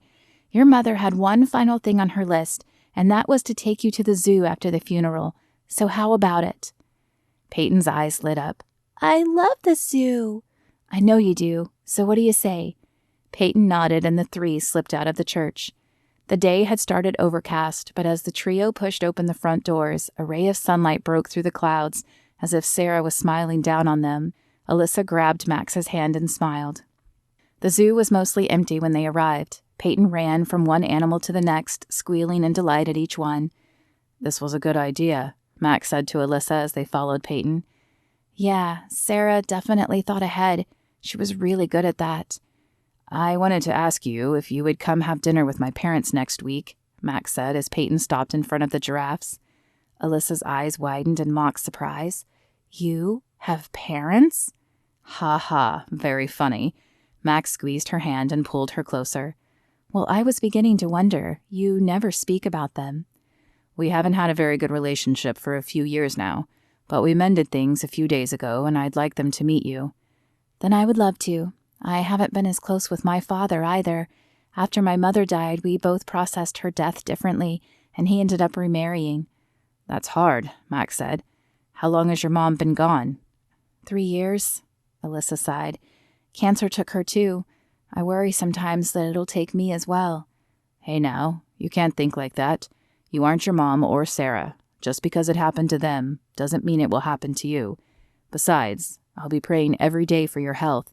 I need you around, and Peyton does too." Alyssa smiled and leaned into him as they watched Peyton wave at the giraffes.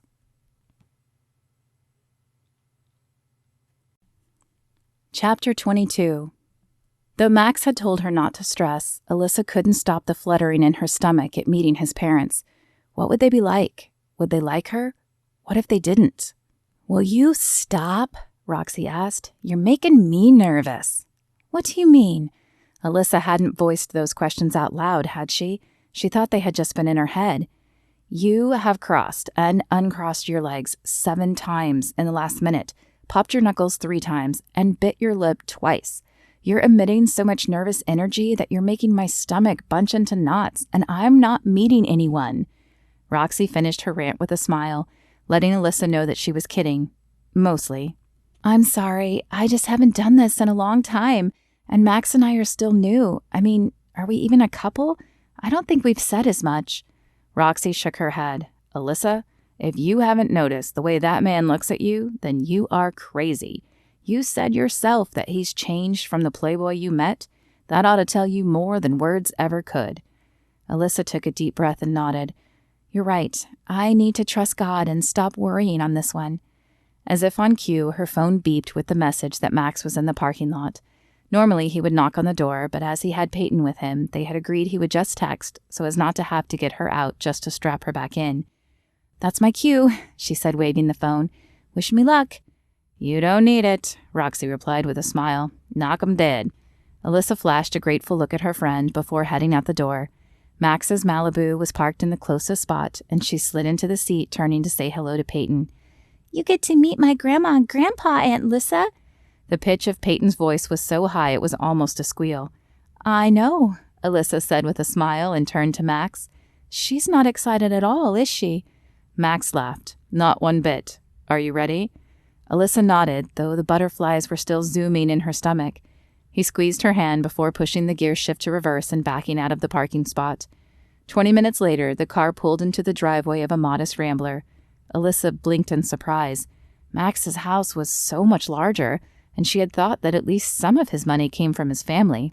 "They downsized a few years ago when they became believers," Max said. "They said they didn't need to show off their money. They'd rather help people with it." "I didn't..." Alyssa wondered how he knew what she had been thinking. "Your eyes gave you away. They're expressive. Sometimes I don't think you know how much you say with them." "I'll have to keep that in mind for the future." She should be embarrassed, but he was looking at her with such adoration that she found she didn't mind. "Let's go!" Peyton hollered from the back seat, lightening the mood and earning a chuckle from both Alyssa and Max. "Yes, ma'am," Max said, turning off the ignition and unbuckling his seatbelt. Peyton was out a moment later, and hand in hand with Peyton in the middle, they stepped up to the front door. Max rang the bell and shot Alyssa a wink. The door swung open a moment later, and a brunette woman with a few gray strands around her temple opened the door. She had the same piercing blue eyes as Max, and it was obvious she took care of herself from her slim figure and flawless skin. "You must be Alyssa. I'm Nancy," she said, extending her hand. "Yes, ma'am. Nice to meet you." As Alyssa let go of Peyton's hand to shake Nancy's, Peyton broke free and rushed at Nancy. "Grandma!" She wrapped her arms around Nancy's legs and smiled up at her. With a laugh, Nancy bent down and picked her up. "Come on in. We can get better acquainted inside." Maxwell grasped Alyssa's hand as they stepped into the house together. She was grateful for the strength and comfort his touch gave her.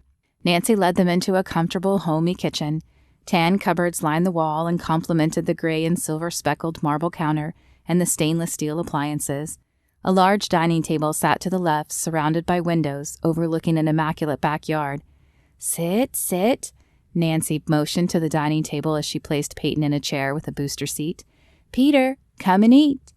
Peter, who Alyssa assumed was Max's father, entered the room. With the same dark hair and strong chin, she received a glimpse of what Max would look like in another 20 years. "Hi, Dad," Max said, giving him a hug.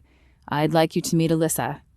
"Ah, the girl who tamed the stallion. It's a pleasure to meet you." He extended his hand and Alyssa shook it, blushing slightly at the title. "It's a pleasure to meet you too, sir." "Please call me Peter. Sir feels too formal." All right, Peter it is then. Alyssa smiled as she sat in the chair Max had pulled out for her. He squeezed her shoulder lightly after pushing her in, giving her a boost of positive energy. Max took the chair to her right, and his father sat at the head of the table. Nancy placed a casserole dish and a salad in the middle of the table before taking her chair opposite Peter. After a prayer, the food was passed around the table, everyone serving themselves. Alyssa enjoyed how comfortable the dinner was. It reminded her of dinners with her parents and Sandra and Henry before her mother passed. When the dinner was finished, she offered to help Nancy clear the table. As Max, Peter, and Peyton headed into the living room, Nancy turned to Alyssa. I want to thank you. Even though we prayed nightly, we thought Max was going to be adrift forever. I don't know how you did it, but I can't thank you enough for bringing my son back to me. Alyssa smiled and clasped Nancy's hand. I didn't do anything. That was all God. But I am glad to see him changing too. He's such a different man now from the one I first met. I don't know how you stuck around, but I'm glad you did. Well, that you can thank Peyton for. I promised Sarah that I would look after her and make sure Max didn't screw up too badly. As much as he infuriated me in the beginning, I stayed for that little angel. She is that indeed, his mother said with a smile. The two continued to converse as they cleared away the plates, and by the time Alyssa left that evening, she felt like she had known Nancy and Peter for years instead of hours. Your parents are pretty amazing, she said to Max on the drive back to his place. Yeah, they are. I'm glad I got to realize that. He flashed her a quick smile before returning his gaze to the road. Me too. There was a completeness in Alyssa's heart as they drove back, and she found she couldn't wait to see what the future held.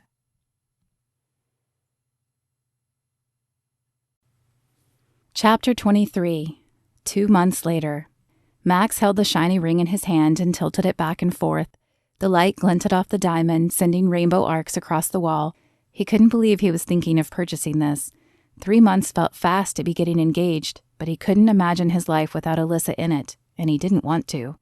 After the funeral, he and Alyssa had spent nearly every evening together. She took a job interning for a local therapist, but would drop by for dinner afterwards and stay for a few hours. They did devotionals together each night with Peyton before putting her to bed, and they made Helen's church their new home. Peyton didn't want to return to Sarah's church after the funeral, and Max liked Helen's better anyway. Most evenings were pleasant, but Peyton still had a few days where she would cry for Sarah. Those were the hard days. But the day Alyssa brought over Sarah's belongings, including a photo album of her and Peyton and a sweater that Sarah always used to wear, Max had the idea to get a locket made for Peyton with a picture of Sarah inside. After that, whenever Peyton would get sad, she would curl up in the sweater and stare at the picture in the locket. It wasn't a perfect system, but it seemed to work for Peyton. What do you think? The salesman asked as Max turned the ring one more time. I think it's perfect.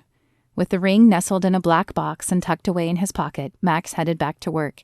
Now he simply needed the perfect time and the perfect place. Do you have it all set up? Helen asked as she gathered her items. Max had filled her in on the plan as soon as he got home. Yes, the dinner is Friday evening. Alyssa has already agreed to go. We'll start at 6 p.m., so I figure we'll be ready for dessert around 7. Will you be able to get Peyton there? Of course, dearie. There's nothing in the world I would like more than to see you settle down. Max shook his head and smiled at her good-natured ribbing, though he knew there was an element of truth there as well. Helen had been his biggest encourager from the beginning, and she would have been devastated if he had slipped back into his previous lifestyle. Okay, then I guess we're all set. I have to admit I'm a little nervous, though. What if she says no? Max had been wanting to ask her since just after the funeral. Losing Sarah had brought home how short life could be, but it had always felt too soon. It still felt too soon. Not for him, but he was afraid it would for Alyssa. Had he changed enough to thoroughly convince her he was no longer the guy looking for one good night, but instead was looking for a good lifetime? Helen shook her head. There's no way that woman will say no. She loves you just as much as you love her, even if you two have been too stubborn to say it. I hope you're right. Max pulled her in for a quick hug before she left for the day, and he turned all his attention on Peyton. He hadn't told her his intentions yet because she was terrible at keeping a secret, but he didn't think she would mind having Alyssa around full time. When Friday evening rolled around, Max logged out of his computer an hour early. In order for Peyton to participate in the dinner festivity before it got too late, He had opted for an earlier dinner. Though this meant a shorter workday, he had worked through lunch in order to not have anything hanging over his head during the weekend. Before he could fully escape his office, though, Justin popped his head in. Max hadn't seen much of him in the last month as he became more vocal about his faith and unwilling to support Justin's lifestyle. "Hey man, do you have a minute?" The serious tone in Justin's voice caught his attention, and though he didn't really have a minute to spare, he nodded and motioned him in. Justin closed the door, another odd thing for him, and crossed to the chair. He sat, but didn't look up.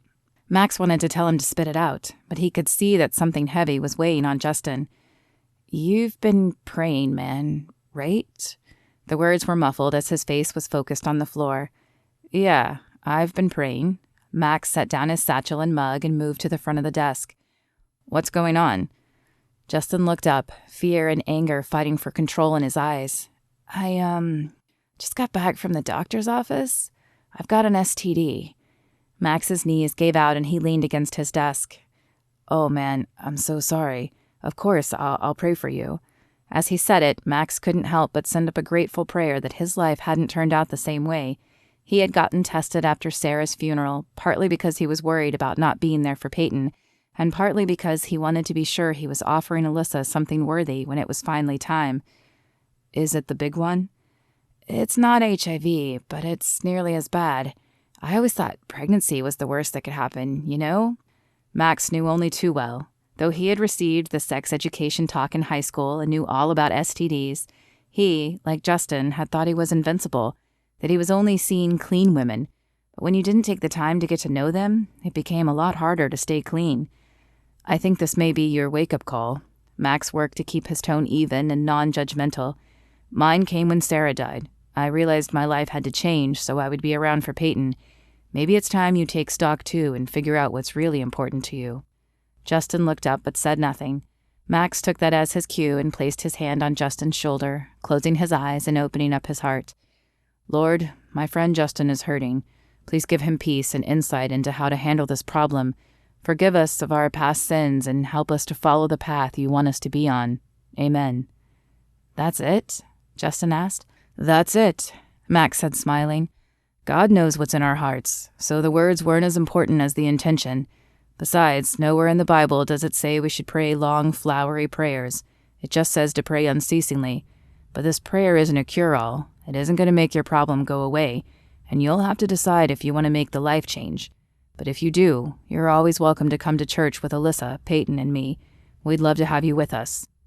"You're still with that girl?" "Yep. In fact, I'm asking her to marry me tonight."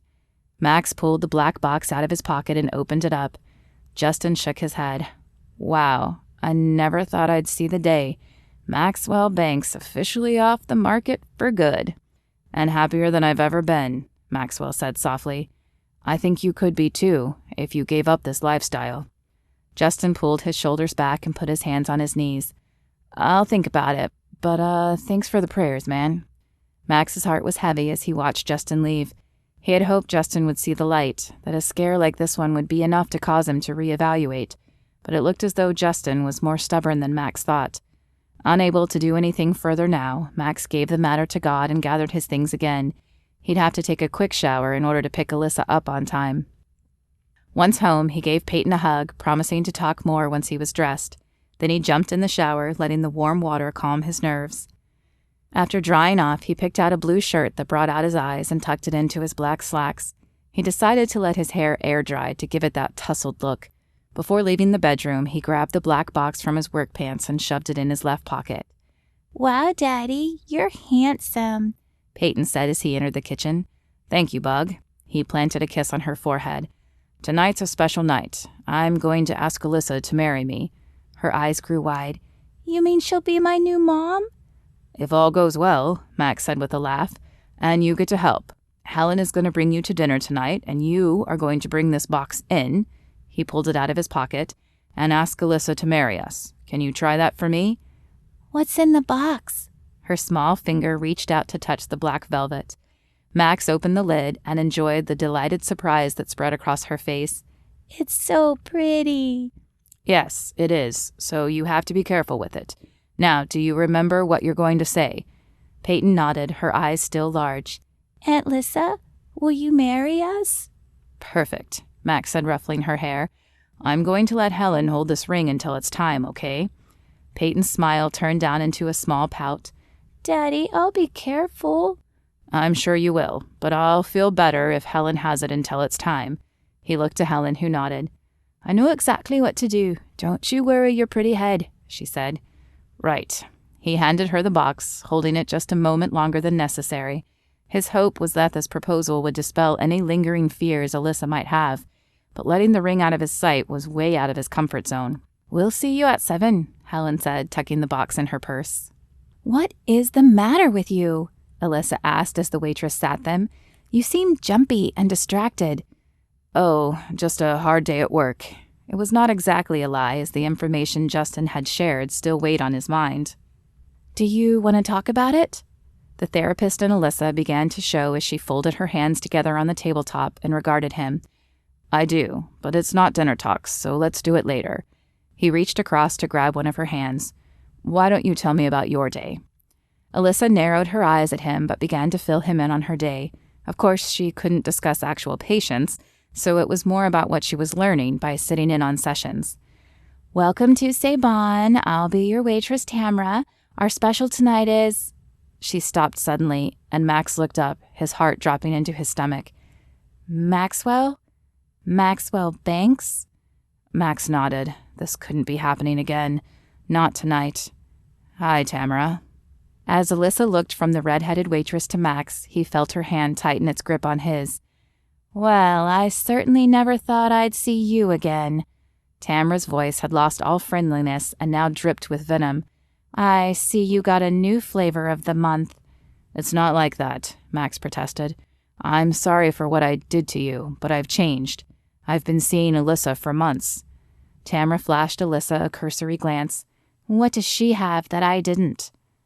God, Max stated simply. Tamara's head dropped forward and she looked at him like he had two heads. I'm sorry, did you say God? I did. Alyssa showed me what a relationship with Jesus was about, and I realized that my behavior was because I was missing something in my life, something I thought women could satisfy, but it turns out only God can. Tamara rolled her eyes. Whatever, I'm not waiting on you, but I'll get you another waiter. As she spun and walked off, Max turned to Alyssa, ready to plead his case again. I'm so sorry, he began. Stop, she said, shaking her head. A small smile played at her mouth. I'm proud of you. You shared your faith tonight. That's not something you would have done a few months ago. But the reminder. The past is the past, remember? She squeezed his hand, filling him with assurance. Yes, it's unfortunate that this will probably keep happening for a time, but I knew that going in, okay? Max swallowed the emotion in his throat. I don't know what I ever did to deserve you, but I love you, Alyssa Miller. I love you too. Max almost wished he had the ring with him to propose right then. Instead, a male waiter with dark hair appeared at their table. My name is Pierre. Our special tonight is coq à vin paired with seared vegetables and a pomme puree. Would you like another moment? No, I think we're good, Max said after glancing at Alyssa. Very well then, for the mademoiselle? I'll have the special, Alyssa replied. And for the monsieur? The same, and a bottle of your best red. Pierre nodded and glided away. Is it another special occasion? Alyssa asked. Max kicked himself. He knew Alyssa only drank on special occasions. He would have to make up something quickly to ease her suspicion. It is, but it's a work thing. I want tonight to be about us, so I'll tell you later, okay? Sounds intriguing, she said with a raised eyebrow, but thankfully she didn't push the subject. The waiter returned a moment later with their bottle of wine and salads. Max's heart beat faster with each passing moment. He stole furtive glances at his watch whenever he thought Alyssa wasn't watching. Finally, it was time for dessert. As they ordered a chocolate mousse, Max spared one final glance at his watch. 5 till 7. His throat dried and he swallowed repeatedly before picking up his glass and taking a large swig. Are you sure you're all right? Alyssa asked.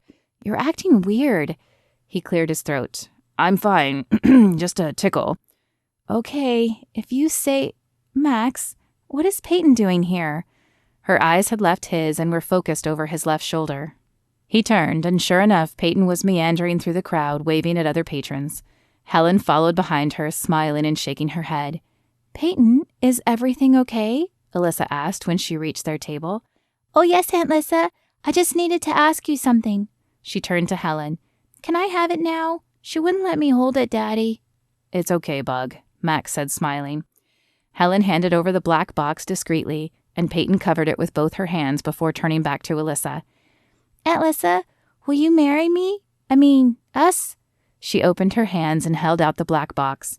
A gasp escaped Alyssa's mouth as she turned to Max. Is this the special occasion? Max shrugged. It is pretty special.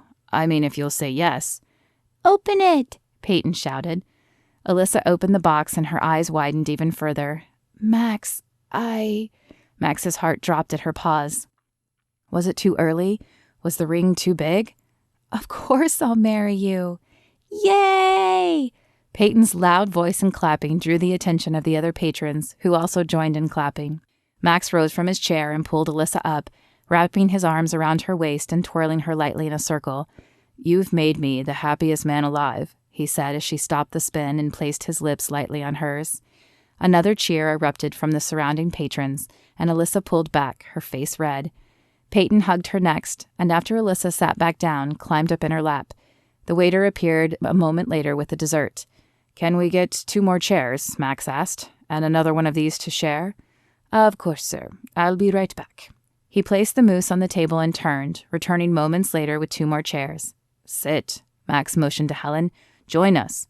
Peyton had already picked up a fork and begun digging into the mousse, but no one seemed to mind. Smiles were shared across the table, and Max knew this was a night he would never forget.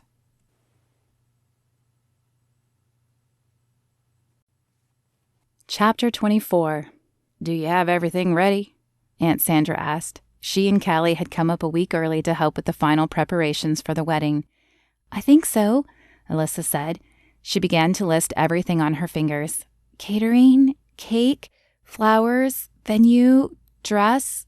Those are all done. I still need to get Peyton's flower girl dress and a dress for you, Callie, and my roommate, Roxy. She glanced down at her watch. She should be arriving any minute. As if she had heard Alyssa's statement, Roxy hurried over to them, out of breath. Sorry, I was helping Justin get his tux, and I lost track of time. Uh-huh. Alyssa smiled at her friend. Shortly after her engagement, Justin had begun attending church with them. His conversion had been even faster than Max's, though she attributed his STD scare to that. A few weeks later, Roxy had approached Alyssa as she finished up the invitations. Do you have find Roxy a new roommate on that list? Alyssa jumped at Roxy's voice and looked up. You'll be fine. You've always been so self-sufficient, but I'll help you look for sure. Roxy pulled out a chair and sat next to Alyssa at the table. Actually, I'm not sure I will be. I've never said anything, but you've kind of been my moral compass. I know I don't believe like you do, but I think I've changed for the better, just being around you. Alyssa was speechless for a moment. Though she'd been praying for years to reach Roxy, she had never had any sign she was making a difference. Well, I'll still be in town, and you'll be welcome at our house any time. She paused at the mention of the word hour. It felt odd, but nice on her tongue. You could also come to church with us. In fact, this week would be a great week to come. Max's friend Justin has just started attending too. Roxy's brow wrinkled. Wait, Justin? Isn't he the one you said gave you the creeps? A laugh escaped Alyssa's lips as she nodded. One and the same. I guess something made him see the error of his ways, and he's thinking of changing course. She, of course, knew exactly what that something was, as Max had brought it up in one of their nightly devotionals, but it was not her place to share the news, so she kept it to herself. So your God has not only managed to change Max, but possibly his buddy Justin too? I guess so. Alyssa had never thought about it that way, but she could see how an unbeliever might see it like that. Okay. Roxy shrugged as if that answered her question. Okay, what? Alyssa asked, confused. Okay, I'll go with you to church. Alyssa was flabbergasted. She had never thought this day would come, and now both Justin and Roxy were planning on attending church with them. I'll tell Max we'll meet him there this week then. Cool, I'm gonna go run. With that, Roxy got up from the table and grabbed her keys before heading out the door. Alyssa stared after her. Lord, I don't know what that was, but thank you. Her words were quiet, almost a whisper. The attraction between Roxy and Justin had been evident from their first meeting, and while both Max and Alyssa had worried that Justin would slip back into his old ways, he hadn't so far. Even Roxy, who, while not as active as Justin, had been with her fair share of men through her relationships over the years, had agreed to try waiting this time around. Alyssa couldn't be prouder of her friend, or happier that the two seemed to be growing together in Christ.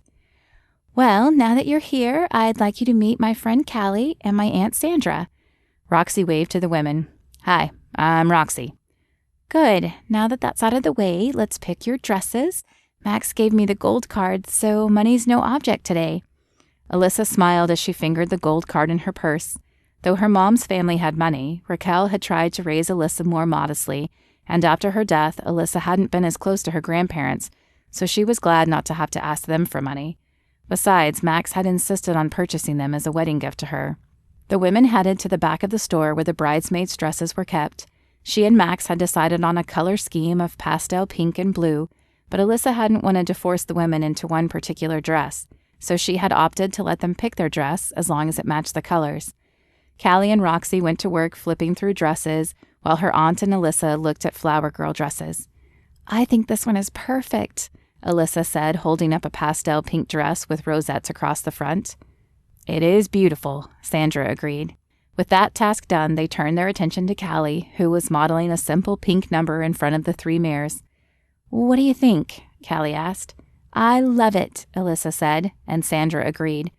Roxy stepped out of the dressing room a moment later in a power blue empire waist gown. Will this do? It looks great. Alyssa couldn't believe how easy this process had been. She had been expecting it to take hours to find the perfect dress. So, who is Maxwell's other groomsman? Callie asked after changing back into her street clothes. His brother.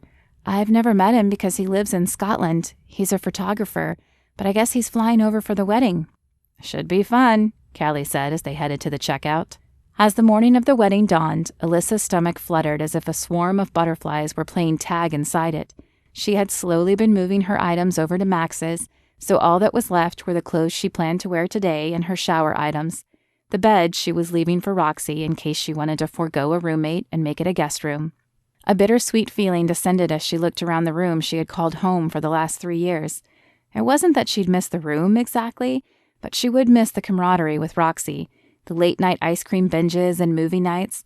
Though she and Roxy planned to stay friends, she knew it would be different. She grabbed the lone shirt still hanging in the closet and pulled it over her head. A pair of sweats were folded on the end of her bed, and she slipped into those as well. Her wedding dress was in a dress bag on the couch, as she would change into it at the church after her hair appointment. Roxy was at the table as Alyssa entered the kitchen. You ready for your big day? I think so. I'm nervous, though. A pang of grief hit her as she added, I wish my mom was here. Pushing the sadness aside, Alyssa grabbed a plate and helped herself to the leftover eggs and bacon in the skillet. She set the plate on the table and poured herself a cup of coffee with creamer. As she prayed over her food, she found her mind wandering to other prayers. She prayed for the day and for Stuart, Maxwell's brother. Though they had seemed happy to see each other, she could tell there was something else going on between them. She prayed for her father, who was supposed to have arrived last night, but she still hadn't heard from him. They hadn't been super close since her mother died, and last year he had remarried himself, which distanced them even further. After breakfast, Alyssa packed up the last of her remaining items and took a final look around before following Roxy out to the car. With her hair done and her makeup fixed, Alyssa entered the church behind Roxy, Callie, and Sandra. They had been given a small office on the left side of the church to change in, while the men had another small room on the right side. Shortly after hanging her dress and unzipping the bag, a knock sounded at the door and Peyton peeked her head in. Hi, Peyton. Alyssa opened her arms and Peyton ran into them. You look beautiful. Max had done a good job getting her in the dress and keeping her clean before the ceremony, but her hair lay flat on her head.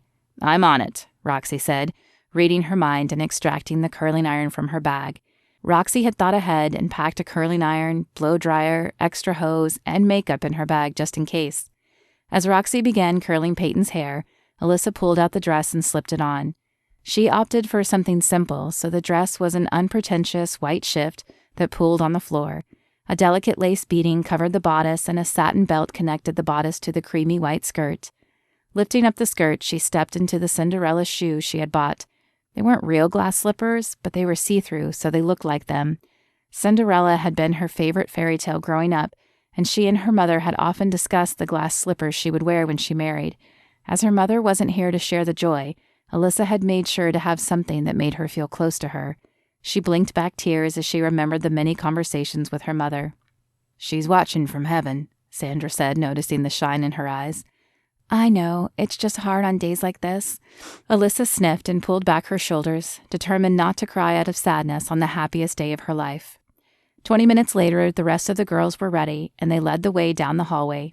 Helen stood outside of the sanctuary doors, manning the guest book table, which also held their bouquets. She smiled at Alyssa and waved to Peyton as the girls grabbed their flowers, and Alyssa handed the basket of petals to Peyton. "Now, just like we practiced, remember? Small handfuls as you walk down the aisle." Peyton nodded, her face focused and serious. "I have it, Aunt Alyssa." "You look beautiful." Alyssa turned at the voice of her father and smiled. "Hi, Dad." She'd been worried he wouldn't make it, but with him here, her shoulders felt lighter. The music started, and Helen and Aunt Sandra made their way inside after one last hug. Stuart appeared a moment later and escorted Callie in. Then Justin showed up to lead Roxy down the aisle. Peyton went next, and Alyssa smiled as she watched her through the cracked door. Peyton was not only dropping the flower petals, but waving at each person she passed. "I'm so proud of you, and I know your mother is too." Alyssa's father sighed as the music changed to the wedding march. "Thanks, Dad. I'm so glad you could make it." He squeezed her hand as she placed it on his arm. "I wouldn't have missed it for the world." As he opened the door, Alyssa's eyes scanned the room and landed on Max. His smile was a beacon of light, and like a tractor beam, she felt locked in his gaze. The connection never broke as she stepped forward. When she reached the front, she hugged her father and handed her bouquet to Roxy before taking the final step to stand in front of Max. He grabbed her hands, and a feeling of warmth and security surged down her arms. "Dearly beloved, we are gathered here today to join this man and this woman in holy matrimony." As Pastor Bill began to speak, Alyssa's mind focused solely on Max, tuning out everything else around her. Max couldn't believe how lucky he was as he held Alyssa's hands and stared into her beautiful eyes. His life was now so different from where it had been going a year ago, but it was better than he ever would have imagined. His faith in God had rekindled his relationship with his parents, and even his brother had made the trip to see his wedding. Now if he could just reach Stuart, but that was a thought for another day. Before he knew it, it was time to slide the ring on Alyssa's finger. He turned to get it from Justin and smiled at his friend. He had thought when he became a believer that their friendship wouldn't last, but instead it had inspired Justin to become a believer too, and changed his life as well.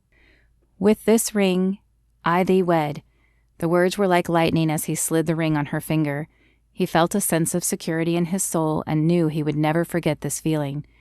"With this ring, I thee wed," Alyssa said, sliding the gold band on his hand. He had thought it would feel funny, like an anchor dragging him down, but it was light and liberating. "I now pronounce you husband and wife. You may kiss the bride."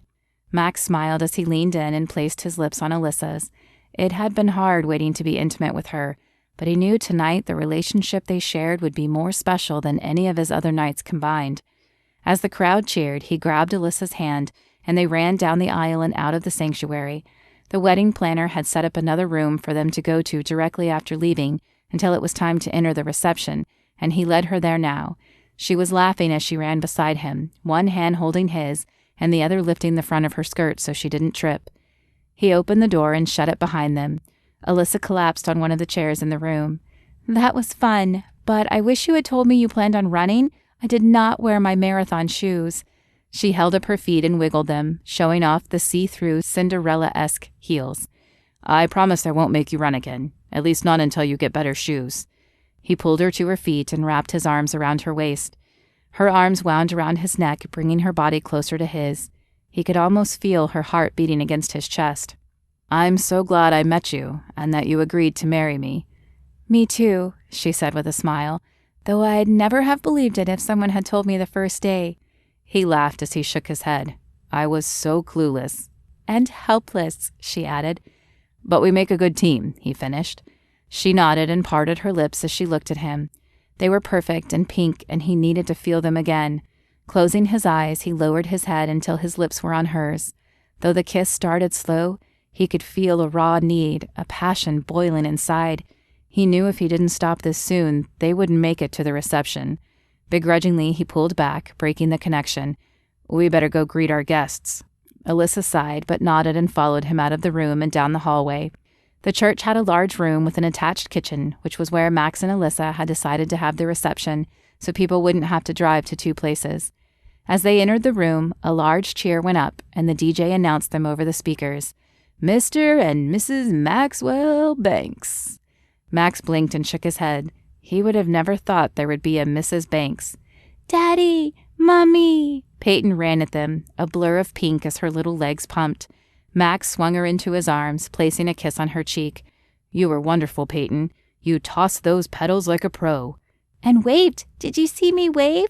she asked, her head bouncing up and down. "Future Miss America right here." "Are we a real family now?" she asked. "Yes, Peyton, we're a real family," Alyssa said.